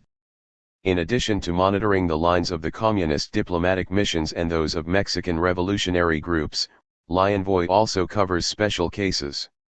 For years the telephones of ex-President Cardenas and his daughter have been tapped, and recently tapping has started on that of Luis Quintanilla, a Mexican intellectual who is planning a trip to Hanoi with the publisher of the Miami News and with a fellow of the Center for the Study of Democratic Institutions in Santa Barbara. Reports on plans for this trip are sent immediately to the White House. The station also has its own unilateral telephone tapping operation which is limited to special cases where the involvement of the Mexicans is thought to be undesirable. Connections for this operation are made outside the exchanges by telephone company engineers who work as station agents, as in the case of the bugging of the Cuban embassy, Lisampan. However, this is restricted as far as possible in order to avoid damaging relations with the Mexicans in the event of discovery. Travel control, general investigations, and occasional surveillance are the duties of a six-man team called LaFire. They obtain flight travel lists from the airport, which are passed daily to the station, and take photographs of passengers to and from communist countries and of their passports as they pass through immigration. Another 8-man surveillance team, known as Limbrace, has vehicles, including a Volkswagen photo van, and radio communications equipment and is mainly concerned with Soviet/satellite and Cuban targets. It is administered by Jim Anderson, who also controls another 8-man team, Liris, similarly equipped, which deals with the Mexican revolutionaries and other miscellaneous targets. Postal interception is mainly directed towards the mail from communist countries, but can occasionally be used to get correspondence from selected Mexican addresses. As in every station, a variety of people assist in support tasks which they perform in the course of their ordinary jobs. For processing the immigration papers for station non-official cover personnel, for example, Judd Austin, one of the U.S. lawyers in Goodrich, Dalton, Little and Requelme, the principal law firm serving American subsidiaries, is used. The executive vice president of the American Chamber of Commerce in Mexico City, Al Wickrich, channels political information to the station that he picks up in his normal work with American and Mexican businessmen. For technical support, the station has an officer of TSD under embassy cover with a workshop and qualifications in audio, flaps and seals, and photography. Covert action operations. The station Covert Action Operations section consists of Stanley Watson, the Deputy Chief of Station, and 2 case officers under embassy cover plus 1 case officer under non-official cover. Operations underway provide for placing propaganda in the major Mexico City dailies, several magazines, and television. Student operations are centered mostly in the National University of Mexico, UNAM, while labor operations are concentrated on support for and guidance of the Mexico City headquarters of ORIT. Station labor operations also include agents at the new ORIT school in Cuernavaca, built with CIA funds, for spotting and assessment of trainees for use in labor operations after they return to their country of origin. The Mexico programs of the American Institute for Free Labor Development, IFLD, are also under station direction. Although the Litempo operation and others provide constant political intelligence on the Mexican situation, the station has one official cover case officer, Bob Feldman, working full-time on Licabra, which is the operation for penetrating the PRI and the Mexican government. This officer works closely with the legitimate political section of the embassy and is currently cultivating several PRI legislators for recruitment. Another Licabra target is an office in the Ministry of Government called the Department of Political and Social Investigations. This office, although part of a government ministry, is the main repository of the PRI for information on political officialdom, PRI and opposition, throughout the country. Still another Licabra target is the Foreign Ministry, where operations are now stalled because of the ambassador's insistence that the station refrain from operations against this ministry. It is in Licabra operations that the station and headquarters believe the Olympic attaché cover would be especially useful.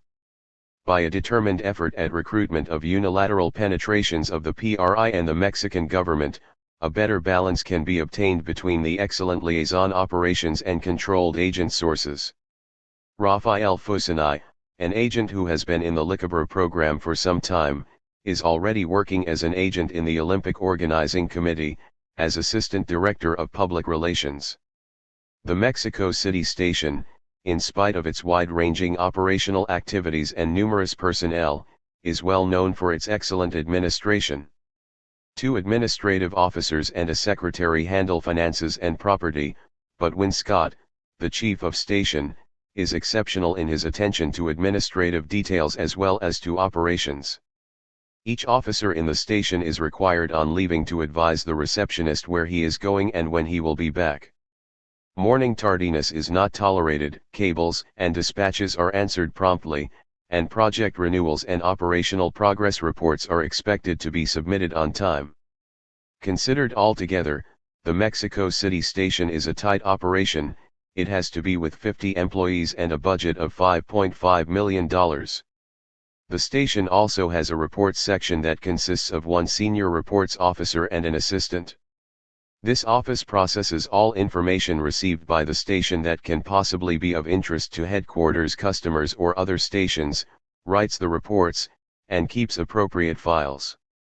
The records section is the largest and most efficient of any station in the hemisphere and is said to be Scott's pride. It contains detailed personality files on thousands of Mexicans and foreigners resident in Mexico, in addition to intelligence subject files, project files, and extensive index files. The records section is administered by a qualified records officer with 2 full-time assistants and 4 working wives. Such a large station obviously cannot get many more than half the employees integrated as State Department employees. Some of the secretaries and intelligence assistants who work in the station go to Mexico ostensibly as tourists and are taken on the embassy payroll as local hire. Others work in the station without normalization as embassy employees. Still others, who do not work in the embassy, use cover as tourists, public relations representatives, businessmen, even retired people. Adequate cover is a continuing problem, but solutions can usually be found. The nearness of Mexico to the U.S., the exceptional relations between the station and the Mexican government, and abundant U.S. tourism allow thin solutions that would be impossible in other countries. Washington, D.C., January 15, 1967. Still more delay on whether and when I'll go to Mexico City under Olympic cover. For the time being, Unfortunately, attention in WH Division has turned to the Montevideo station where preparations have started for the Conference of OAS Presidents to be held in Punta del Este in April, to which President Johnson will be going. In WH Division a special group has been formed to assign additional personnel to Montevideo, to set up a special base in Punta del Este, and to establish special liaison procedures with the Secret Service White House detail. John Hanka, the officer in charge of the headquarters task force, told me that the Montevideo station has asked that I go back to work with the police. Old bureaucrat Kaufman, however, doesn't want my desk empty any longer than necessary, so he's going to delay my departure as long as he can. I'm not terribly cheered by the idea of working again with Otero and company, but just getting back to Montevideo would be a joy compared with this headquarters work. Before going I'll have to finish the paperwork on 2 new officers going to Mexico City under non-official cover to work on Soviet operations. One is a contract agent who formerly trained infiltration-exfiltration teams for maritime operations against Cuba. He ran a special base on an island not far from Miami. The other is Jack Kinchey, a staff officer who is being reassigned to Mexico City from the Stockholm station. Conveniently, his cover as a public relations expert for the Robert Mullen Co. will be the same in Mexico as in Sweden.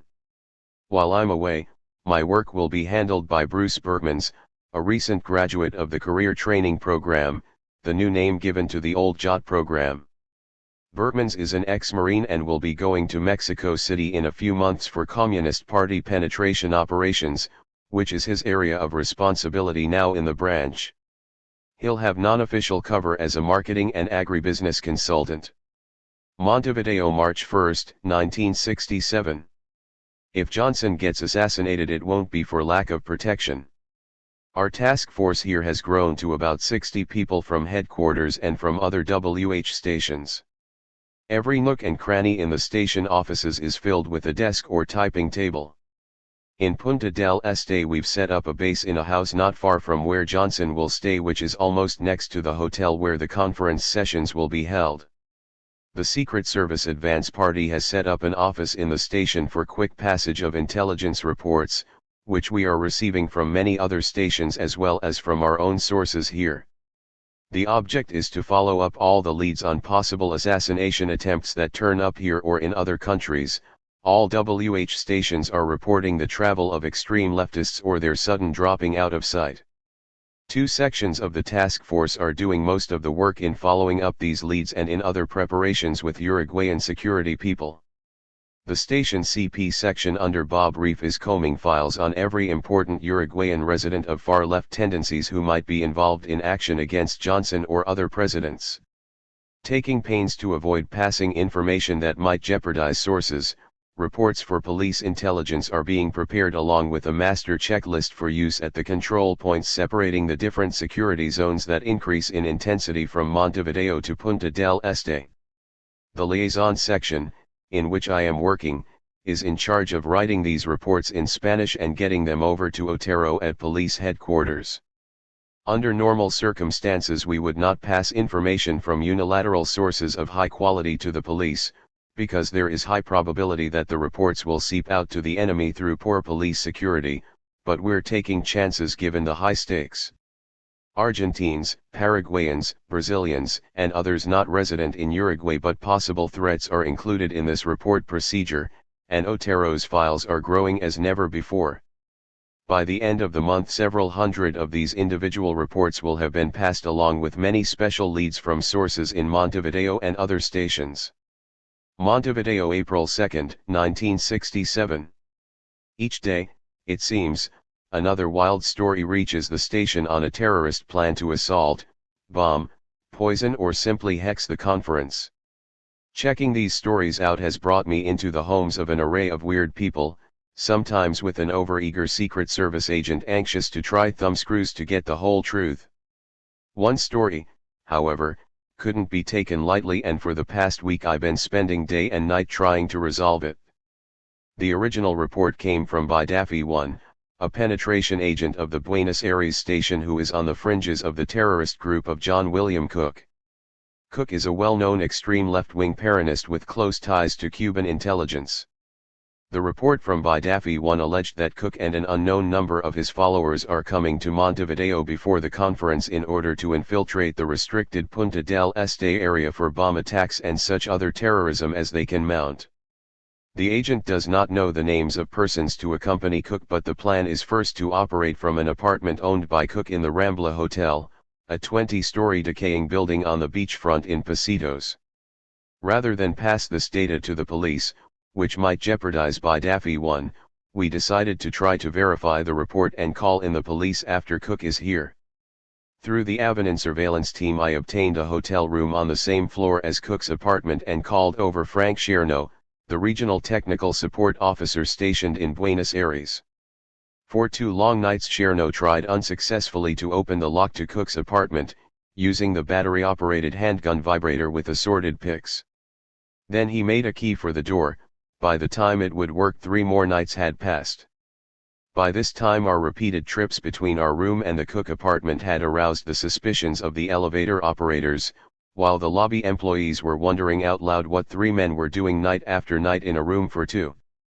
My fear has been growing that the hotel manager might advise the police, which could reveal 1 or 2 of the Avenue agents to Otero. Last night, nevertheless, Cherno finally got Cook's apartment open. On our first entry, after checking carefully for booby traps, we found a large wooden crate in the main room, just about the right length for rifles or other shoulder weapons. It was nailed shut and banded, but the paneling was broken towards one of the corners, and inside I could see books, magazines, and other printed matter, possible filler or cover for more important objects underneath.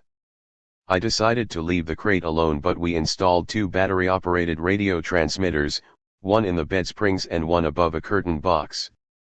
In our room we left receivers and recording equipment for the Avenue agents who will alternate on monitoring duties.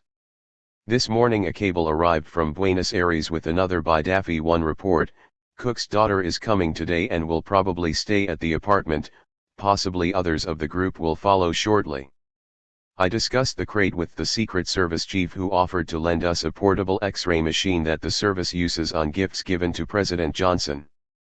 Tonight the Secret Service agent who operates the machine will accompany me with the machine to our hotel room, where we will stand by for a surreptitious entry. This afternoon Cook's daughter did indeed arrive, with her lover.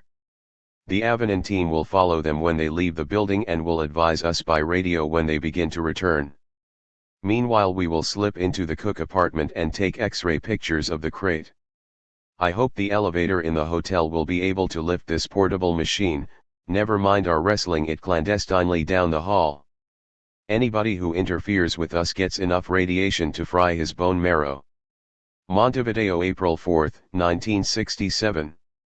After a night and a morning of listening to regular concerts from the bed springs, we finally heard Cook's daughter and boyfriend leave the apartment. With great effort we got the X-ray machine into place, donned lead aprons and turned on the juice. With each picture, we had to take several because the crate was much larger than the X-ray negative. The lights dimmed and I thought we would blow the electrical system, but we were back in our room with the machine quite soon. The X-ray operator and I took the machine back to the station where he developed the film. Fortunately nothing showed up except nails. This afternoon the couple returned to Buenos Aires without having made one remark about other people coming or even of the conference. They had a quiet little visit. Our monitors learned a new trick or 2, and in my report I'll recommend Bidafi 1 for a special bonus on account of his imaginative reporting. Getting the reports and checklists to the police security force has been consuming more time during this final period. Now we have started to organize the procedures for Johnson's security on arrival at the Montevideo airport and for the helicopter flight to Punta del Este. John Horton, the chief of station, will be at the aircraft parking site beside the terminal building with Secret Service agents, while 10 other CIA officers will be at strategic locations in the terminal building. Each of us will be responsible for watching certain windows and making certain that they are not opened. My post will be on the roof of the terminal building, just below the control tower. Each of us will have walkie-talkie communications with the rest of the airport team, and I will have a second, higher-powered walkie-talkie to report each detail to the station. Instantaneous reports will be sent by the station to Washington based on my indications of when Johnson's aircraft comes in sight, the moment of touchdown, parking, Johnson's descent and reception, his boarding of the helicopter, lift-off, and disappearance. Other reports will follow from officers in cars on the highway to Punta del Este. Johnson's helicopters, in fact, will never be out of sight of CIA officers from before landing in Montevideo to the helicopter pad in Punta del Este, 70 miles away. Once Johnson is in Punta del Este, security will be less of a problem because of zonal restriction of movement in that area, the use of special badges and other precautions. As Johnson will be one of the last presidents to arrive, we will be able to practice on his colleagues during the 2 days before he gets here. Montevideo, April 14, 1967. Both for Johnson's arrival 3 days ago and his departure today everything went perfectly.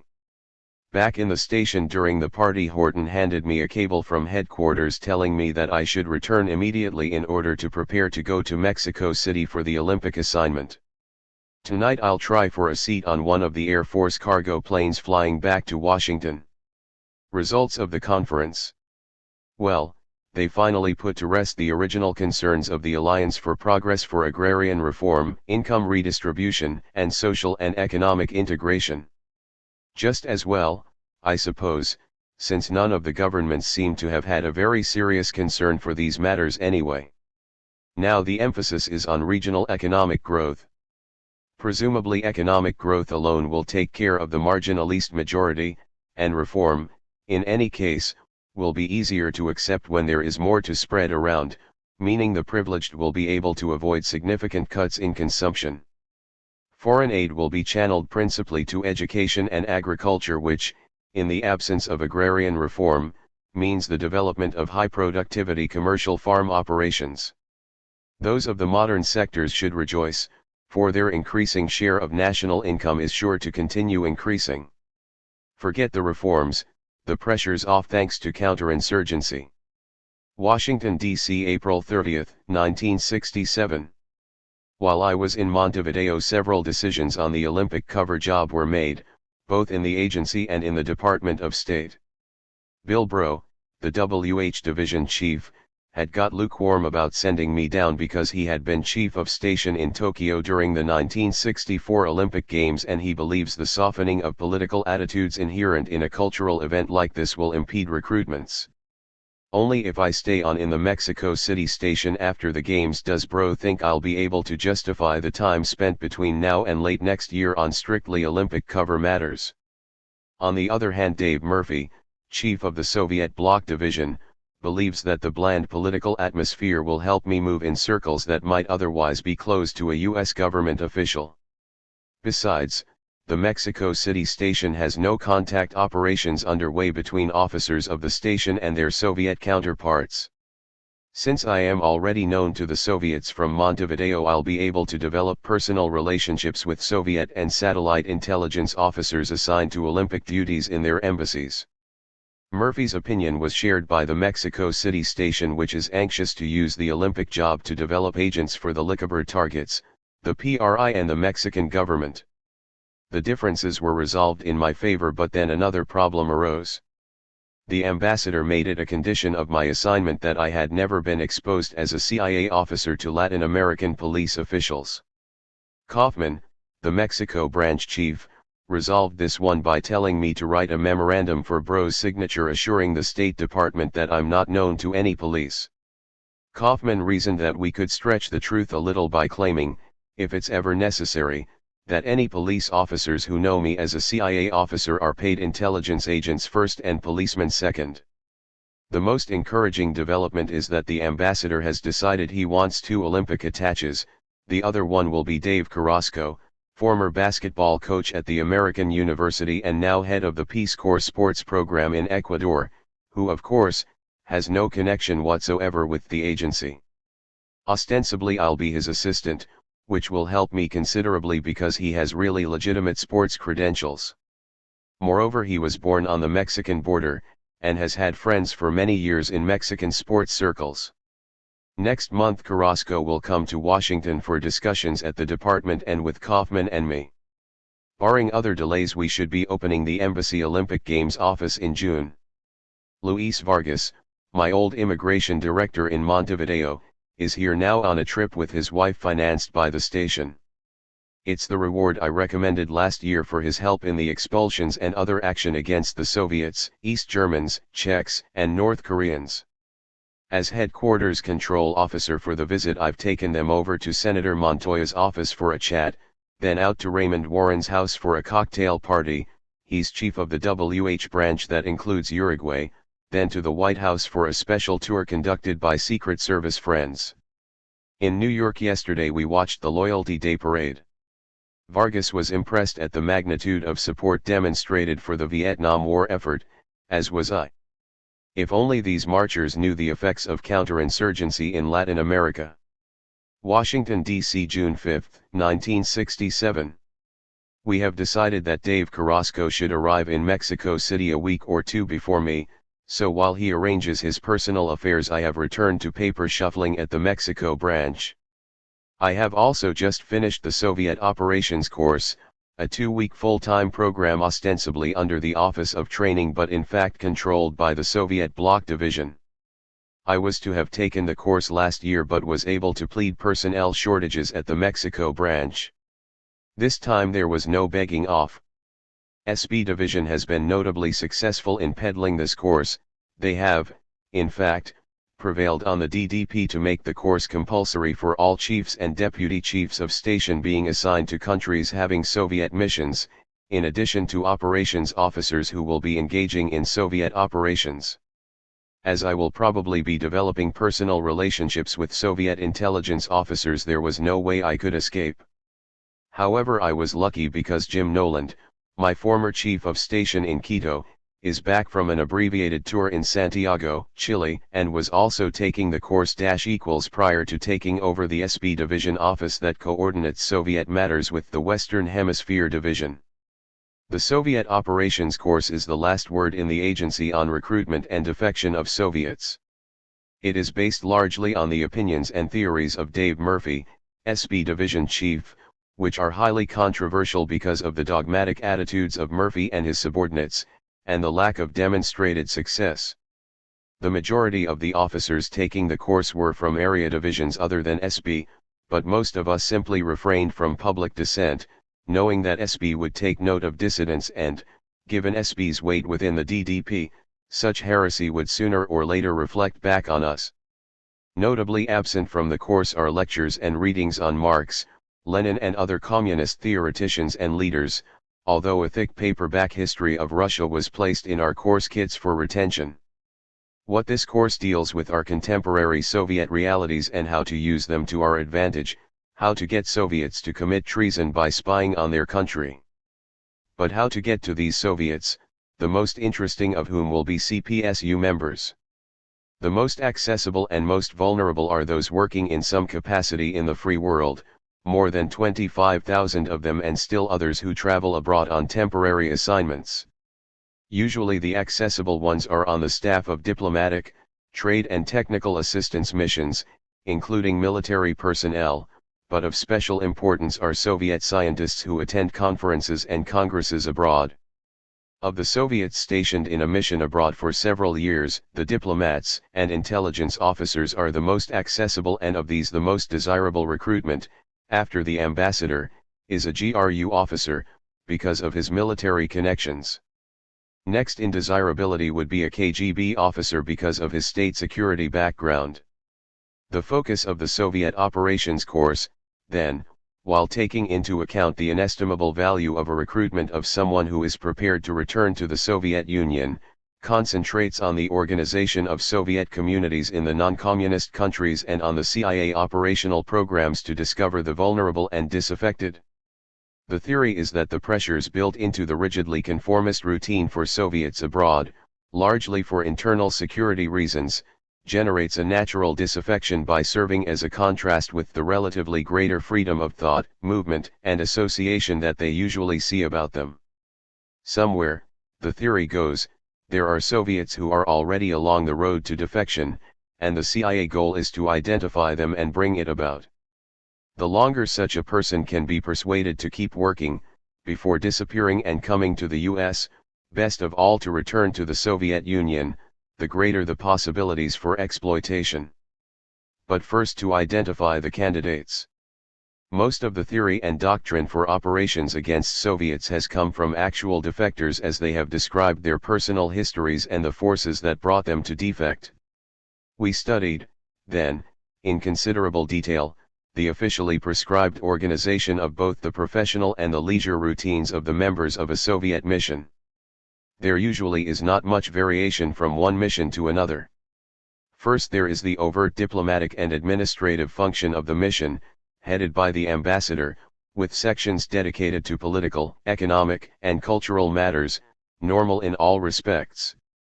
The administrative section under the Zavayas, chief, and his commandants, assistants, performs the housekeeping chores and attends to embassy reception and other security functions. The commercial offices include representatives of Soviet enterprises peddling books, films, machinery, and other goods, while arranging for imports of the host country's products. More important is the other level of functions, the use of these overt positions as cover slots for KGB and GRU intelligence personnel. We reviewed the various techniques used to identify the resident, intelligence chief, and his subordinates in each of the services. Of much interest also is the location of the restricted area where all classified documents are kept and where the cryptographic and radio communications activities take place. Identification of personnel in this section is obviously high priority. From the point of view of recruitment operations, however, prospects are limited because only designated persons in a Soviet mission are allowed to have personal relationships with foreigners, particularly non-communist foreigners, and each meeting with such people requires a full written report.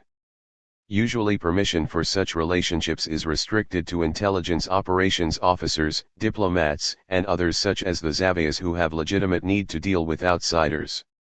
The restrictions on contact with the outside world by most members of Soviet missions require rigid internal organization. The Komsomol, or Communist Youth Organization, usually operates under sports club cover while the CPSU uses the cover of trade union organization. The real trade union organization is called the Mestcom, or local committee, and the SK, or community security officer, is responsible for personnel security in each mission. Additionally, each mission has a club with a program of games, films, political studies, and lectures, and social affairs, all centered around a designated club room. Participation in club activities is assigned and compulsory, and is designed to keep the group together and avoid wandering into temptations in the decadent bourgeois surroundings.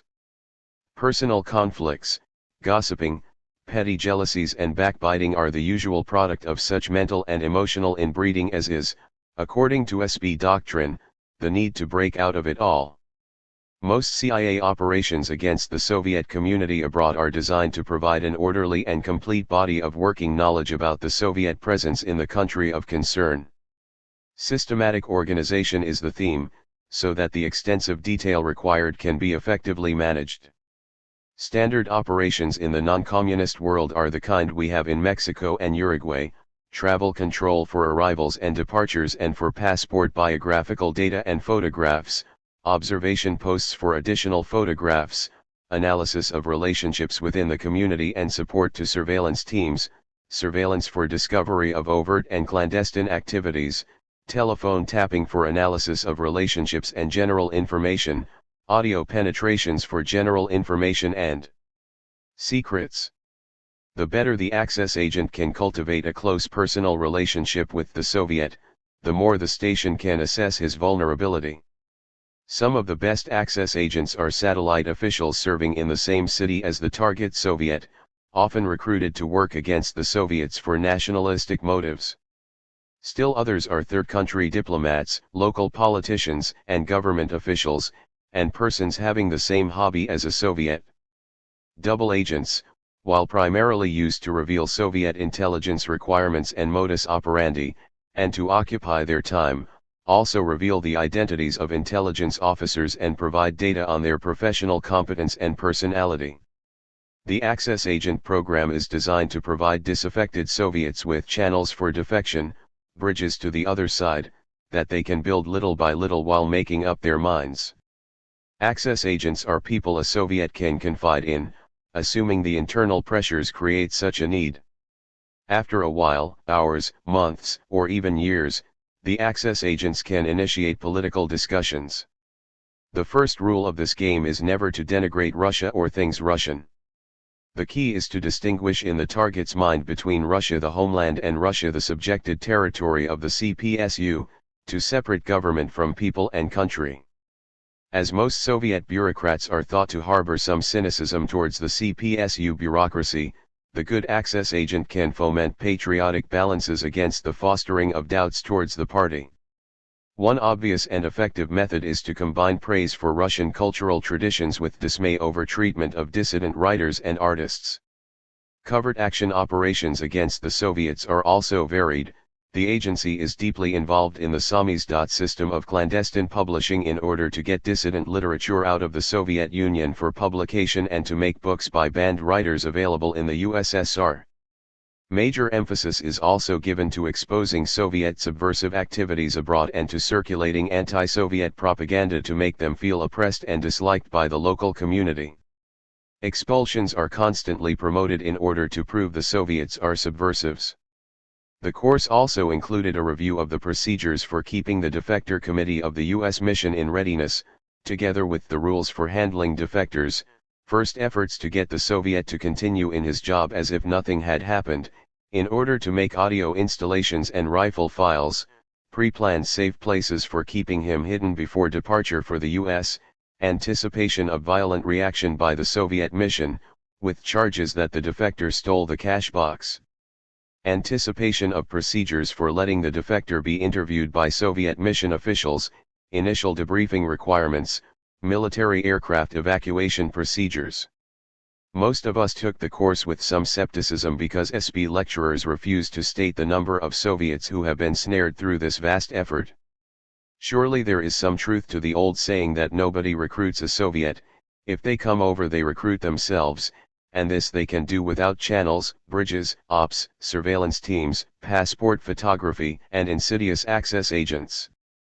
And what happens when the dream agent comes along? Might not a Soviet so compromise their security that the CPSU would be obliged to take serious action? SB division lecturers also avoided comment on how the recruitment of Colonel Oleg Penkovsky might have been related to the Cuban Missile Crisis. Here was a man embittered against the CPSU leadership who passed on information of great value about Soviet missiles, numbers, locations, accuracy, megatonnage, readiness factors. The agency got valuable intelligence. Penkovsky eventually got the firing squad, but did the Soviets send missiles to Cuba because they needed desperately to balance back from the damage caused by this intelligence breakthrough? Perhaps October 1962 was the price of that intelligence success. If I were honest, I would pull back from the Olympic cover assignment and ask for leave to find a new job. Working in the Olympics office with Carrasco, however, I'll be able to avoid close control by the station and concentrate on cover work. At the same time, I'll also be watching for job opportunities after the Olympics, almost a year and a half from now, and a lot can happen. And Mexico is just too attractive to refuse. I'll drive down during the first week of July. Mexico City, 15 July 1967. This Olympics cover is extraordinary. Dave and I have been making the rounds together, calling on the leaders of the different organizations involved in the Olympic preparations, the organizing committee, the Mexican Olympic Committee and its vast new training center for Mexican athletes, the Mexican Sports Confederation and the individual sports federations. Each of these organizations seems to have some special needs that the U.S. Embassy Olympic Games office might help to fulfill. The organizing committee wants odds and ends related to putting on the sports events and major assistance in arranging for U.S. participation in the Olympic cultural program.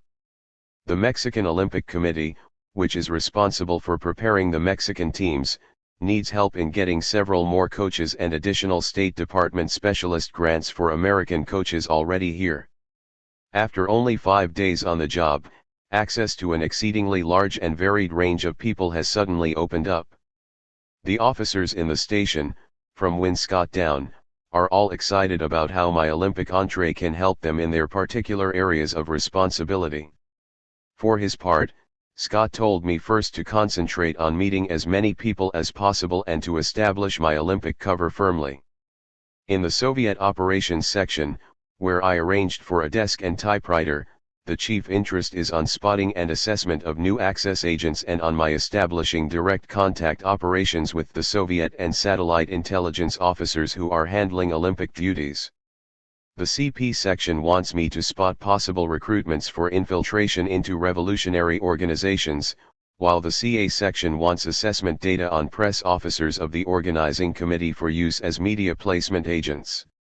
The liaison section wants information on the Soviet and satellite Olympic attaches that can be passed to the Mexican services, while the Licaber section wants me to spot possible agents for use in penetrating the PRI and the Mexican government.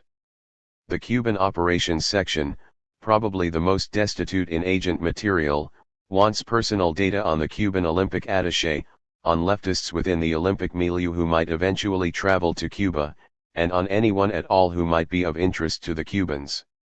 All these officers see my Olympic cover as promising for their operational goals.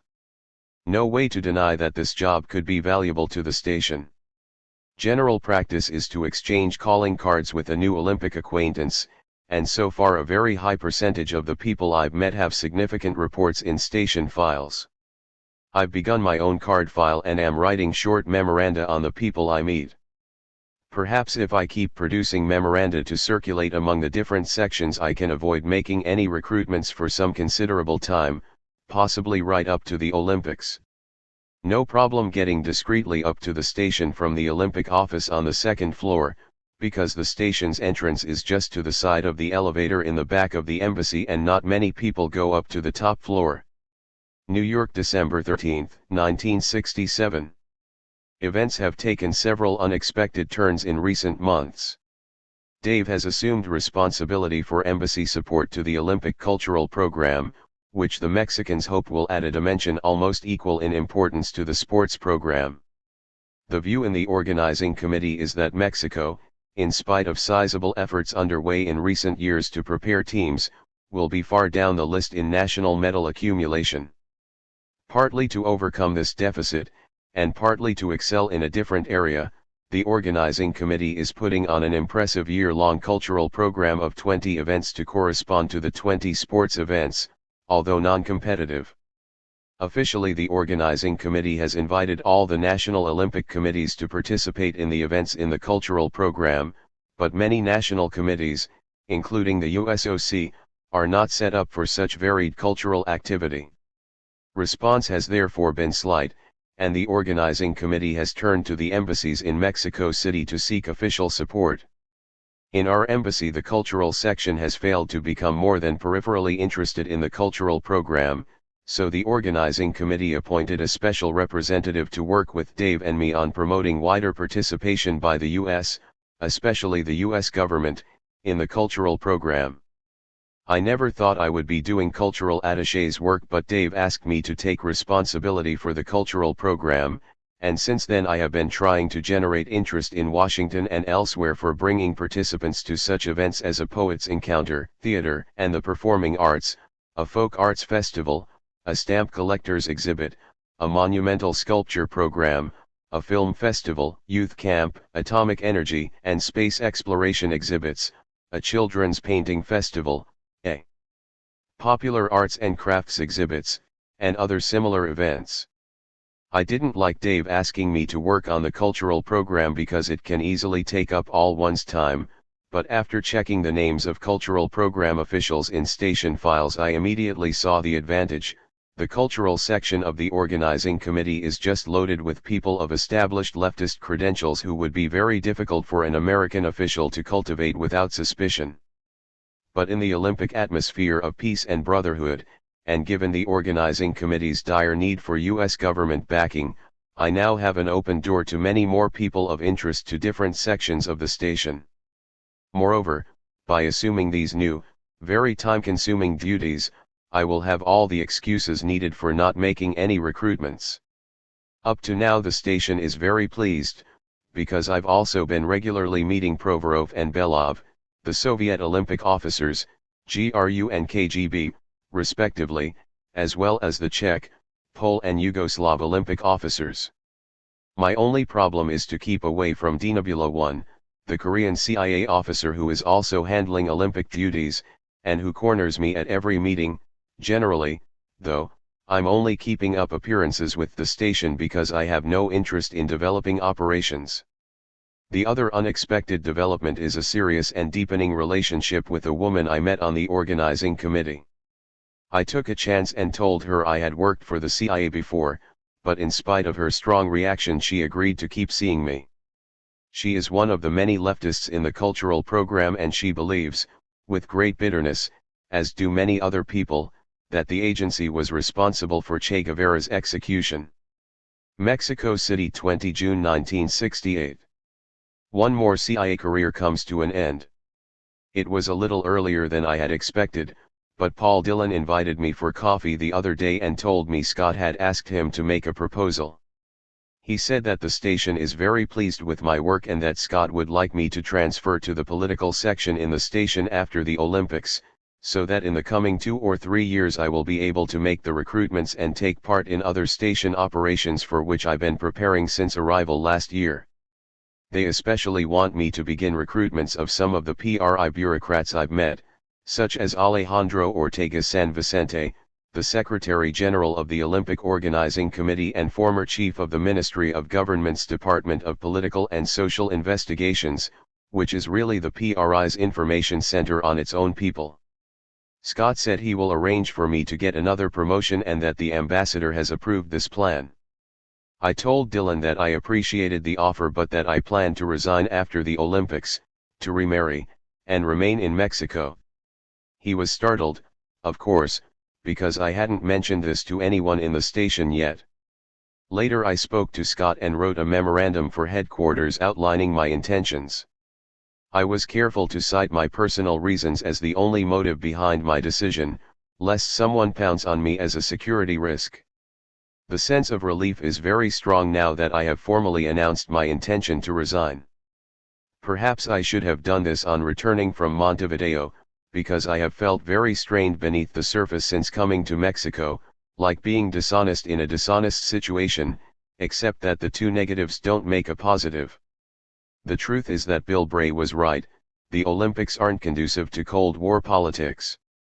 Working in the cultural program, moreover, has driven still another wedge between the rationale for counterinsurgency and the reality of its effects. It isn't just them and us but all of us. The cultural work has bridged many gaps, even though I've only been organizing rather than creating. The experience has been enough to ease the pains of increasing separation, of feeling a fraud, of isolation. Who knows if without it I could have given up all the security and comfort of continued CIA work. Headquarters and stations alike are peppered, as we all know, with officers who long ago ceased to believe in what they're doing, only to continue until retirement as cynical, bitter men anxious to avoid responsibilities and effort. I'll at least avoid joining them, no matter what happens. Mexico City, 1 August 1968. This past week has seen a sudden flare-up of confrontation between students and university leaders and the government. It began with some confusion on July 26 when a street demonstration celebrating the anniversary of the Cuban Revolution clashed with a rival demonstration and then turned into a protest against the Mexican government. 2 days later, police entered buildings of the National University of Mexico, UNAM, and next day there was rioting in the streets by students and severe police repression. 3 days ago another violent confrontation occurred in the streets, and yesterday rioting spread to provincial university towns of Villahermosa and Jalapa. Today in Mexico City a peaceful protest march numbered at least 50,000 and was headed by the rector of UNAM. The original confused issues have broadened into more basic political demands, led on the student side by a national strike committee strongly influenced by former leaders of the National Liberation Movement, MLN, and the National Center of Democratic Students, CNED, both influenced in turn by the Communist Party of Mexico. Even so, The movement is a spontaneous popular demonstration against police violence with clear tendencies towards protest against the PRI's power monopoly and traditional service to the privileged. Demands formulated by the strike committee are impossible for the government to meet but are nevertheless popular: resignation of the police chiefs, disbanding of the riot police, repeal of the crime of social dissolution and compensation for the wounded and families of the dead. Since July 26, at least 8 students have been killed, 400 injured, and over 1,000 arrested. The government for its part has had to call in military forces several times when police have been unable to cope. Luis Echeverria is responsible as Minister of Government for re-establishing order, but so far he has only made matters worse. He has publicly blamed the CNED and the PCM youth wing for the violence, which is only partly true. Other demonstrators and the police too are to blame, while also claiming that 5 riot coaches from France, and other communist agitators had plotted the insurrection from outside the country. No one believes such trash, which makes the government look ridiculous and makes compromise more difficult. If Echeverria doesn't stop overreacting, the situation will get even worse. Last month I made a trip to Washington and New York for some final details on cultural program participation sponsored by the State Department. In Washington, not only would Janet not agree that I bring the boys here for the Olympics, she also made my seeing them very difficult. I decided to bring them anyway and had my lawyer telephone her to advise after we were on the flight. An uproar followed between headquarters and the State Department and between the ambassador and Scott, all of whom have ordered me to send them back because Janet is threatening to expose me as a CIA officer. I have refused and told them to fire me if they want, but that I believe I have a right to have my children in my home, whether in Mexico City or any other place. Besides, I'm sure the threat of exposure is only a bluff. Mexico City, 1 September 1968.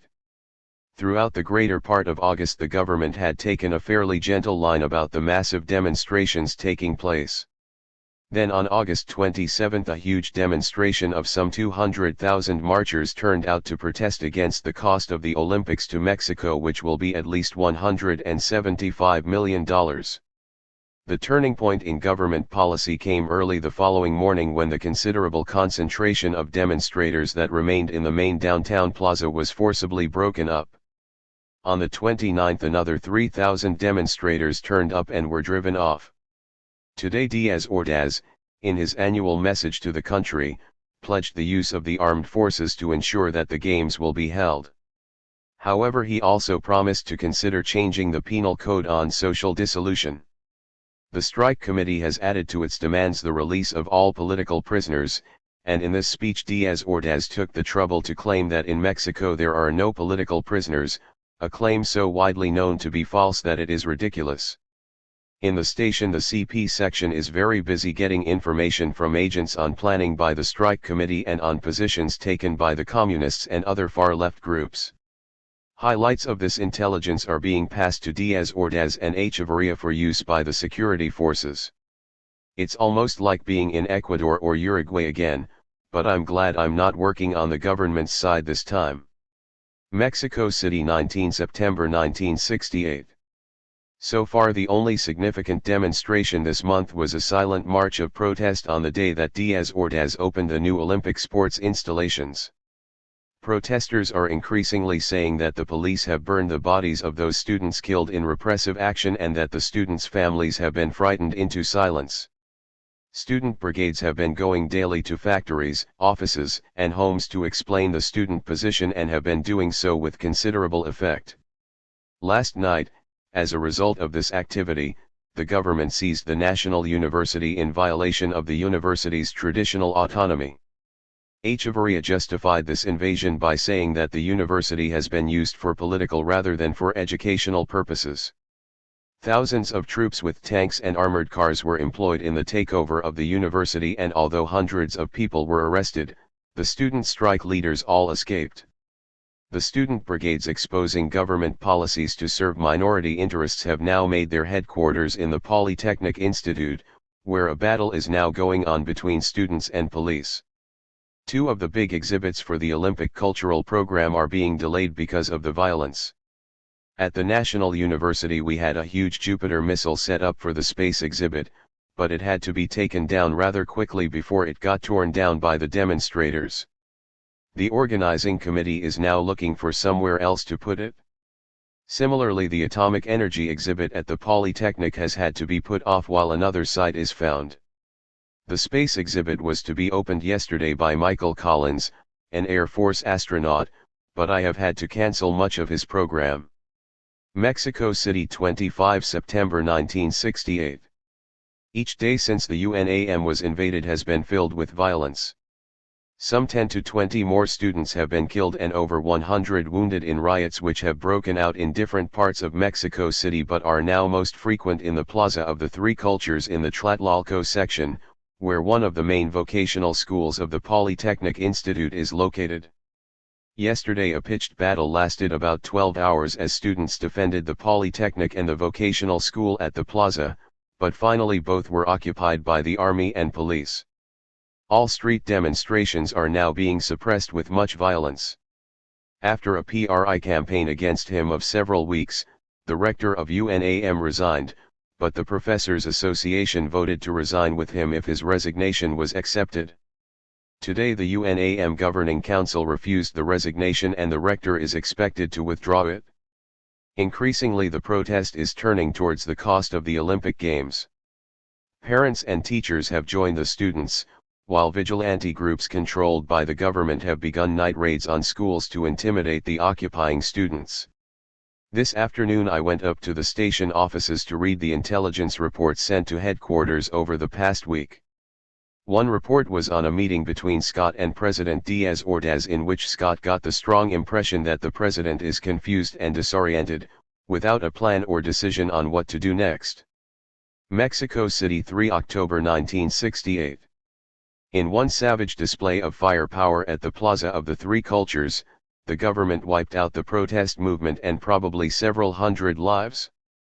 The massacre yesterday afternoon came as a surprise, because for almost a week both the government and the strike committee had been backing off from confrontation and nearly everyone believed the crisis was passing. The army had even evacuated the UNAM and the rector withdrew his resignation.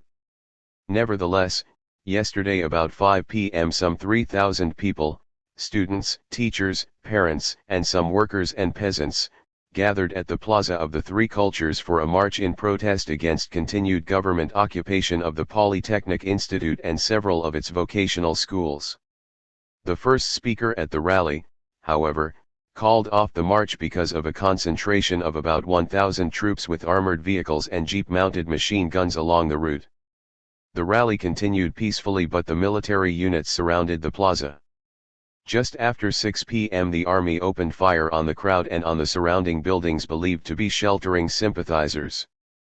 Not until an hour later did the army stop firing.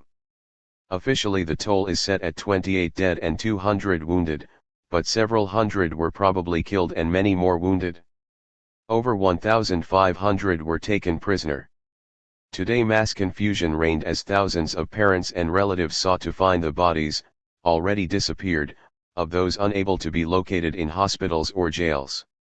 This morning the International Olympic Committee under Avery Brundage held a secret emergency meeting on whether to call off the Games. The IOC decision, according to a U.S. Olympic Committee member, was only one vote short of cancellation.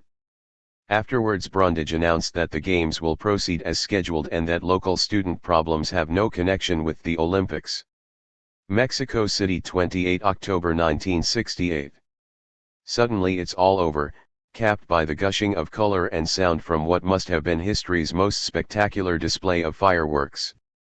As of today we can all begin again to weigh whether this 2-week circus was really worth all the bloodshed, and whether Mexico lost more prestige by killing protesters than it gained by putting on the Games.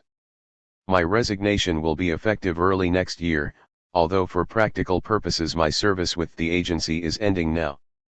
Perhaps I've been foolish dedicating all my time in recent months to the Olympics instead of finding a new job. But I have money saved that will allow time to find work, although it won't be easy because combining 2 families and continuing to live like this will take a hefty income. My sons have asked to continue living here with me instead of returning to Washington, which didn't surprise me, so the legal measures I've taken will be useful. All the fuss by the ambassador and Scott and headquarters was foolish because Janet's threat was only a bluff. I try not to show it, but I feel unsure about finding satisfying work inside the same system I rejected long ago as a university student. The difficult admission is that I became the servant of the capitalism I rejected. I became one of its secret policemen. The CIA, after all, is nothing more than the secret police of American capitalism, plugging up leaks in the political dam night and day so that shareholders of U.S. companies operating in poor countries can continue enjoying the rip-off. The key to CIA success is the 2 or 3% of the population in poor countries that get most of the cream, that in most places get even more now than in 1960, while the marginalist 50, 60, or 70% are getting a lesser share. There is a contradiction in what I'm doing, but I don't have much choice given the plans we have and our need for income. One has to take the realistic view. In order to fulfill responsibilities you have to compromise with the system, knowing full well that the system doesn't work for everybody. This means everybody has to get what he can within decency's limits, which can be stretched when needed to assure a little more security. What I have to do now is get mine, inside the system, and forget I ever worked for the CIA. No, there's no use trying to change the system. What happened at the Plaza of the Three Cultures is happening all over the world to people trying to change the system. Life is too short and has too many delights that might be missed. At 33 I've got half a lifetime to enjoy them. Notes. 1 La Distribución del Ingreso en América Latina, Naciones Unidas, New York, 1910, based on official Mexican statistics of the mid-1960s. Part 5. Mexico City, January 1970. I begin again after a year of great disappointment and sense of failure. My hopes for a new start and a future in Mexico were clouded with the failure of my marriage plans, and I am unsure of my direction. The reasons are a complex series of mistakes, perhaps even unrealistic hopes from the beginning, but with results too damaging to overcome. For now I continue to pick up the pieces and try to arrange them in a stable pattern. I am also unsure of the work I chose, although I had the good fortune of joining with a new company started by friends whom I met in the Olympics. From the point of view of finances I've had to retrench considerably, a distasteful process but one with definite blessings. The prospects in this new company, which processes and markets an entirely new product, are very encouraging, and I've been given the opportunity to buy shares. My relationships with the owners and the general manager, who is my good friend, are excellent. Working in commerce, however, is still as lacking in satisfaction as it was years ago, and I have decided to enter the National University of Mexico for an advanced degree. Perhaps I will return to the U.S. to seek a teaching career. Over the Christmas and New Year's break I also began working on an outline for a book on the CIA. This would have been impossible if my plans had succeeded, but the way is now clear and may well lead to my being forced to leave Mexico. A book describing CIA operations might help to illustrate the principles of foreign policy that got us into Vietnam and may well get us into similar situations. Secret CIA operations constitute the usually unseen efforts to shore up unjust, unpopular, minority governments, always with the hope that overt military intervention, as in Vietnam and the Dominican Republic, will not be necessary. The more successful CIA operations are, the more remote overt intervention becomes, and the more remote become reforms. Latin America in the 1960s is all the proof one needs. A book on the CIA could also illustrate how the interests of the privileged minorities in poor countries lead back to, and are identified with, the interests of the rich and powerful who control the U.S. counterinsurgency doctrine tries to blur these international class lines by appeals to nationalism and patriotism and by falsely relating movements against the capitalist minorities to Soviet expansionism. But what counterinsurgency really comes down to is the protection of the capitalists back in America, their property and their privileges. U.S. national security, as preached by U.S. leaders, is the security of the capitalist class in the U.S., not the security of the rest of the people, certainly not the security of the poor except by way of reinforcing poverty. It is from the class interests in the U.S. that our counterinsurgency programs flow, together with that most fundamental of American foreign policy principles, that any government, no matter how bad, is better than a communist one, than a government of workers, peasants, and ordinary people. Our government's support for corruption and injustice in Latin America flows directly from the determination of the rich and powerful in the U.S., the capitalists, to retain and expand these riches and power. I must be careful to speak little of my ideas for the book. Jim Noland replaced Win Scott as chief of station here when Scott retired last September. Scott opened an office, in his old profession as an actuary. I imagine that he continues to work for the agency though now on contract, because his knowledge and experience in Mexico, and his vast range of friends, are too valuable to lose. This is not the time for the agency to learn of my intentions. Mexico City, June 1970. Another failure which is difficult to understand. Last week I spoke to 4 editors in New York in the hope of getting a publishing contract and an advance to finish the book on the CIA. Unfortunately, those editors mostly wanted a sensationalist expose approach, divorced from the more difficult political and economic realities that give the operations meaning. I'm not sure what to do now except begin again, reorganizing the material and trying to write more clearly. Perhaps I should try more modestly with a magazine or newspaper article on our operations to keep Allende out of the Chilean presidency in 1964, he's running again right now and maybe exposure of the 1964 operations could help him. The trouble is that people may not believe me. In New York I felt the editors weren't really certain that I'm who I say I am. The bad part of the New York trip is that I left copies of my material there, and despite assurances by the editors I'm afraid the agency may learn of my plans for a book. One word by the station to the Mexican service and I get the one-way ride to Toluca, except it's a lonely way to go, disappearing down one of those canyons. In a few weeks the classes at the National University begin and I'll just have to hope no one finds out about me, neither the agency nor the UNAM people. It's discouraging to be isolated like this, but the renewed bombing in North Vietnam and the inability of the Nixon administration to admit defeat, coupled with the Cambodian invasion, have strengthened my determination to start again. The killings at Kent State and Jackson State show clearly enough that sooner or later our counterinsurgency methods would be applied at home. Mexico City, January 1971. Recent months have brought important decisions and perhaps at last I am finding the proper course. Behind these decisions have been the continuation of the Vietnam War and the Vietnamization program. Now more than ever, exposure of CIA methods could help American people understand how we got into Vietnam and how our other Vietnams are germinating wherever the CIA is at work. I have resigned from my friend's company, and my sons are back in Washington, although I continue at the university. I sent the children for Christmas only but fear Janet would go back on her agreement that they return. When she did just that I relented without much choice. In any case they will have a better school and will learn English for a change. I, too, may leave Mexico if I can get financial support because my new plan for the book requires research materials unobtainable here.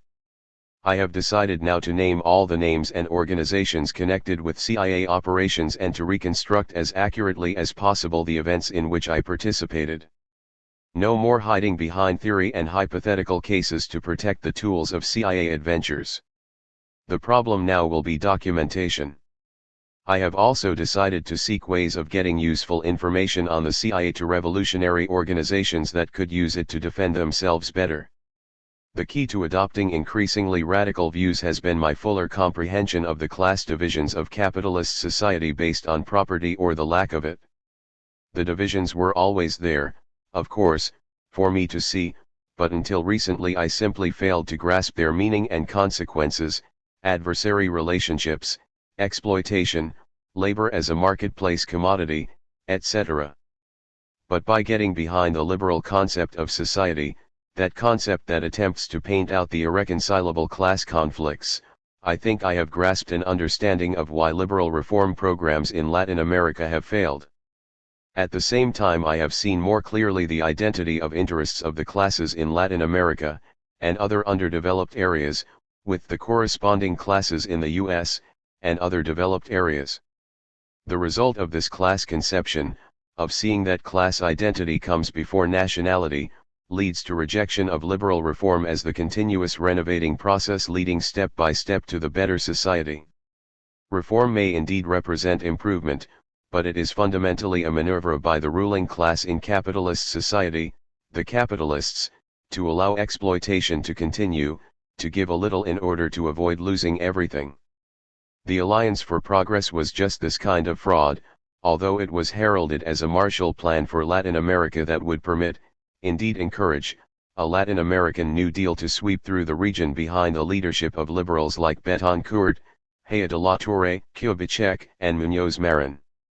But the Alliance for Progress failed as a social reform program, and it failed also to stimulate sufficient per capita economic growth, partly because of high population growth and partly because of slow growth in the value of the region's exports. These two factors, combined with rising consumption by upper and middle classes, provided less for the investments on which growth must be founded.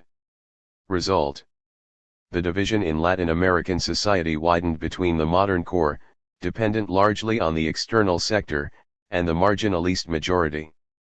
By 1969 over half the people in the labor market were unemployed or underemployed.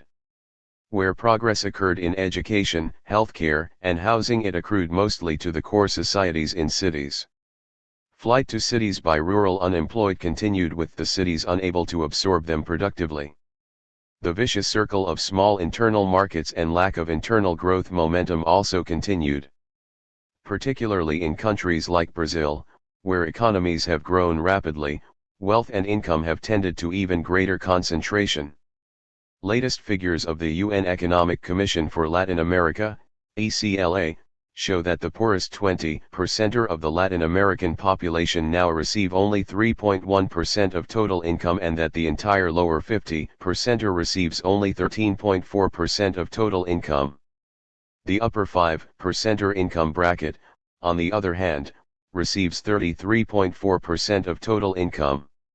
The contrast between the high 5% and the lower 50% of the population according to ECLA rests on the dominance of the entrepreneurial class, the capitalists, in the upper 5% whose extraordinary income results largely from distribution of profits which could be reinvested instead of being consumed.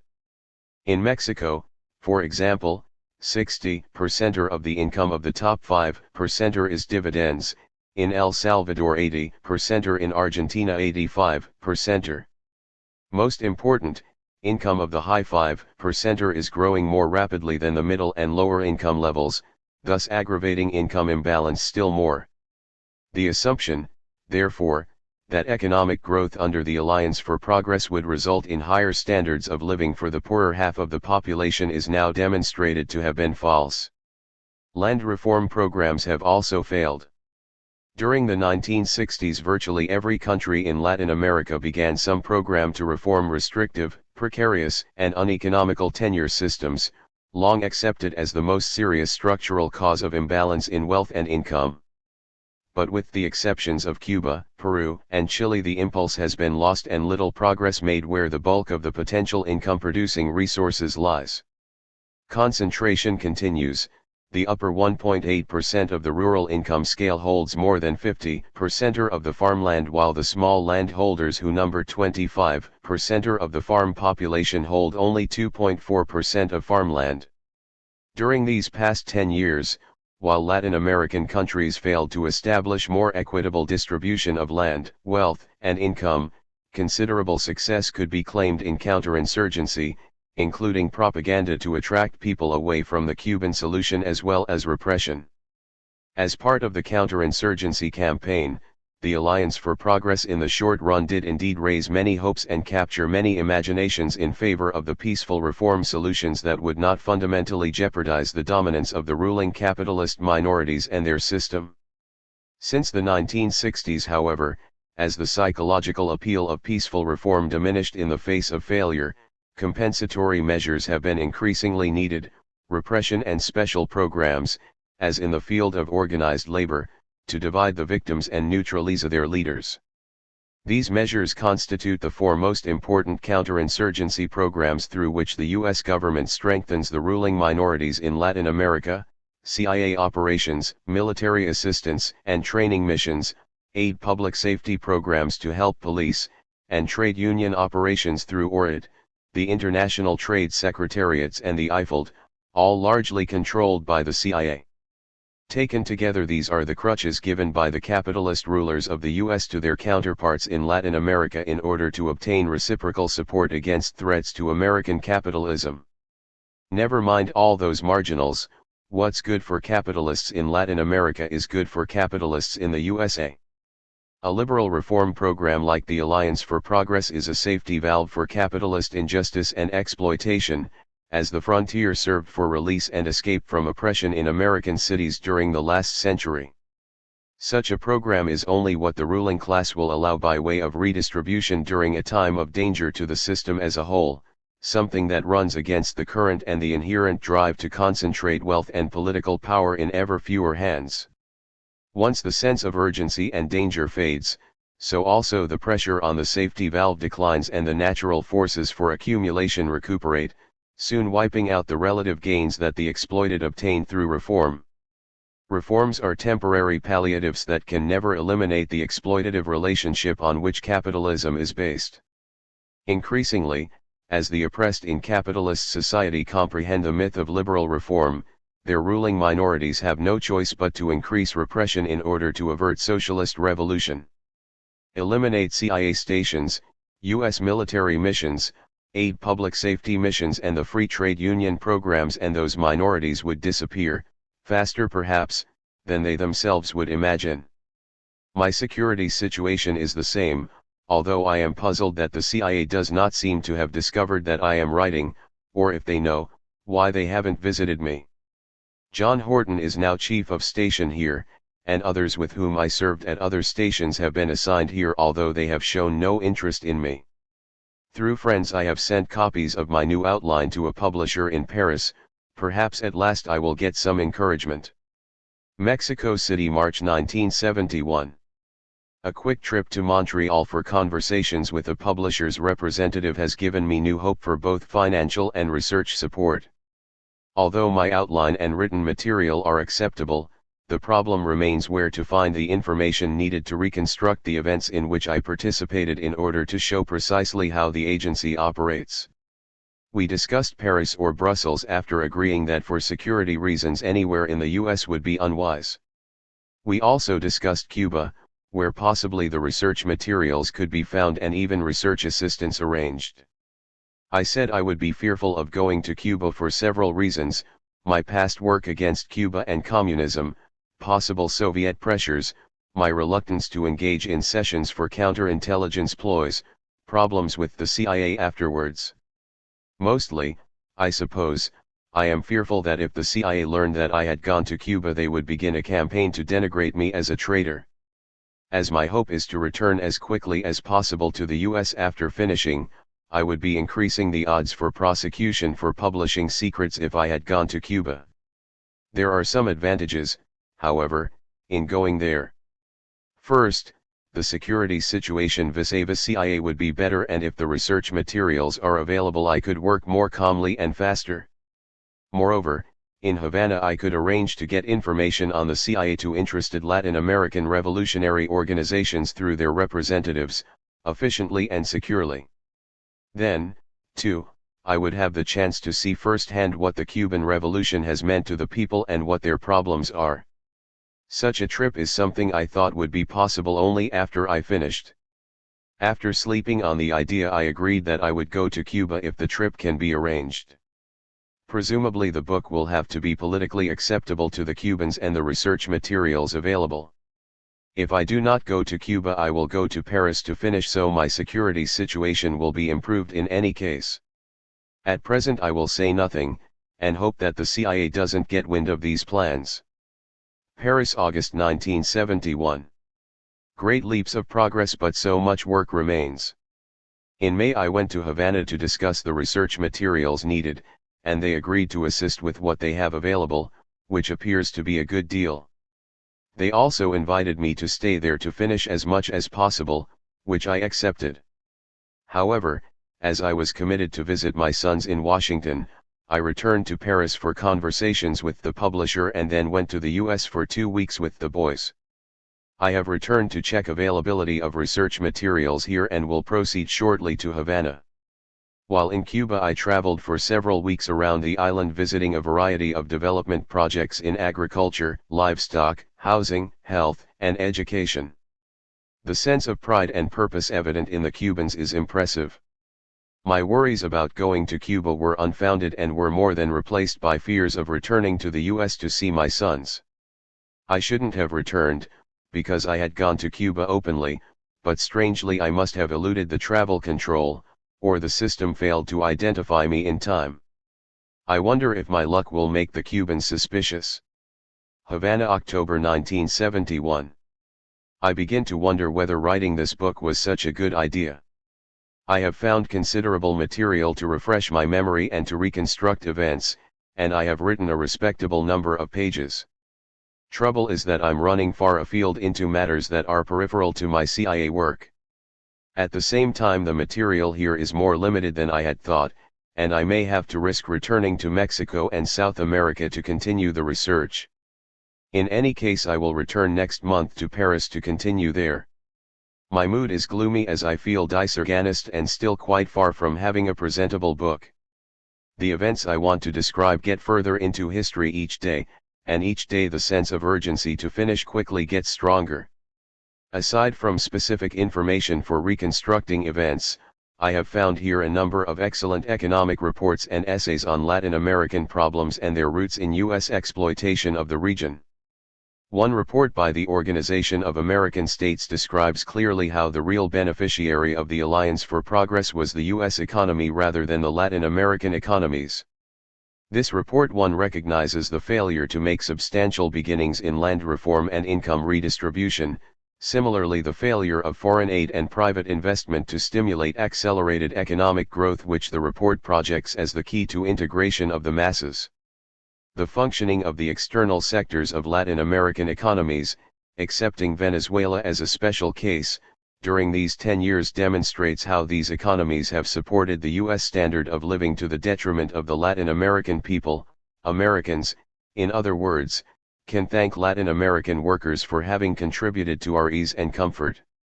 It is the external sector that counts because exports and foreign aid determine how much machinery and technology can be imported for economic growth, and during the past 10 years the external sectors of Latin American economies failed to generate adequate growth.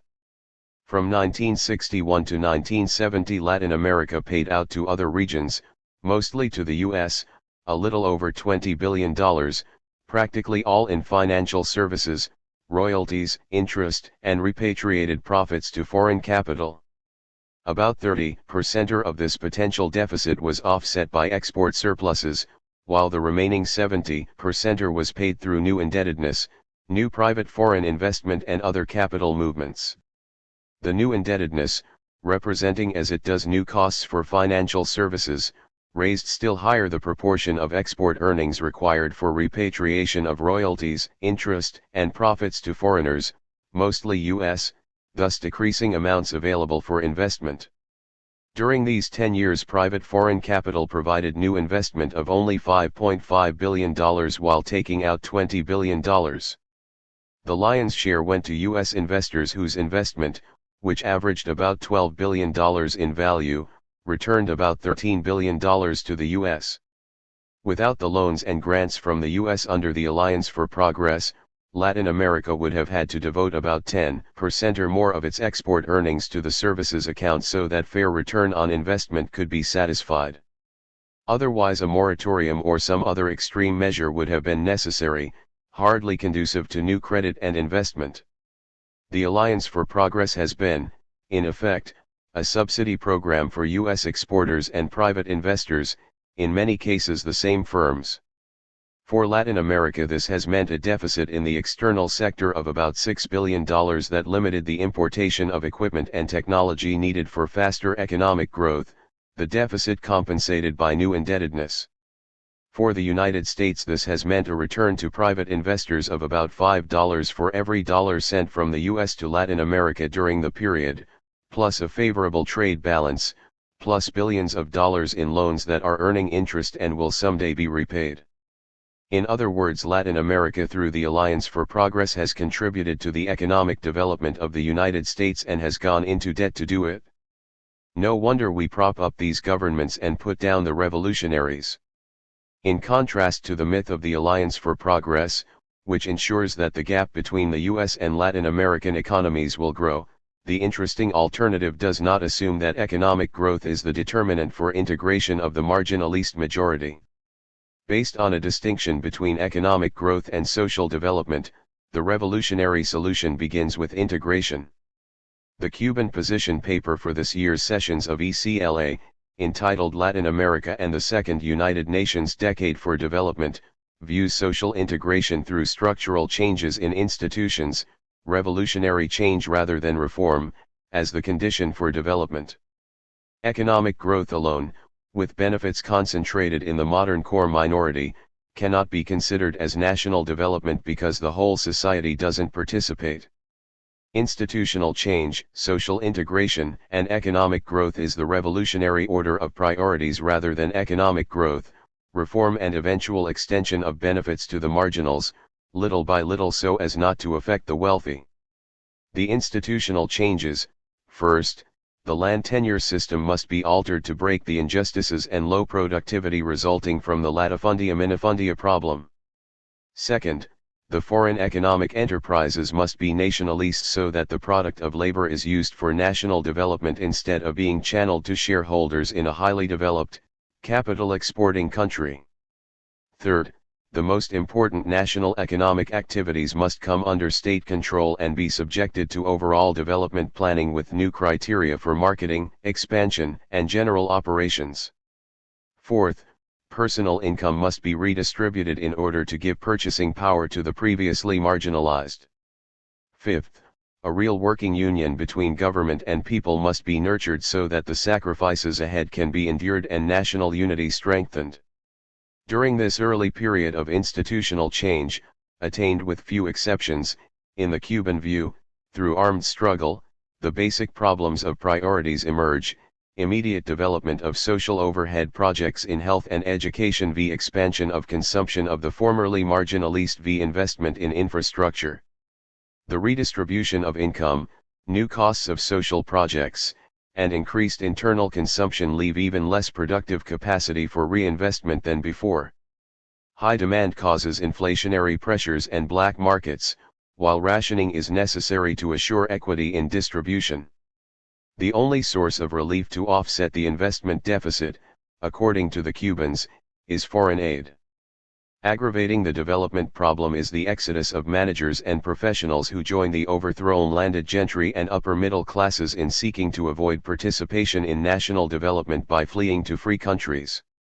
Another drain on investment is the obvious need to maintain oversized military forces to defeat domestic and foreign counter-revolutionary forces. The romantic stage of the revolution ends, then, as the realities of the long struggle for national development take root. Internally, the revolution calls for ever greater productivity, particularly in exports, so that dependence on external financing can be kept as low as possible. Nevertheless, years will pass before economic growth will reach the point of decreasing reliance on foreign aid. Sacrifice and greater effort are the order of the day, and neither can possibly result if the producers, the workers, peasants, and others, fail to identify in the closest union with the revolutionary government. Mistakes will be made, as every Cuban is quick to admit, but there can be no doubt that national development here is well underway and accelerating. In Cuba, the people have education, healthcare, and adequate diet, while long strides are being made in housing.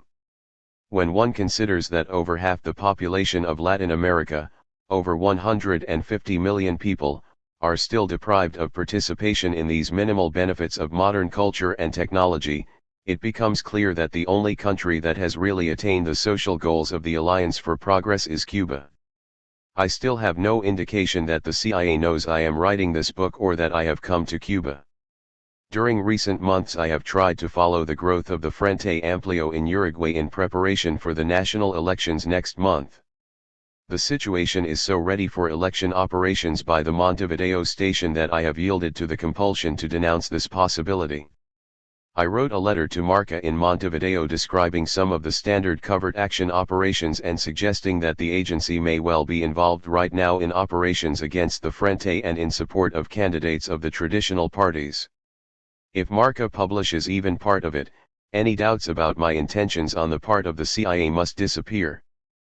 Paris, January 1972. The letter to Marca was a mistake. A couple of days after Christmas, while resting before dinner with my sons, they came for the vacation period. We had a knock at the door, and who should appear but Keith Gardner, an old JOT and OCS colleague who spent some years in Brazil during the 1960s. I was unprepared for a visit from the CIA, and I agreed, because my children live near him and play with his children, to accompany him to dinner.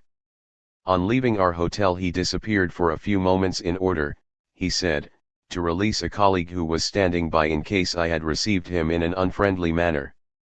After dinner I agreed to speak privately to him. He surprised me with a machine copy of what Marca had published of my letter, adding that Mr. Helms wants to know just what I think I am doing. Not yet knowing that my letter to Marca has been published, I decided to develop a bluff that might convince the agency that there is nothing they can do to stop publication of the book. I told Keith that I have completed an oversized draft that I am now editing down to appropriate size, the truth being that I have completed less than one-third of my research. Gardner admitted that the Paris station, Dave Murphy, former chief of the Soviet Bloc Division, is chief of station here now, located me through the French liaison service. Pointedly suggesting that I am being manipulated by the Soviets through my publisher, he said the agency's chief concern is exactly what I have revealed in material already submitted or discussed, which I refuse to talk about. I assured Keith, however, that I will be making no damaging revelations and will submit the final draft for approval before publication. On the Marca letter he denied that the Montevideo station had engaged in any election operation, but he said the Bordaberry campaign, Bordaberry, a former ruralista leader, running as a Colorado, received large infusions of Brazilian money. The role of the Brazilian military dictatorship as surrogate for U.S. imperialism in South America was also evident in the Bolivian rightist military coup a few months ago. Gardner told me that in September of this year he will enter the University of Wisconsin for a master's degree in Latin American Studies, the first time a DDP operations officer has been sent for higher university study that either of us can remember. Then, again pointedly, he asked if I might reveal his name so as to expose him at the university. I assured him I wouldn't and suggested that while studying he keep in mind the possibility of joining the fight against the CIA and American imperialism.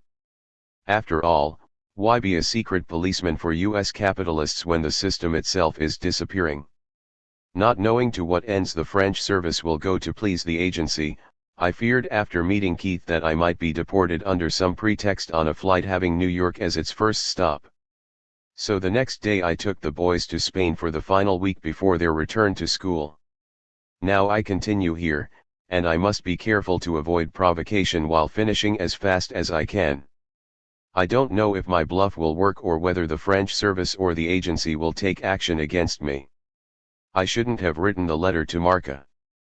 Paris, August 1972.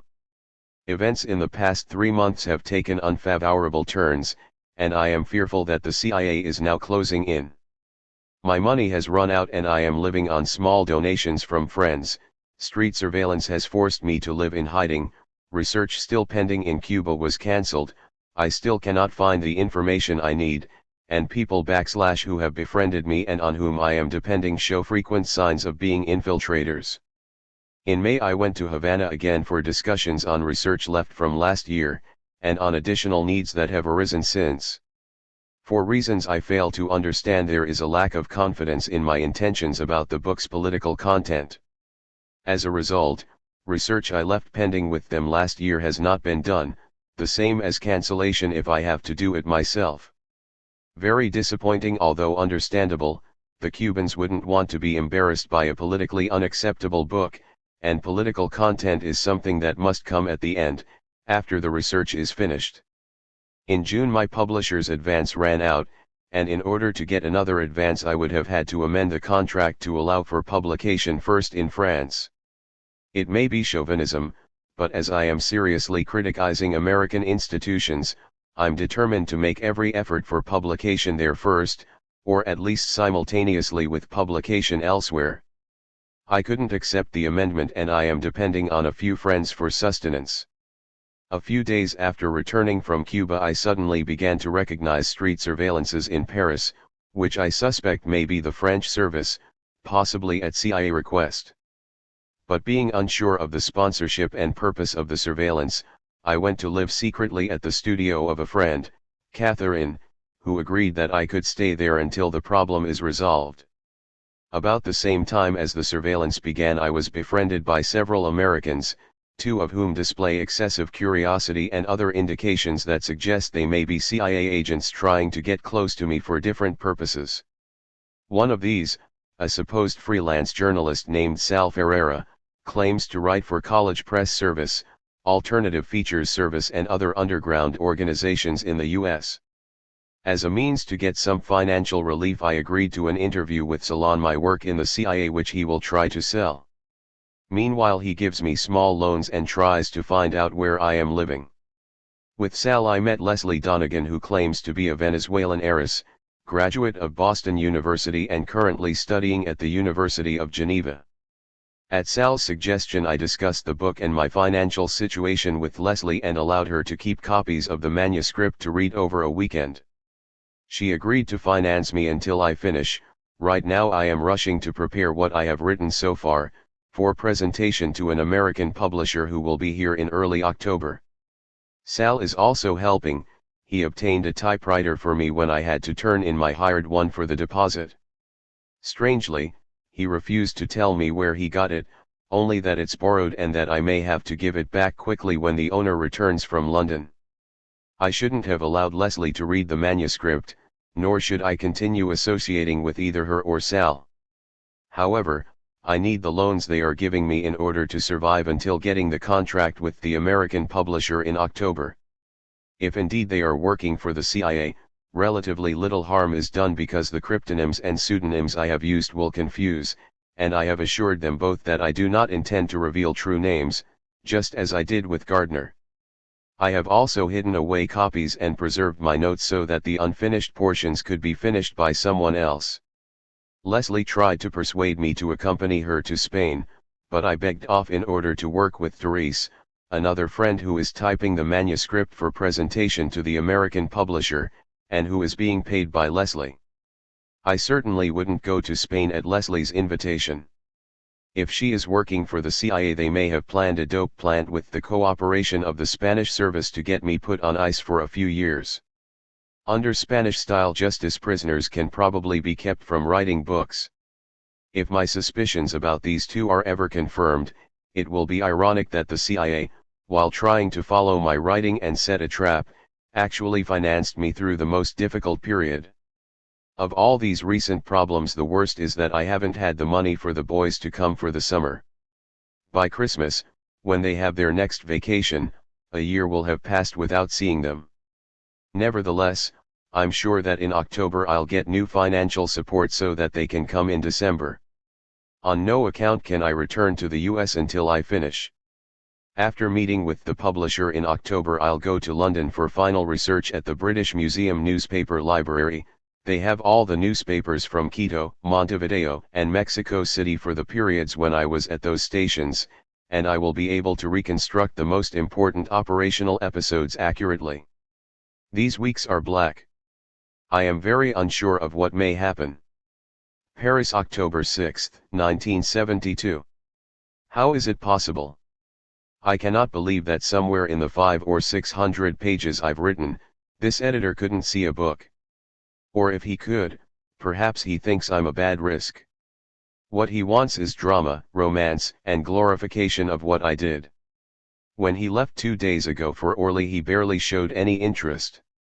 One can force a positive attitude at times, but to hit a new low after 3 years has its effects. Nevertheless, I continue. Yesterday I began to record on tape the essential information that I can remember on what remains of the book in this version. These are descriptions of operations that I knew of or participated in and that will serve as illustrations. This is easily the most important part and will include 80 to 90 episodes that I will reconstruct from press reports in London, adding our role. By the end of next week the tapes will be finished, and I'll store copies in a safe place. The following week I'll go to Brussels for a short visit with my father who will be running through, and from there to London. The CIA has been active in recent months trying to bring pressure. In September the General Counsel visited my father in Florida, and also Janet, to express Helms's concern over the book and my trips to Cuba. He also left copies of the recent court decision holding former CIA employees to the secrecy agreement and requiring submission of manuscripts for approval prior to publication. Sorry, but the national security for me lies in socialism, not in protection of CIA operations and agents. Just after the General Counsel's visit to Janet I received a letter from my oldest son, almost 11 now, telling me of the visit. Hi. I wanted to tell you that a man from the government came to talk to Mom about you, but she did not say anything except your address. What they told her is that they wanted to pay you money to stop and that they would offer another job, the job I'm not certain about. I went to a telephone at the University of Paris where everyone calls overseas without paying. My son told me he had overheard the conversation while hiding after having been told to go away. The address doesn't matter because it's Sal's. He's been getting my mail since May so that I can keep Catherine's studio secret. In order to keep money coming from Leslie and Sal during these final weeks I have kept up the fiction of following through with a team effort in London. They have both agreed to accompany me there. Sal will transcribe the tapes and Leslie will help with newspaper research at the British Museum. If I can get support in London I'll break with them completely, but meanwhile I need their help. Today at a previously arranged meeting Leslie brought me a used typewriter that she bought only minutes before to replace the one salient me last July. Apparently the owner of the borrowed typewriter called at Sal's and angrily demanded the immediate return of his machine. So I had to rush back to Catherine's studio for the borrowed typewriter, which I returned right away to Sal. I don't need the one Leslie bought because I'm making the recordings, so I left it at Teresa's apartment there in the Latin Quarter where Leslie gave it to me. Little things about Sal and Leslie keep me suspicious. Often after pre-planned meetings with them I pick up surveillance and they continue to press me about where I'm living. I must hurry to finish the tapes. Anyone would be able to use them to finish the research and the book. Things can only get better from now on.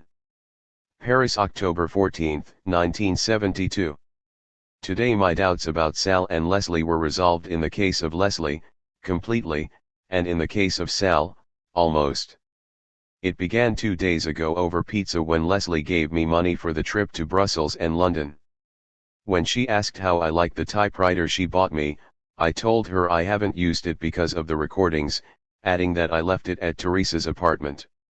She seemed hurt that I had left it there, particularly as Teresa never locks her apartment. Afterwards, when Sal and I were alone, he said Leslie was very angry that I had left the typewriter with Teresa, and that if it disappears, Teresa has already had several intrusions, Leslie will stop financing me. Without reflecting properly I took the typewriter from Teresa's apartment to Catherine's studio, although as usual I went through my counter-surveillance routine. I placed it under the table where I work, and this afternoon after finishing the last tape I went out to buy a bottle of beer. When I returned I noticed a man and woman standing in front of Catherine's door, looking as if they had just knocked. As I approached the door, however, they backed away and began to embrace. I knocked and Catherine opened, laughing as she noticed the embrace in the dark hallway. On glancing back at the couple with their full coats and large travel bags, I suddenly realized what was happening. After closing the door I took Catherine aside and whispered that the man and woman were probably monitors of a bugging operation to discover where I am living. She said she saw a hearing aid in the ear of the man, which suggested that the irritating beeps causing interference on my radio over the past 2 days were the signal being monitored. Catherine followed the couple down the steps to see where they went, and in their confusion they went all the way to the ground floor where the doorway is always locked with a key. This building, only a block from the Seine, has its regular entrance on the side away from the river and up the slope, corresponding to the third or fourth floor up from the ground floor where the monitors went.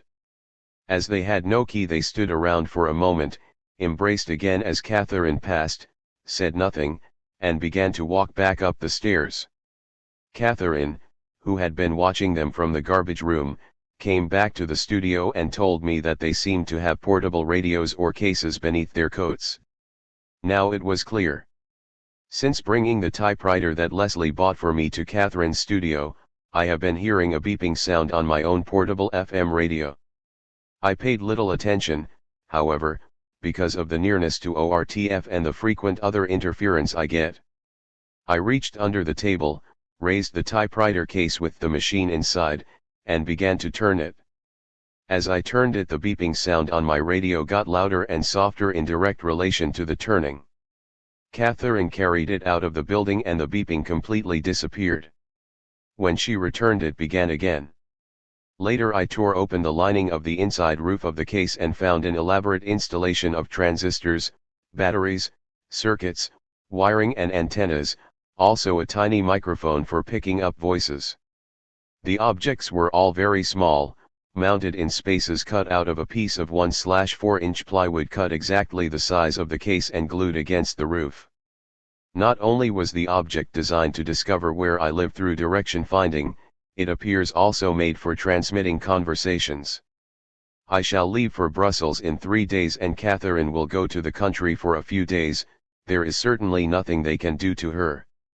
Before leaving I shall stay in cheap hotels in Montmartre, changing each morning so that the police cannot find me through their registry slips. From London I will write to Sal and Leslie telling them that I prefer to work alone from now on. I can find some source of support for the 2 or 3 months until I finish. Leslie is a spy, and I will know for certain about Sal when I ask him where he got the first typewriter he lent me. Obviously that first machine was lent as a stand-in until the bugged typewriter was ready and they could effect a sudden switch.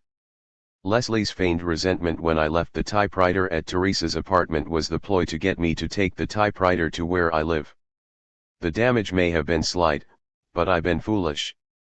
From now on I take no chances. London, October 24, 1972. Today, Tuesday, I arrived in London on the train from Paris. In order to avoid carrying the manuscript and other materials to Brussels, where the CIA might have tried to talk to me in my father's presence, I went back to Paris to get them AD to proceed here. At the Gare du Nord this morning a friend was waiting to tell me that on Friday Therese was arrested and taken to an interrogation center at the Ministry of the Interior. For several hours she was questioned about me and the book. They know of my CIA background and said the US government considers me an enemy of the state. They were most interested in discovering where I lived in Paris, but as Therese didn't know she couldn't tell them. Apparently she played dumb and was finally released. Tomorrow I will call to reassure her and to see if there are more details. What is interesting about the arrest is that the French have continued to help the CIA. The surveillance and the crude opening of my correspondence sent C/O Sal were probably done by the French. However, by Friday, the day Therese was arrested, the CIA had known for a week where I was living. If the French service didn't know, it was only because the station hadn't told them, probably in order to avoid admitting that I caught the monitors and discovered the installation in the typewriter case. After having helped the Paris station, the French service might not like being kept on chasing around for my hideaway for days after it was known to the CIA. Tonight by telephone Sal also told me of Teresa's arrest, adding that Leslie panicked and went to Spain on Saturday. I feigned concern that she hadn't come here as planned, but Sal said he too was going to Spain, tomorrow if he can, in order to let things cool off. I don't want them to know for sure that I am breaking with them, not yet anyway, so I protested to Sal that he must come here to help as planned. He insisted he go to Spain in order to convince Leslie to come to London, and he will call by telephone later this week after seeing her. The British service was well prepared for my arrival. My name was on the immigration checklist on the ship crossing the Channel, which caused me a long interview and then a longer wait. I can take no chances on jeopardizing my status here. Tomorrow I must begin looking for support, as I have money for only a few days. London, December 7, 1972. Relief at last. After calling at the International Commission for Peace and Disarmament, a group that channels protest against U.S. crimes in Vietnam, I was sent to several other possible sources of support, finally to the editor who will help me finish. I now have a contract to publish here, with an advance sufficient to carry me through to the end as well as transcription service and other important support. At the British Museum, moreover, I began reading the newspapers and discovered that here is the pot of gold I've been chasing for the past 3 years. In less than 1 week I discovered so many events in which we participated that I have decided to read all the newspapers, day by day, from the time I went to Ecuador until I returned to Washington from Uruguay. The Mexico City papers will also be valuable for selected events there. The editor accepts the added delay. This places completion from a few months to a year or more away, but it will be worth the effort. Sometimes I feel that I am reading the CIA files themselves, so much of what the agency does is reflected in actual events. I may, in fact, be able to piece together a diary presentation to make the operations more readable. I tried at first to live under an assumed name, more or less secretly as I had done in Paris. But each night as I left the museum I was trailed by surveillance teams, and fatigue led me to give up the effort to conceal where I was living. My mail is again being opened, quite obviously, and meetings arranged by telephone have generated immediate surveillance once more. At times I wonder if the surveillance is mainly for harassment, as it is so clumsy and indiscreet, but if the British service does nothing more serious, I shall be able to finish in calm. In telephone conversations with Sal and Leslie in Spain, she again tried to convince me to go there, but she also refused to send me money. Sal eventually came to London to continue helping me, not knowing, perhaps, that I've solved the problem of support, but at our first meeting I refused his help unless he gave me certain information. Making it clear I thought Leslie was a spy, but without revealing how I found out, I asked Sal a series of questions on his university background and his connections with the underground press in the US. Eventually we came around to the first typewriter he lent me, and when he continued refusing to reveal who gave it to him, just as he had refused earlier in July, I told him we could go no further. I can only conclude that the CIA failed to establish a proper cover story for the first typewriter, since Sal could neither explain where it came from nor why he refused to explain. There is a remote possibility that Sal is the victim of an amazing chain of coincidences, but I can have nothing more to do with him. In spite of the recent good news, there is also a gloomy side. As soon as I had oral agreement on the new contract, I telephoned the boys to tell them I have the money for them to come at Christmas. To my dismay, Janet said she would not let them come, insisting that I go there to see them. She knows perfectly well that I cannot risk a trip to the US until I have finished the book, so she must be cooperating with the CIA to ensure that in my desperation to see my sons I will risk a trip back now. It won't work. London, October 1973. I hurry to finish, now more confident than ever that I really will see this project to the end. The coup in Chile, terrible as it is, has been like a spur for even faster work. Signs of preparations for the coup were clear all along. While economic assistance to Chile plummeted after Allende's election, military aid continued. In 1972, military aid to the Chilean generals and admirals was the highest to any country in Latin America. The growth of the CIA station since 1970 under the chief of station, Ray Warren, the murder of General Schneider, the militancy of well-heeled patriotic organizations such as Patria y Libertad, the economic sabotage, the truckers' strike of 1972 with the famous dollar per day to keep the strikers from working, and the truckers' strike of this past June, Both strikes probably were financed by the CIA, perhaps through the International Transport Workers Federation, ITF, perhaps through the IFLD, which had already trained some 9,000 Chilean workers. Perhaps through Brazil. So many possible ways. Finally, the Plan Z, so like our Flores document in Quito, our evidence against the Soviets in Montevideo, so typical of CIA black documents. Was it placed in the minister's office by an agent in the ministry? More likely the Chilean general simply asked the station to write Plan Z, just as our Uruguayan liaison collaborators asked us to write the scenario for proof of Soviet intervention with trade unions in 1965 and 1966. Brazilian participation in preparations for the coup and follow-up repression clearly demonstrates Brazil's subordinate but key role in the U.S. government's determination to retain capitalist hegemony in Latin America. Brazilian exiles arrested in Chile are recognizing their former torturers from Brazilian jails, as now they are again forced to submit to such horror. What we see in Chile today is still another flowering of Brazilian fascism. Only a few more months and 10 years will have passed since that March 31 when the cables arrived in the Montevideo station reporting Goulart's overthrow. Such joy and relief. Such a regime we created. Not just through the CIA organization and training of the military regime's intelligence services, not just through the military assistance programs, good for $165 million in grants, credit sales, and surplus equipment since 1964 plus special training in the U.S. for thousands, not just through the Aid Police Assistance Program worth over $8 million and training for more than 100,000 Brazilian policemen, not just the rest of the U.S. Economic Assistance Program, worth over $300 million in 1972 alone and over $4 billion in the last 25 years. Not just the multilateral economic assistance programs where U.S. influence is strong, worth over $2.5 billion since 1946 and over $700 million in 1972.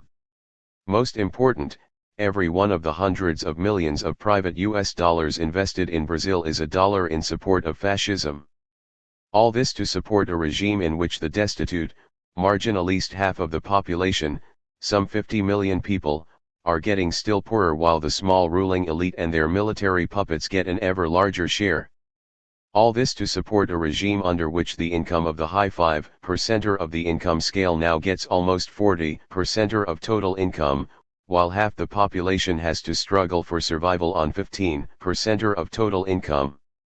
All this to create a facade of economic miracle where per capita income is still only about $450 per year, still behind Nicaragua, Peru, and 9 other Latin American countries, and where even the UN Economic Commission for Latin America reports that the economic miracle has been of no benefit to the vast majority of the population.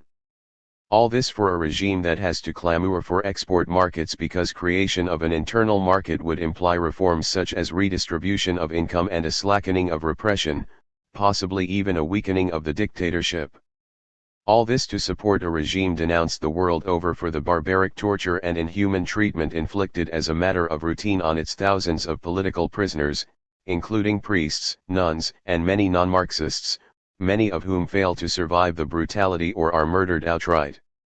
Repression in Brazil even includes cases of the torture of children, before their parents' eyes, in order to force the parents to give information. This is what the CIA, police assistance, military training, and economic aid programs have brought to the Brazilian people. And the Brazilian regime is spreading it around, Bolivia in 1971, Uruguay in February of this year and now Chile. Ecuador, too, has seen some remarkable events since I left. The reform program begun by the military junta in 1963 eventually led to the junta's own overthrow in 1966. The early relief of the ruling class because of the junta's repression of the left gave way to alarm over economic reforms and finally a combined opposition from left and right, similar to the forces that led to Velasco's overthrow in 1961. After a few months' provisional government, a constituent assembly convened to form a government and to write a new constitution, Ecuador's 17th, which was promulgated in 1967.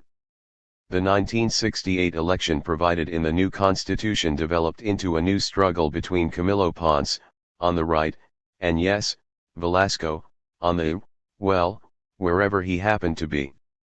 Velasco was elected president for the fifth time, but largely because he was supported by Carlos Julio Arosemena, who had managed to recoup a considerable political following after his overthrow. Velasco's fifth presidency began with the familiar spate of firings of government employees to make way for his own supporters, followed in 1970 by his closure of the Congress and assumption of dictatorial powers. Ecuador's 17th constitution had a short life, although Velasco promised that elections would occur on schedule in 1972. Trouble was that Asayad Bucaram, the presidential candidate everyone knew would win, is too honest and too well known to favor the common people. Carlos Arizaga Vega too was the leading conservative party candidate. After Velasco failed to force Bucaram to stay in exile, or to prove through an elaborate campaign that Bucaram was not really born in Ecuador, both campaigns only strengthened Bucaram, all the traditional parties and economic elites, and 80-year-old Velasco himself, combined to promote chaos and military intervention once again. In February 1972, a few months before the elections, the Ecuadorian military leaders took over and Velasco was overthrown for the fourth time in his 5 presidencies. During the years since I left, there have been no meaningful reforms to ease the extreme injustices that prevailed when I first arrived in 1960. Ecuador, however, after all these generations of political tragicomedy and popular suffering, has suddenly become the center of very great international attention. Petroleum. Ecuador this year became a major oil exporter, thanks to discoveries in the Amazonian jungles east of the Andes. Not that these discoveries were really so recent. It is now known that the oil was discovered by the cartel in explorations beginning in 1920, but was kept secret to avoid oversupply on the world market. By 1949 the petroleum companies had been so successful in keeping the fabulous reserve secret that Gala Plaza, then Ecuadorian president, diverted national attention from the eastern region by describing traditional hopes for oil or other resources in the Orient as one great myth. At the same time, under Plaza's leadership, Ecuador became the banana republic that it is, not surprising since Plaza had worked for United Fruit, which, with Standard Fruit, became the dominant power for production and marketing of Ecuadorian bananas. Meanwhile, the oil companies made millions by importing petroleum. In March 1964, just after I left Ecuador, the military junta contracted for new exploration with the Texaco Gulf Consortium and subsequent contracts under other governments followed. But discoveries in the late 1960s could not be kept secret as in the past, and soon Ecuadorian reserves were being described as equal to or greater than those of Venezuela. By 1971 all the Orient region and all the coastal and offshore areas had been contracted for exploration and exploitation, in almost all cases with terms exceedingly prejudicial to Ecuador but with undoubted benefits to the government officials involved. All 7 of the big companies got contracts, as did a number of smaller companies, and even Japanese concerns. By mid-1972 the pipeline from the Orient Basin over the Andes and down to the Pacific port of Esmeraldas was completed, and oil started to flow, just a few months after the latest military takeover from Velasco. This year Ecuadorian income from oil exports is approaching the value of all the country's exports in 1972 when they were still dominated by bananas, coffee, and cacao. Prospects for increased production and income, 800,000 to 1 million barrels daily, are almost beyond imagination. First indications from the new military government created hope that a leftist nationalism of the Peruvian brand might channel benefits from petroleum exports to the masses of poor most in need of help. There was even talk of land reform and social justice and equal opportunity, familiar themes. Soon, however, a Brazilian-lining faction within the military leadership began to grow and struggles continue between these reactionary forces and the progressives who favor the Peruvian model. Nevertheless, quite significant steps were taken to recover control of the petroleum industry and to reverse the shameful sellouts made by the military junta in 1964 and by succeeding governments. Several former government officials were even tried for their participation in the vast corruption connected with petroleum contracts between 1964 and 1972. But so far the reactionary forces in the Ecuadorian government have been able to avoid agrarian reform, while military institutions take half of all the petroleum income, the other half being invested in electrification. Benefits from petroleum so far are best described by Agee. Initially, the beneficial effects of oil are being felt mainly in the more prosperous sectors of Ecuadorian society, while the poor half of the population remains virtually isolated from the economic mainstream. The rural and urban poor, with an average annual per capita income of less than $80, provide an inadequate market to stimulate the growth of the modern sector. From a distance one can only imagine the struggle now underway between left and right within the context of Ecuadorian nationalism. Some of the forces involved, however, are evident. Brazilian support to reactionaries is part of larger efforts to get into active exploitation of Ecuador's petroleum, not surprising as Brazil must import 80% of its oil. On the U.S. side, while military aid was suspended because of the tuna war, the public safety program goes on, worth about $4 million in organization, training, and equipment. The 1972 Public Safety Project for Ecuador describes the program's purpose: to assist the government of Ecuador to develop and maintain an atmosphere conducive to increasing domestic and foreign investment, and the law and order necessary for a stable democratic society, by working through the national police. The logic seems odd. The military government has declared its intention to remain in power indefinitely. The national police enforces military rule. Therefore, strengthening the national police will lead to a stable, democratic society. The CIA station also continues, now larger than ever with at least 7 operations officers under embassy cover in Quito. Paul Harwood is now chief of station, and 4 operations officers in the Guayaquil consulate. Keith Schofield is chief of base. By this year the IFLD has trained almost 20,000 Ecuadorian workers, while COSLO continues to make inroads against CTE dominance in the trade union movement. In 1971 COSLO and the International Federation of Petroleum and Chemical Workers established the National Federation of Petroleum and Chemical Workers with none other than Matias Oloacapiano III as one of the main organizers. No question about the importance of Ecuador's petroleum workers now. Perhaps in months to come the military government, using petroleum income, will commit itself to fairer distribution of income, and to programs that will benefit the mass of the population. The reforms, agrarian, economic, and administrative, remain to be realized. Without doubt the chance that progressive forces will prevail underlies the policy of the Communist Party of Ecuador to support the current military government. Perhaps the government will fall under complete domination of its Brazilian line faction. Perhaps it will continue without clear definition beyond continued favoring of the already wealthy class, allowing the petroleum bonanza to trigger extreme inflation and distorted economic development, as in Venezuela. But if it is to take a progressive path, it will have to overcome not only the pro-Brazilians within its ranks, but also the U.S. government programs, not the least of which are put out by the CIA, including IFLD, COSLO and other reactionary organizations. In any case, events since I left demonstrate increasingly the triumph of those revolutionary ideas we fought so hard to destroy. Today Ecuador is immensely closer to the inevitable revolutionary structural changes than when I arrived. Events in Uruguay since 1966 have been no less interesting than in Ecuador, and considerably more revealing of the Brazilian military regime's readiness to fulfill the role of sub-imperialist power in South America, remaining within and supporting continued U.S. hegemony. In March 1967, Uruguay returned to the one-man executive as approved in the November 1966 elections. 9 months later, however, the moderate Colorado president died and was replaced by the rightist vice president, Jorge Pacheco Arico.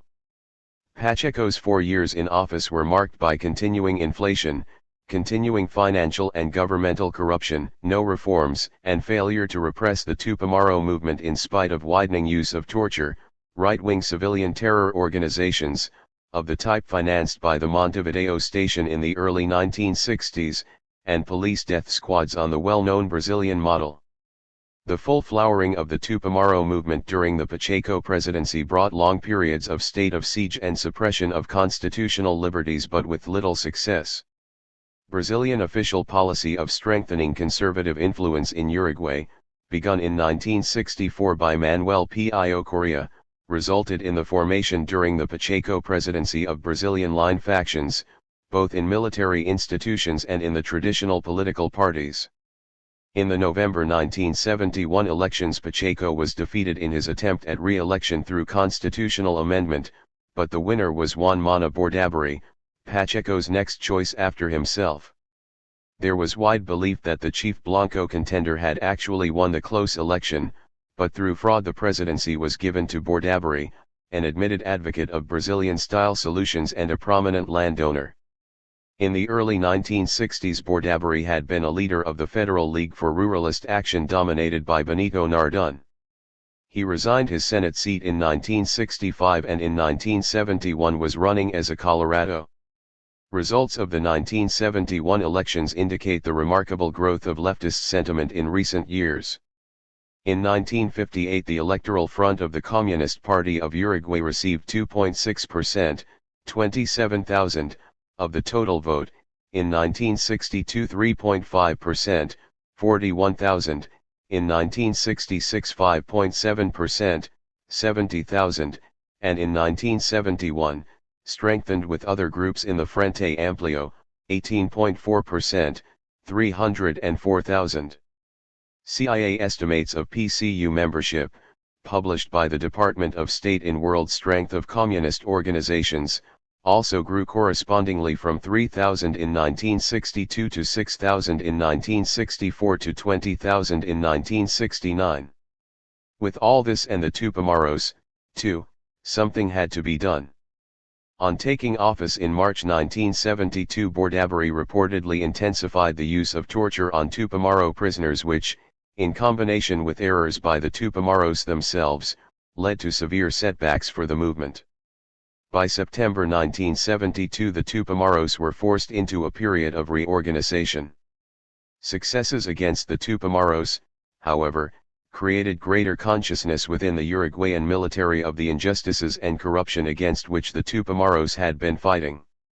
Interrogations of Tupamaros led the military to uncover more stunning corruption than ever, and the trail began to lead back through the Pacheco regime to Pacheco himself and to Bordaberry, who had been one of Pacheco's ministers.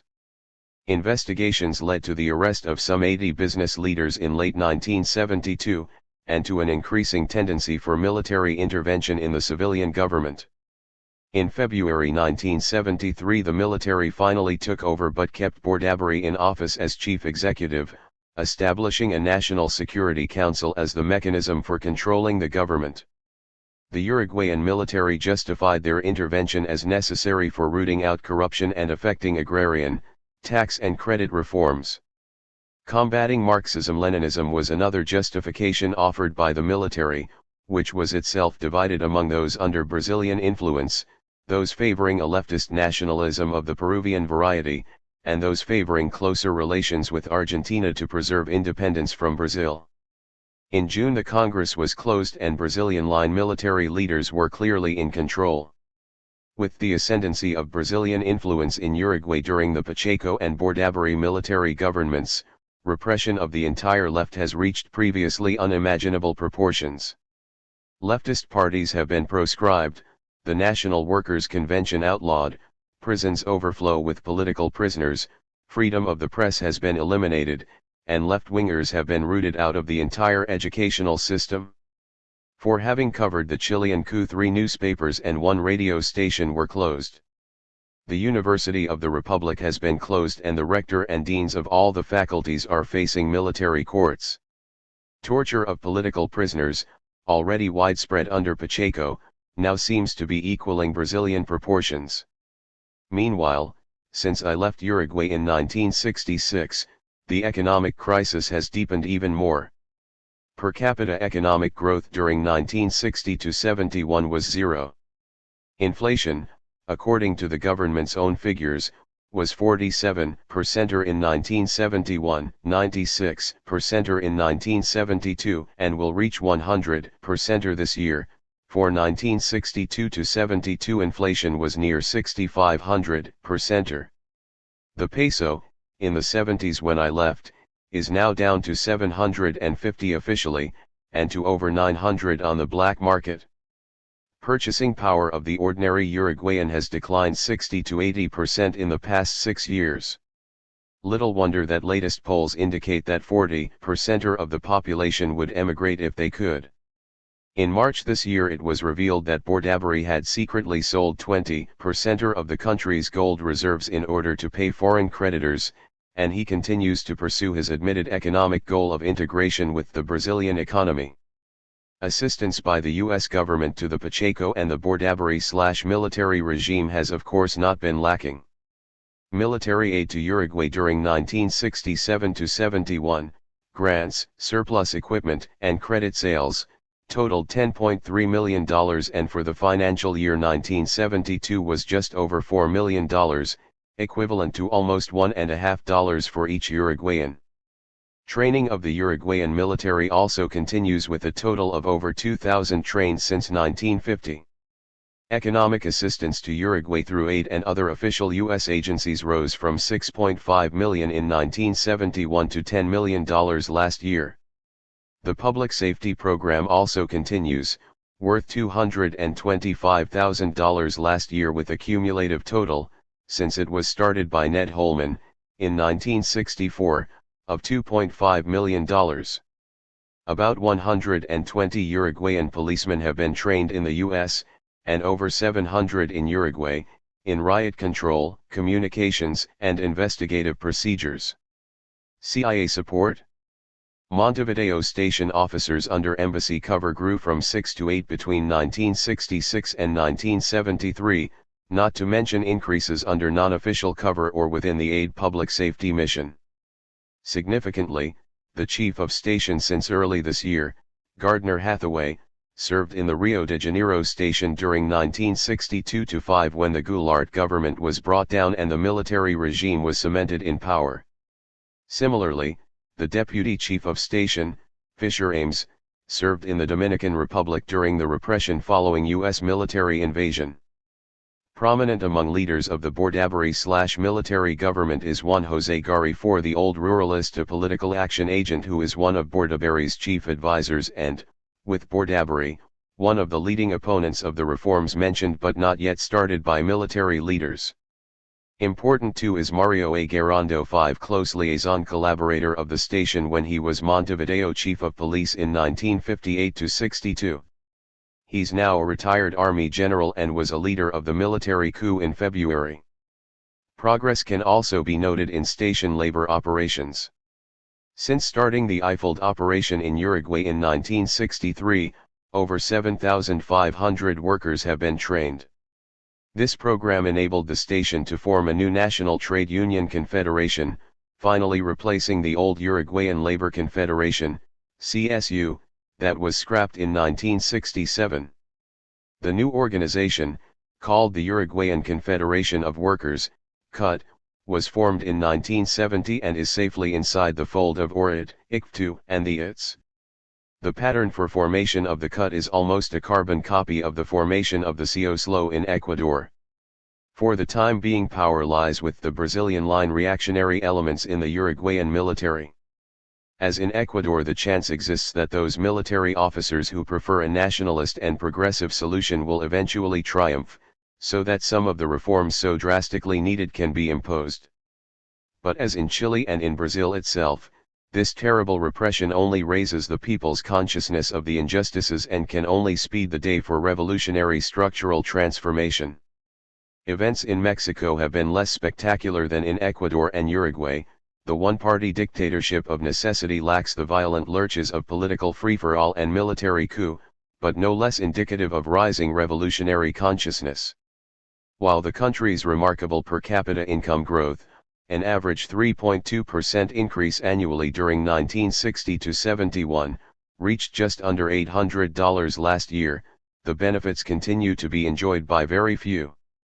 The poorer half of the population gets only about 15% of the total income, and according to the Bank of Mexico, half of the economically active population lack job security and earn under $80 per month. A study by the National University revealed that of Mexico's 24 million people of working age, 9.6 million, 40%, are unemployed. As in the case of Brazil, Mexico's lack of an internal market because of income concentration in the privileged minority has forced the country to scramble for export markets in order to continue its economic growth and to meet payments on its enormous foreign debt contracted for development projects. Surprise and alarm spread through Mexico's wealthy elite when Luis Echeverría VI campaigned for the presidency in 1970 on a program for redistribution of income, so that workers and peasants would receive a fairer share. His intensive campaign throughout the country seemed designed for a candidate fighting an uphill battle against an overwhelming opposition, not altogether misleading since the opposition was the people's apathy rather than another candidate. His reformist policies were strongly opposed by Mexican business and industrial interests, and his new attempt to introduce democratic procedures within the PRI intensified divisions within the party. Although new statutes providing for greater internal democracy were adopted at the PRI convention in 1972, Echeverría has had scant success in trying to get a redistribution of income. Fears within the privileged minority that reforms might dangerously weaken the whole PRI power structure, together with resistance to the economic effect of redistribution, have effectively prevented significant reforms from starting. Faced with the prospect of continuing injustice and failure of reform, Mexicans are increasingly turning to revolutionary action, and as revolutionary consciousness and action has grown, so too has the level of repression. The guerrilla movement in the Guerrero Mountains continues to operate successfully against the discredited Mexican army, in spite of the death of its principal leader, Genaro Rojas. Bank expropriations, executions, kidnappings, and other direct action grow in intensity as urban guerrilla movements appear in the main Mexican cities. The student movement, too, gains new strength in spite of regular right-wing violence. Just 2 months after I left Mexico, another Tlatelolco-style massacre occurred when a peaceful student march of 8,000 was attacked by some 500 plainclothes parapolice armed with machine guns, pistols, chains, clubs, and other weapons. The number killed was kept secret. Regular police forces were prevented from intervening even afterwards when the thugs invaded hospitals to prevent treatment to the injured students, roughing up doctors and breaking into operating rooms. Reaction to this carefully planned and officially sponsored attack caused the resignations of the Mexico City police chief and mayor, but Echeverría's promised investigation was predictably unsuccessful in finding those responsible. 1 year later, in June 1972, dozens of students were injured when police attacked a demonstration commemorating companions killed at the Corpus Christi massacre. Since then, repression of the student movement has been attempted alternately by the regular police forces and by the government-sponsored right-wing terror squads, with killings of students in August 1972 and February, May, and August of this year. 2 months ago, the new right-wing rector of the National University in Mexico City called in the police to take over the campus, in order to enforce his program to depoliticize the university. Continuing student demands for justice have brought clashes in other university cities.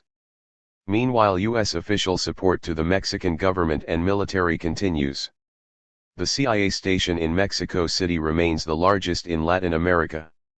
Strange that Jim Noland lasted only 1 year as chief of station and that John Horton lasted only 2, replaced by Richard Sampson, who in 1968 replaced Horton in Montevideo and who was transferred back to Washington not long after the Mitrian execution. Perhaps Echeverría has refused to have any contact with the station. Or it continues with its headquarters in Mexico City and with the Inter-American Labor College in Cuernavaca. Programs in Mexico of the IFLD also continue, and one can assume the station's support to Mexican security services is as strong as ever. The gap between rich and poor grows in developed countries as well as in poor countries and between the developed and underdeveloped countries. A considerable proportion of the developed world's prosperity rests on paying the lowest possible prices for the poor country's primary products and on exporting high-cost capital and finished goods to those countries. Continuation of this kind of prosperity requires continuation of the relative gap between developed and underdeveloped countries. It means keeping poor people poor. Within the underdeveloped countries, the distorted, irrational growth dependent on the demands and vagaries of foreign markets precludes national integration, with increasing marginalization of the masses. Even the increasing nationalism of countries like Peru, Venezuela, and Mexico only yield ambiguous programs for liberating dependent economies while allowing privileged minorities to persist. Increasingly, the impoverished masses are understanding that the prosperity of the developed countries and of the privileged minorities in their own countries is founded on their poverty. This understanding is bringing even greater determination to take revolutionary action and to renew the revolutionary movements where, as in Chile, reverses have occurred. Increasingly, the underprivileged and oppressed minorities in developed countries, particularly the U.S., perceive the identity of their own struggle with that of the marginalized masses in poor countries. The U.S. government's defeat in Vietnam and in Cuba inspires exploited peoples everywhere to take action for their liberation. Not the CIA, police training, military assistance, democratic trade unions, not even outright military intervention can forever postpone the revolutionary structural changes that mean the end of capitalist imperialism and the building of socialist society. Perhaps this is the reason why policymakers in the US and their puppets in Latin America are unable to launch reform programs. They realize that reform might lead even faster to revolutionary awareness and action, and their only alternative is escalating repression and increasing injustice. Their time, however, is running out. London, January 1974. 6 months to finish the research and 6 months to write this diary.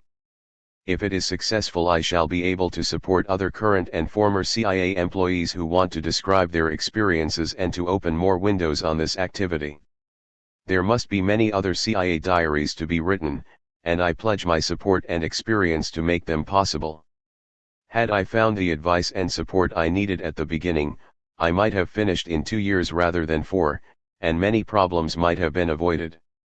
The CIA is still hoping to make me go back to the US before publishing the diary, and I now find that my desperation to see the children was indeed what they thought might lure me back. Janet now admits that the agency has been asking her for a long time not to send the children so that I would have to go there to see them. Although she refused to cooperate and sent them here last summer, she again refused to send them for the Christmas vacation while suggesting that I go there. Perhaps only when the children are no longer children will my seeing them become unraveled from the CIA. For those who were unaware of the US government's secret tools of foreign policy, perhaps this diary will help answer some of the questions on American domestic political motivations and practices that have arisen since the first Watergate arrests. In the CIA we justified our penetration, disruption, and sabotage of the left in Latin America, around the world for that matter, because we felt morality changed on crossing national frontiers. Little would we have considered applying these methods inside our own country. Now, however, we see that the FBI was employing these methods against the left in the US in a planned, coordinated program to disrupt, sabotage and repress the political organizations to the left of Democratic and Republican liberals. The murders at Kent and Jackson State, domestic activities of US military intelligence, and now the President's own intelligence plan and Plummer's unit, ample demonstration that CIA methods were really brought home. Prior restraints on using these methods against the respectable opposition were bound to crumble. In the early 1960s, when the CIA moved to its new headquarters in Virginia, Watergate methods obtained final institutional status. How fitting that over the rubble of the CIA's old temporary buildings back in Washington, the new building that rose was called Watergate. When the Watergate trials end and the whole episode begins to fade, there will be a movement for national renewal, for reform of electoral practices, and perhaps even for reform of the FBI and the CIA. But the return to our cozy self-righteous traditions should lure no one into believing that the problem has been removed. Reforms attack symptoms rather than the disease, and 110 other proof is needed than the Vietnam War and Watergate to demonstrate that the disease is our economic system and its motivational patterns. Reforms of the FBI and the CIA, even removal of the president from office, cannot remove the problem. American capitalism, based as it is on exploitation of the poor, with its fundamental motivation in personal greed, simply cannot survive without force, without a secret police force.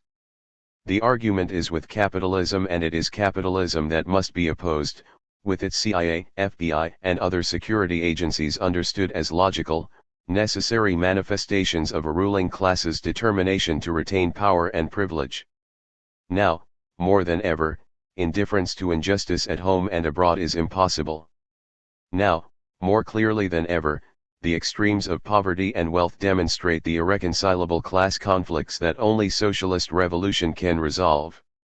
Now, more than ever, each of us is forced to make a conscious choice whether to support the system of minority comfort and privilege with all its security apparatus and repression, or whether to struggle for real equality of opportunity and fair distribution of benefits for all of society, in the domestic as well as the international order. It's harder now not to realize that there are two sides, harder not to understand each, and harder not to recognize that like it or not we contribute day in and day out either to the one side or to the other. London, May 1975. After a year of increasing doubt whether this diary would ever be published in the US, the way now looks clear. Had not Rep.